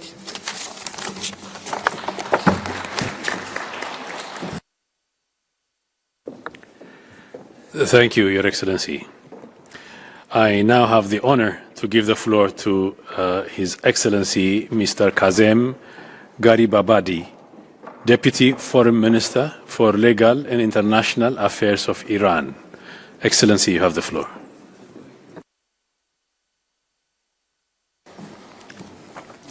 Bismillah ar-Rahman ar-Rahim. Mr. Vice President, Excellencies, ladies and gentlemen. The Islamic Republic of Iran is a responsible and accountable country in the fields of human rights. Iran's Islamic Revolution was a human rights revolution, undertaken to liberate the nation from dictatorship and to establish democracy. After 47 years, you witnessed tens of millions of Iranians taking to the streets to express their support for the revolution and their independence. However, unfortunately, certain deceivers incessantly prattle about the human rights of the people of Iran. I will make it clear to you today that those who claim to be champions of human rights are themselves the principal violators of the rights of the great people of Iran. The United States, the United Kingdom, and France, together with their allies, provided full-fledged support to Saddam's regimes throughout its 8-year imposed war against Iran, as a consequence of which more than 830,000 individuals were martyred or wounded. Of these, 117,000 were martyred or injured as a result of the deployment of inhumane chemical weapons supplied to Saddam, particularly by Germany. More than 25,000 innocent Iranian civilians, including women and children, were assassinated and martyred by the terrorist groups that today reside in the safe havens of Western countries. The human rights of millions of Iranians, most notably their right to life, have been extensively violated as a result of the same self-proclaimed advocates of human rights imposing unjust and unlawful unilateral sanctions, thereby perpetrating crimes against humanity.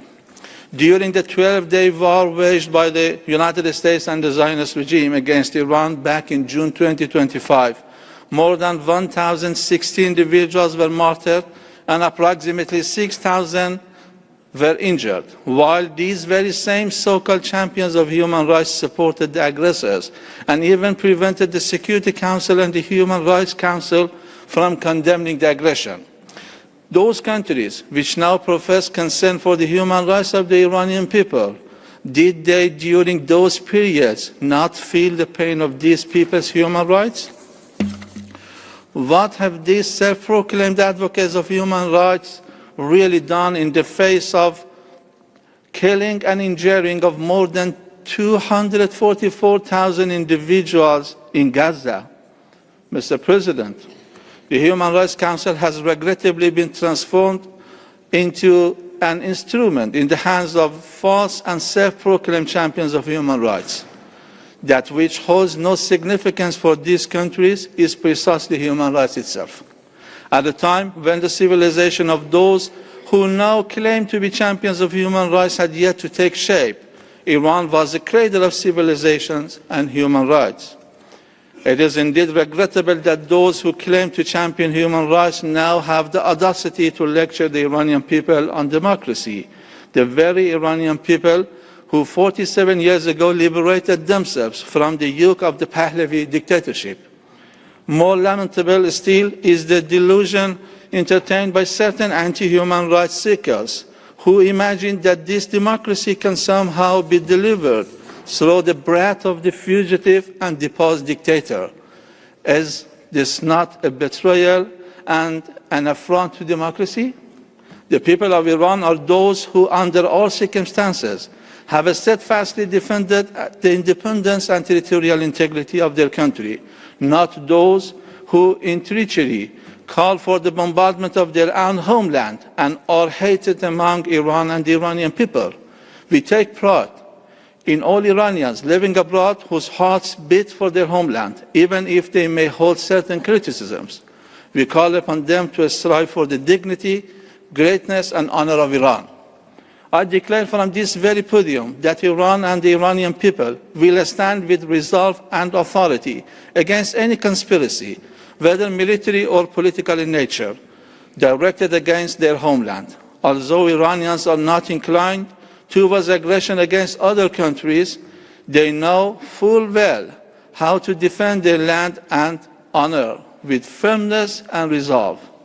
The enemies of Iran may be able to initiate a war, but they will not determine how to end. You have tested sanctions and war in your dealings with Iran. The result, nothing. It is time to experience diplomacy and respect instead. Mr. President, unfortunately, the enemies of Iran who suffered a severe and painful defeat during the 12-day war sought this time to pave the way for yet another military aggression through chaos and riots. To this end, they sought to divert the people's peaceful protests in reaction to economic conditions into riots and chaos. The rioters and terrorists perpetrated Daesh-like atrocities, including burning individuals alive, beheadings, and an orchestrated scheme of staged killings designed to falsely attribute the deaths to law enforcement authorities, alongside the extensive use of firearms, resulting in the martyrdom of 2,427 innocent civilians and guardians of public order and security, out of a total of 3,117 fatalities. Most regrettably, certain anti-human currents, driven by political motives, disseminate fabricated casualty figures, notwithstanding the fact that none has thus far been able to refute the officially published statistics through documented and substantiated evidence. None. We seek justice for every drop of blood unlawfully shed. The principal instigators of the incidents in question, particularly the United States and the Zionist regime, which once again were defeated by the people of Iran and their puppet, namely the brat of the fugitive and deposed dictator, must be held accountable for crimes against humanity. I thank you.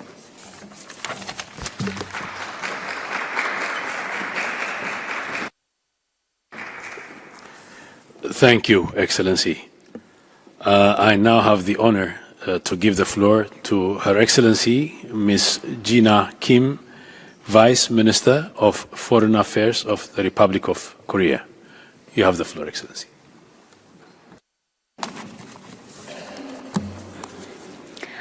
Mr. Vice President and distinguished delegates, we meet at a moment many refer to as a polycrisis, a convergence of protracted armed conflict, widening development gaps, and intensifying global climate crisis, and rapid technological change, which is generating systemic instability across regions. Technological progress has expanded windows of opportunities, yet its benefits remain uneven. Without the adequate safeguards, emerging technologies can reinforce surveillance, misinformation, and discrimination, deepening exclusion for those already most vulnerable and undermining democratic values. Meanwhile, conflicts around the world are becoming longer and more complex with the use of technologies, as witnessed in Gaza, Ukraine, and Sudan. And development disparities persist, both within and between societies. These structural pressures translate into unequal access to safety, healthcare, education, and justice, contributing to a broader regression in the human rights environment, felt most acutely by women, children, migrants, refugees, and other marginalized communities. As unilateral approaches gain ground, governance gaps widen, and multilateral cooperation faces growing strains.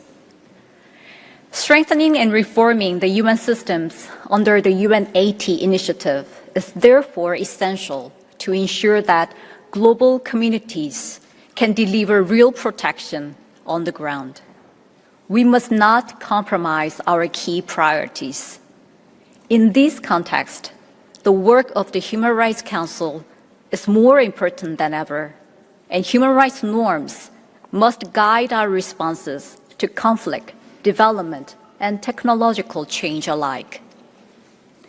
In this environment, all states share a responsibility to translate principles into practices. The Republic of Korea is prepared to shoulder its part. Indeed, Korea's democratic institutions have demonstrated resilience through the rule of law and civic participation.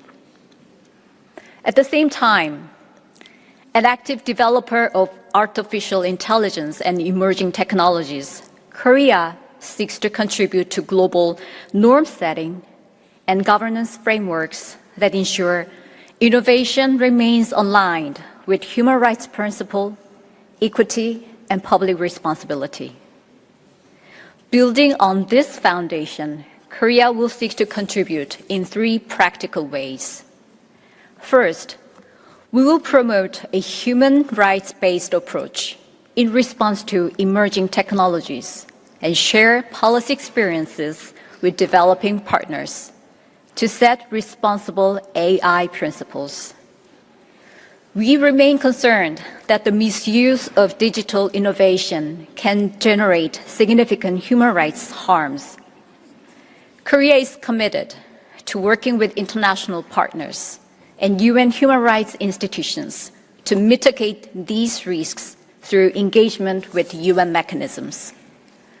Second, we will expand our development cooperation that empowers youth and communities and strengthens health systems, social protection, digital access, and climate resilience based on a whole-of-society approach so that development gaps do not become rights gaps. In implementing its development cooperation, Korea emphasizes its contribution to the achievement of the SDGs. Third, we will reinforce protection and ensure accountability for those most at risk, including survivors of conflict-related sexual violence, while joining the international community's efforts to prevent such violence from reoccurring. We remain committed to restoring the honor and dignity of the comfort women victims, bearing in mind the historical lessons learned from their experiences. Furthermore, we will also continue efforts to counter hate speeches and the dissemination of false information, including through strengthened legal protections for survivors, as an amendment to the Comfort Women Victim Act was recently passed. On the Korean Peninsula, we will continue to work with the international community to substantively improve the human rights of the people of the DPRK, while pursuing dialogue on pressing humanitarian issues, including separated families, abductees, detainees, and unrepatriated prisoners of war. Mr. Vice President, in times of uncertainty, our shared commitment to human dignity must remain constant. At this milestone of the 20th anniversary of the Council, Korea, as its proud and responsible member, stands fully ready and willing to work with all partners to strengthen a multilateral system that protects the rights of all people. Thank you.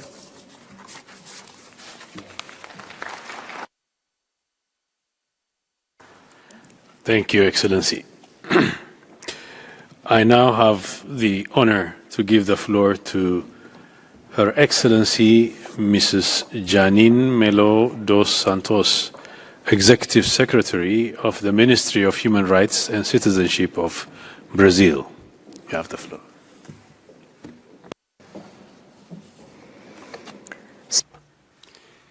United Nations Secretary General, United Nations High Commissioner for Human Rights, Madam President of the United Nations General Assembly, President of the Human Rights Council, permanent representatives to the United Nations in Geneva, ladies and gentlemen.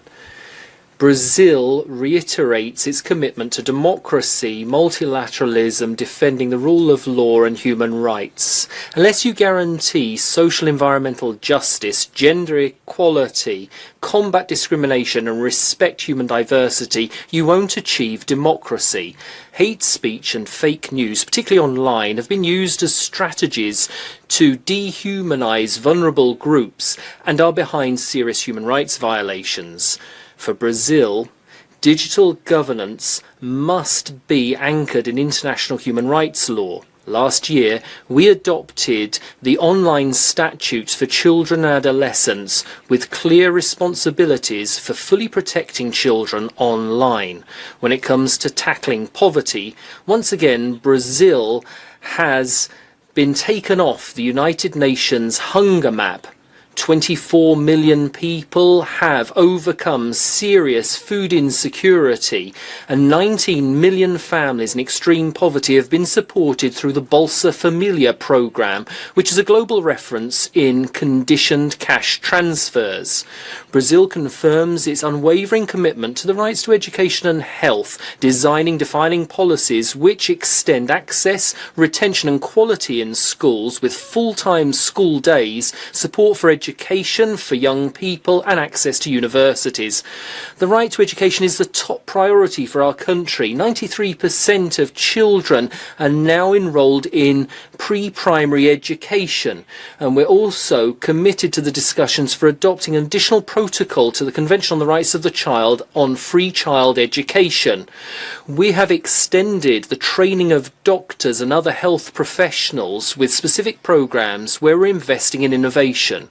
When it comes to the national care policy, we state that there are shared responsibilities with state and family, and through the National Pact Against Femicide, we affirm that we urgently need a whole-of-society commitment, including by the state and private sector, in order to protect half of the Brazilian population, namely women and girls. We've adopted a new national policy on migration, asylum and statelessness, which is based on reception, holistic protection, integration, non-discrimination, guaranteeing social rights, and an emergency response to humanitarian crises. The Here is Brazil programme has already welcomed back over 3,000 people who've been deported, ensuring that they're reintegrated with respect for their human dignity, social protection and family unity. We're part of the core group on the resolution on the World Programme for Human Rights Education, the fifth phase of which includes subjects such as digital technology and climate change. We defend the convergence between development, sustainability and climate justice. In the context of COP30 under the Brazilian presidency, we launched the Suma Uma Pledge for Rights-Based Climate Action, which calls on states to include human rights in climate policy. We had the greatest civil society participation in any climate conference. Last year, we strengthened the protection of collective and land rights of defenders by adopting the National Plan to Protect Human Rights Defenders. When it comes to truth and memory, we have delivered corrected death certificates to the family members of people who were disappeared and killed by the military dictatorship. We recognise therein the state's responsibility, and we are physically marking places of memory of the dictatorship, the transatlantic trafficking of enslaved persons, and the Black Resistance movement.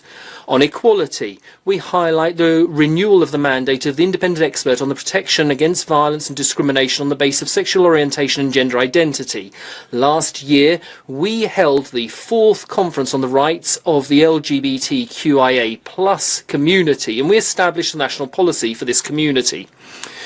Brazil is taking active part in the negotiations on a legally binding instrument on human rights of older persons. We renew our commitment to dignity in ageing. We held the 6th National Conference on the Rights of Older Persons, and we are fostering policies which value diversity of our ageing population, and we protect older persons who face discrimination and greater vulnerability. This year we launched the Pop Rua Citizenship Network, which is the largest structure which provides holistic and also personalised human rights services to people living in street situations. In this context, Brazil calls on the members of the Council to engage on this subject by supporting the draft resolution which recognises these people as rights holders. This year we will launch Simore Brazil, which is our national mechanism on implementation, reporting and follow-up on international recommendations. As we commemorate the 20th anniversary of the Council, we recall that we are running for the 2027-2029 mandate, which reflects that human rights are at the heart of our constitution identity as a democratic country which is built on guaranteeing dignity and rights for all. Thank you. Thank you, Excellency. I now have the honor to give the floor to His Excellency Mr. Abdul Latif bin Rashid Al Zayani, Minister of Foreign Affairs of Bahrain, via video message.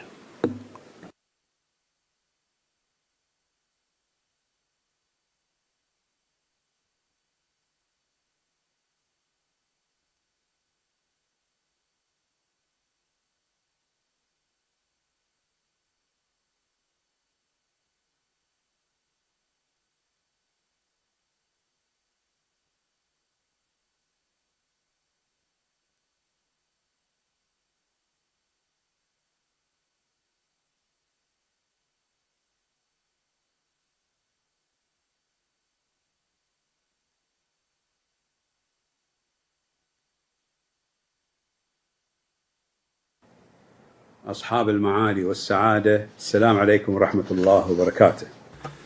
Excellencies, may the peace of God be upon you. Last year witnessed great progress on consolidating fundamental freedoms and human rights in my country. We're proud of the fact that these values are an integral part of the wise vision of King Hamad bin Isa al Khalifa. May God protect him, as well as of the Crown Prince Salman bin Hamad al Khalifa. Our kingdom is committed to protecting human rights. We can see this in various ways. There's been a pioneering initiative which chooses alternative sentences for crimes instead of custodial sentences. This is an example which is also followed through having open prisons. Bahrain is one of the countries which is working effectively against human trafficking, and this has been recognized for the 8th year in succession. We have also regulated the Media Act, including online outlets, by ensuring that there are greater press freedoms. Bahrain has renewed its commitment to the principles of tolerance, fraternity and coexistence. These are basic principles of our foreign policy. We're proud of the fact that the General Assembly has accepted my country's initiative to commemorate the 28th of January as the International Day of Peaceful Coexistence. And in fact, we're quite proud of this because the Guinness Encyclopedia has mentioned us as the country with the highest concentration of places of worship. This reflects our sincere commitment to the freedom of religion and worship. We would like to reiterate our commitment to the value of peace as the ideal solution for settling disputes and conflicts, and we're proud of being members of the Board of Peace. This reflects our constant commitment as well to the Palestinian cause and to ensure that there is fair, lasting peace for the Palestinian people. We also support the Trump peace plan for the Gaza Strip, and we're quite convinced that the Board of Peace will be a cornerstone for ensuring stability, peace and development for all. My country is also running for non-permanent membership of the Security Council. This reflects our commitment to the peaceful resolution of conflicts. We believe that a culture of peace is indeed the sole way of resolving our differences. In fact, we support peace and stability as well as diversity through the values and principles of the United Nations Charter, and we will pursue this path if we are elected to the Security Council. We support all peace initiatives because peace is a vital step on the path towards human rights. The Council is facing major challenges today which require collective efforts if we are to provide stability and prosperity for all. Thank you very much, and may the peace of God be upon you. Thank you, Excellency. I now give the floor to Her Excellency Ms. Meji Fino, Deputy Minister for Europe and Foreign Affairs of Albania.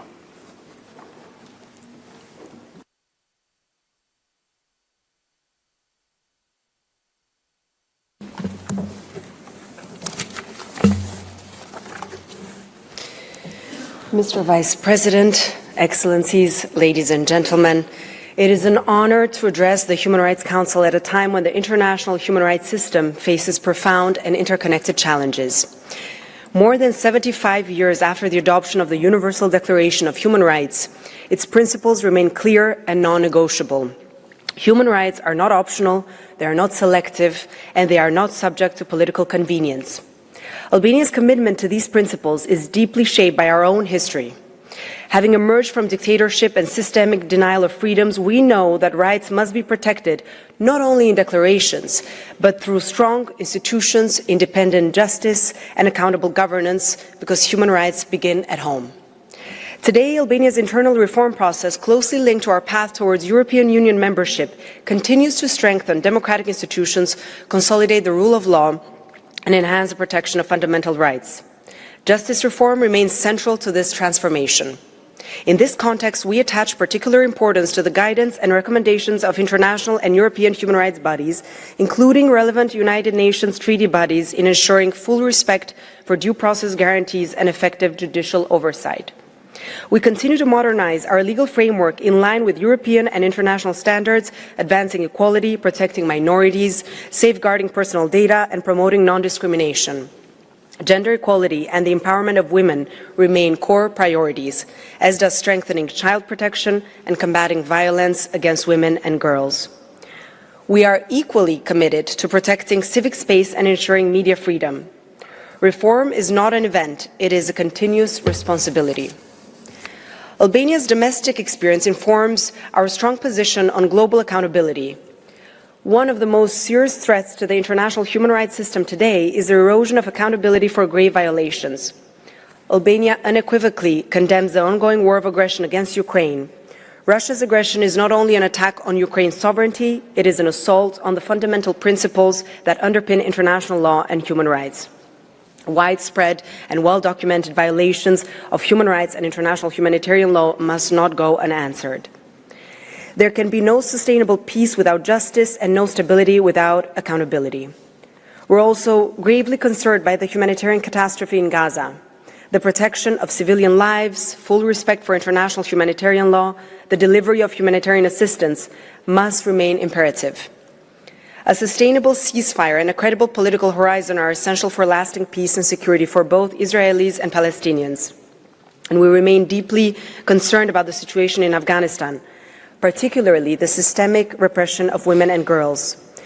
The institutionalized denial of their fundamental rights demands continued international attention and accountability. We're equally concerned by the deterioration of the human rights situation in Iran, including the violent suppression of peaceful protests, arbitrary detention, and reports of torture and enforced disappearances. Independent investigations and an end to impunity are essential. Excellencies, a credible Human Rights Council requires a strong and independent UN human rights system.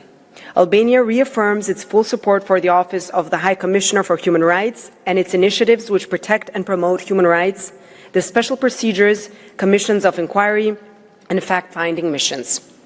We strongly support the Universal Periodic Review as a unique and indispensable mechanism for advancing human rights globally. Albania remains fully engaged in this process, integrating international standards into domestic policymaking and upholding its international obligations. We also see the UN 80 initiative as an opportunity to enhance the effectiveness and coherence of the United Nations.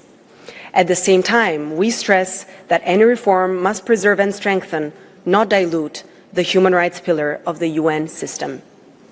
In a world marked by division and geopolitical tension, multilateralism remains our strongest instrument. The Human Rights Council must continue to serve as a platform for dialogue, cooperation, and principled action. As a member of this Council, Albania stands ready to work across regions to defend human dignity, strengthen accountability, and uphold the universal values that unite us. I thank you.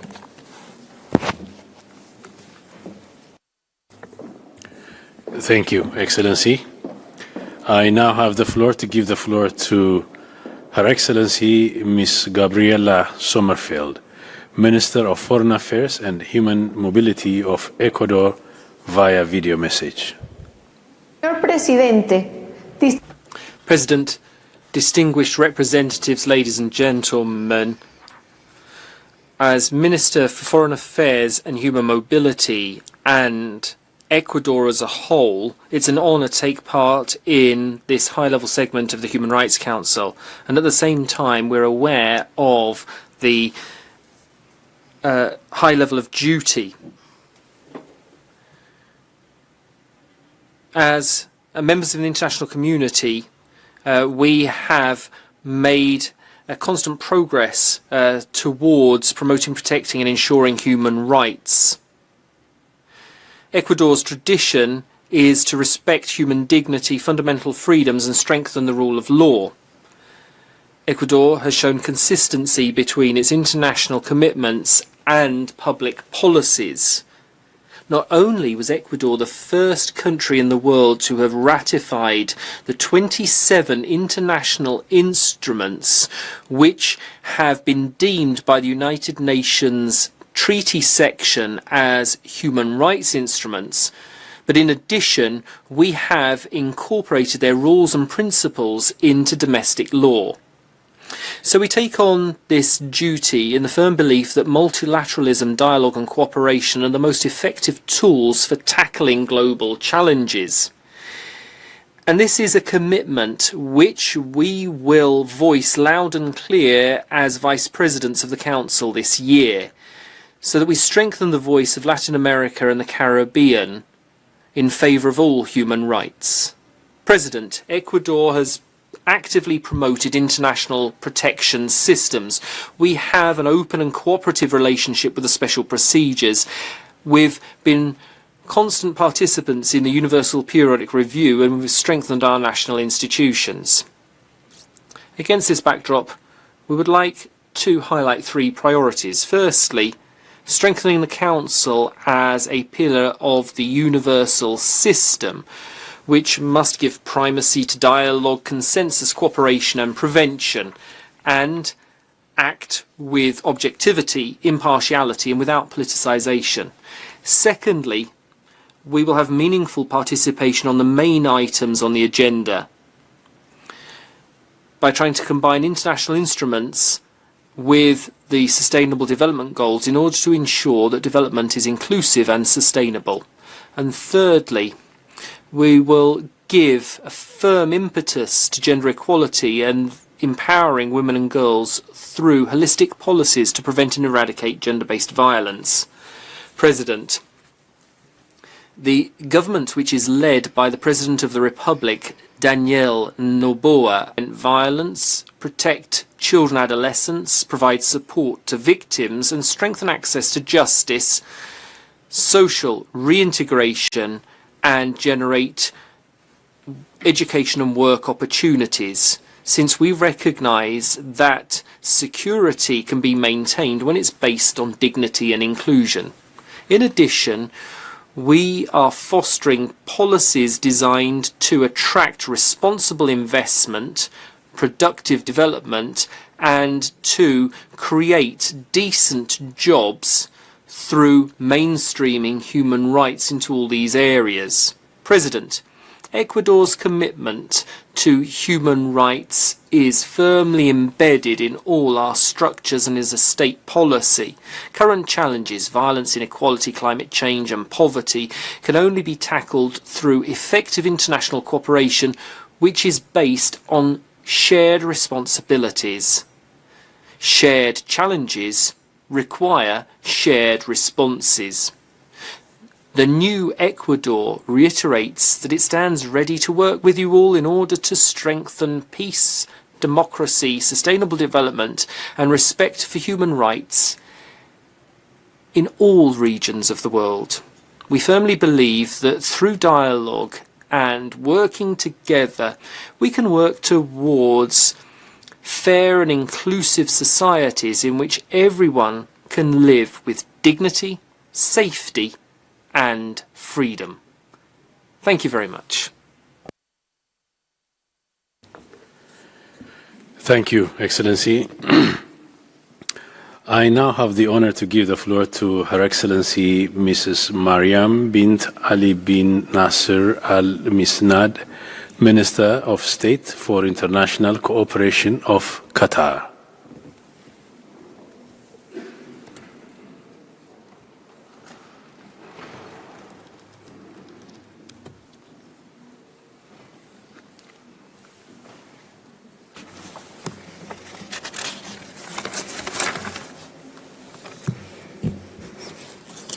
سيد الرئيس مجلس حقوق الإنسان سيد الأمين العام.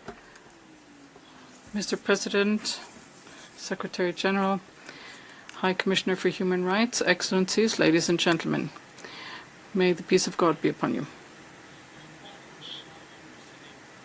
Next month, we will be celebrating the 20th year since the establishment of this council. This was at the time a major initiative to support collective efforts and multilateralism on a basis of mutual respect. In this context, I would like to reiterate Qatar's support to this council and its mandate. The protection of human rights are a key pillar in the policy of my country, domestically as well as in terms of our foreign policy, within the framework of a comprehensive strategy inspired by the rule of law and the very foundations of human rights. Thus, Qatar has hosted a great number of events and negotiations for the settlement of regional and international conflicts. Qatar was even able to achieve ceasefire agreements as well as political and diplomatic agreements to support peace and stability in many regions throughout the world. However, there are situations which should be brought to the Council. In Palestine, older persons, men, women and children have seen their rights violated. They need their rights to medicine, to a peaceful environment which allows them to live in peace, as peace is the crucial prerequisite for any development project. We call for upholding the ceasefire and for an implementation of all of its articles whilst allowing access to humanitarian assistance and the opening of access points.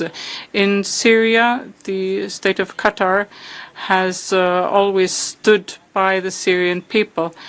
We are committed to the ceasefire and to cooperation as well as the integration of all the factions, as this is the key to stability whilst upholding the territorial integrity of Syria. We also welcome the integration of the Syrian Republic and its cooperation with the United Nations. This will allow for greater accountability and national reconciliation. The state of Qatar will pursue its contacts with brotherly nations and states in order to support peace efforts whilst supporting stability in Syria. In Sudan, we express our deep concern regarding the continuation of hostilities which have led to increased human suffering, hostilities without precedent which are added to the severe human rights violations by Daesh. We call on all parties to attach the priority to the supreme international interest and to work towards peace, which will allow for the preservation of stability, territorial integrity, and which will also meet the aspirations of the Sudanese people for development and the preservation of human dignity. In Sudan, Qatar has worked for the rights of women and has granted $10 million for the support, both psychological and physical, for women as well as for women's empowerment. Ladies and gentlemen, we wish you the best of success in your work, and we hope that the outcome of our work will provide a greater contribution to the aims of the promotion and protection of human rights. Thank you.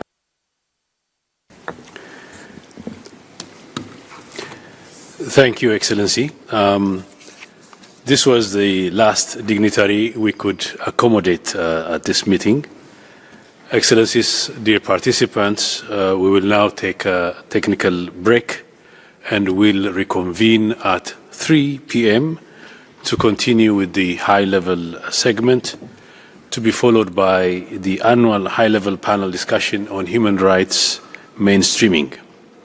So now I hereby close the second meeting of the 61st session of the Human Rights Council.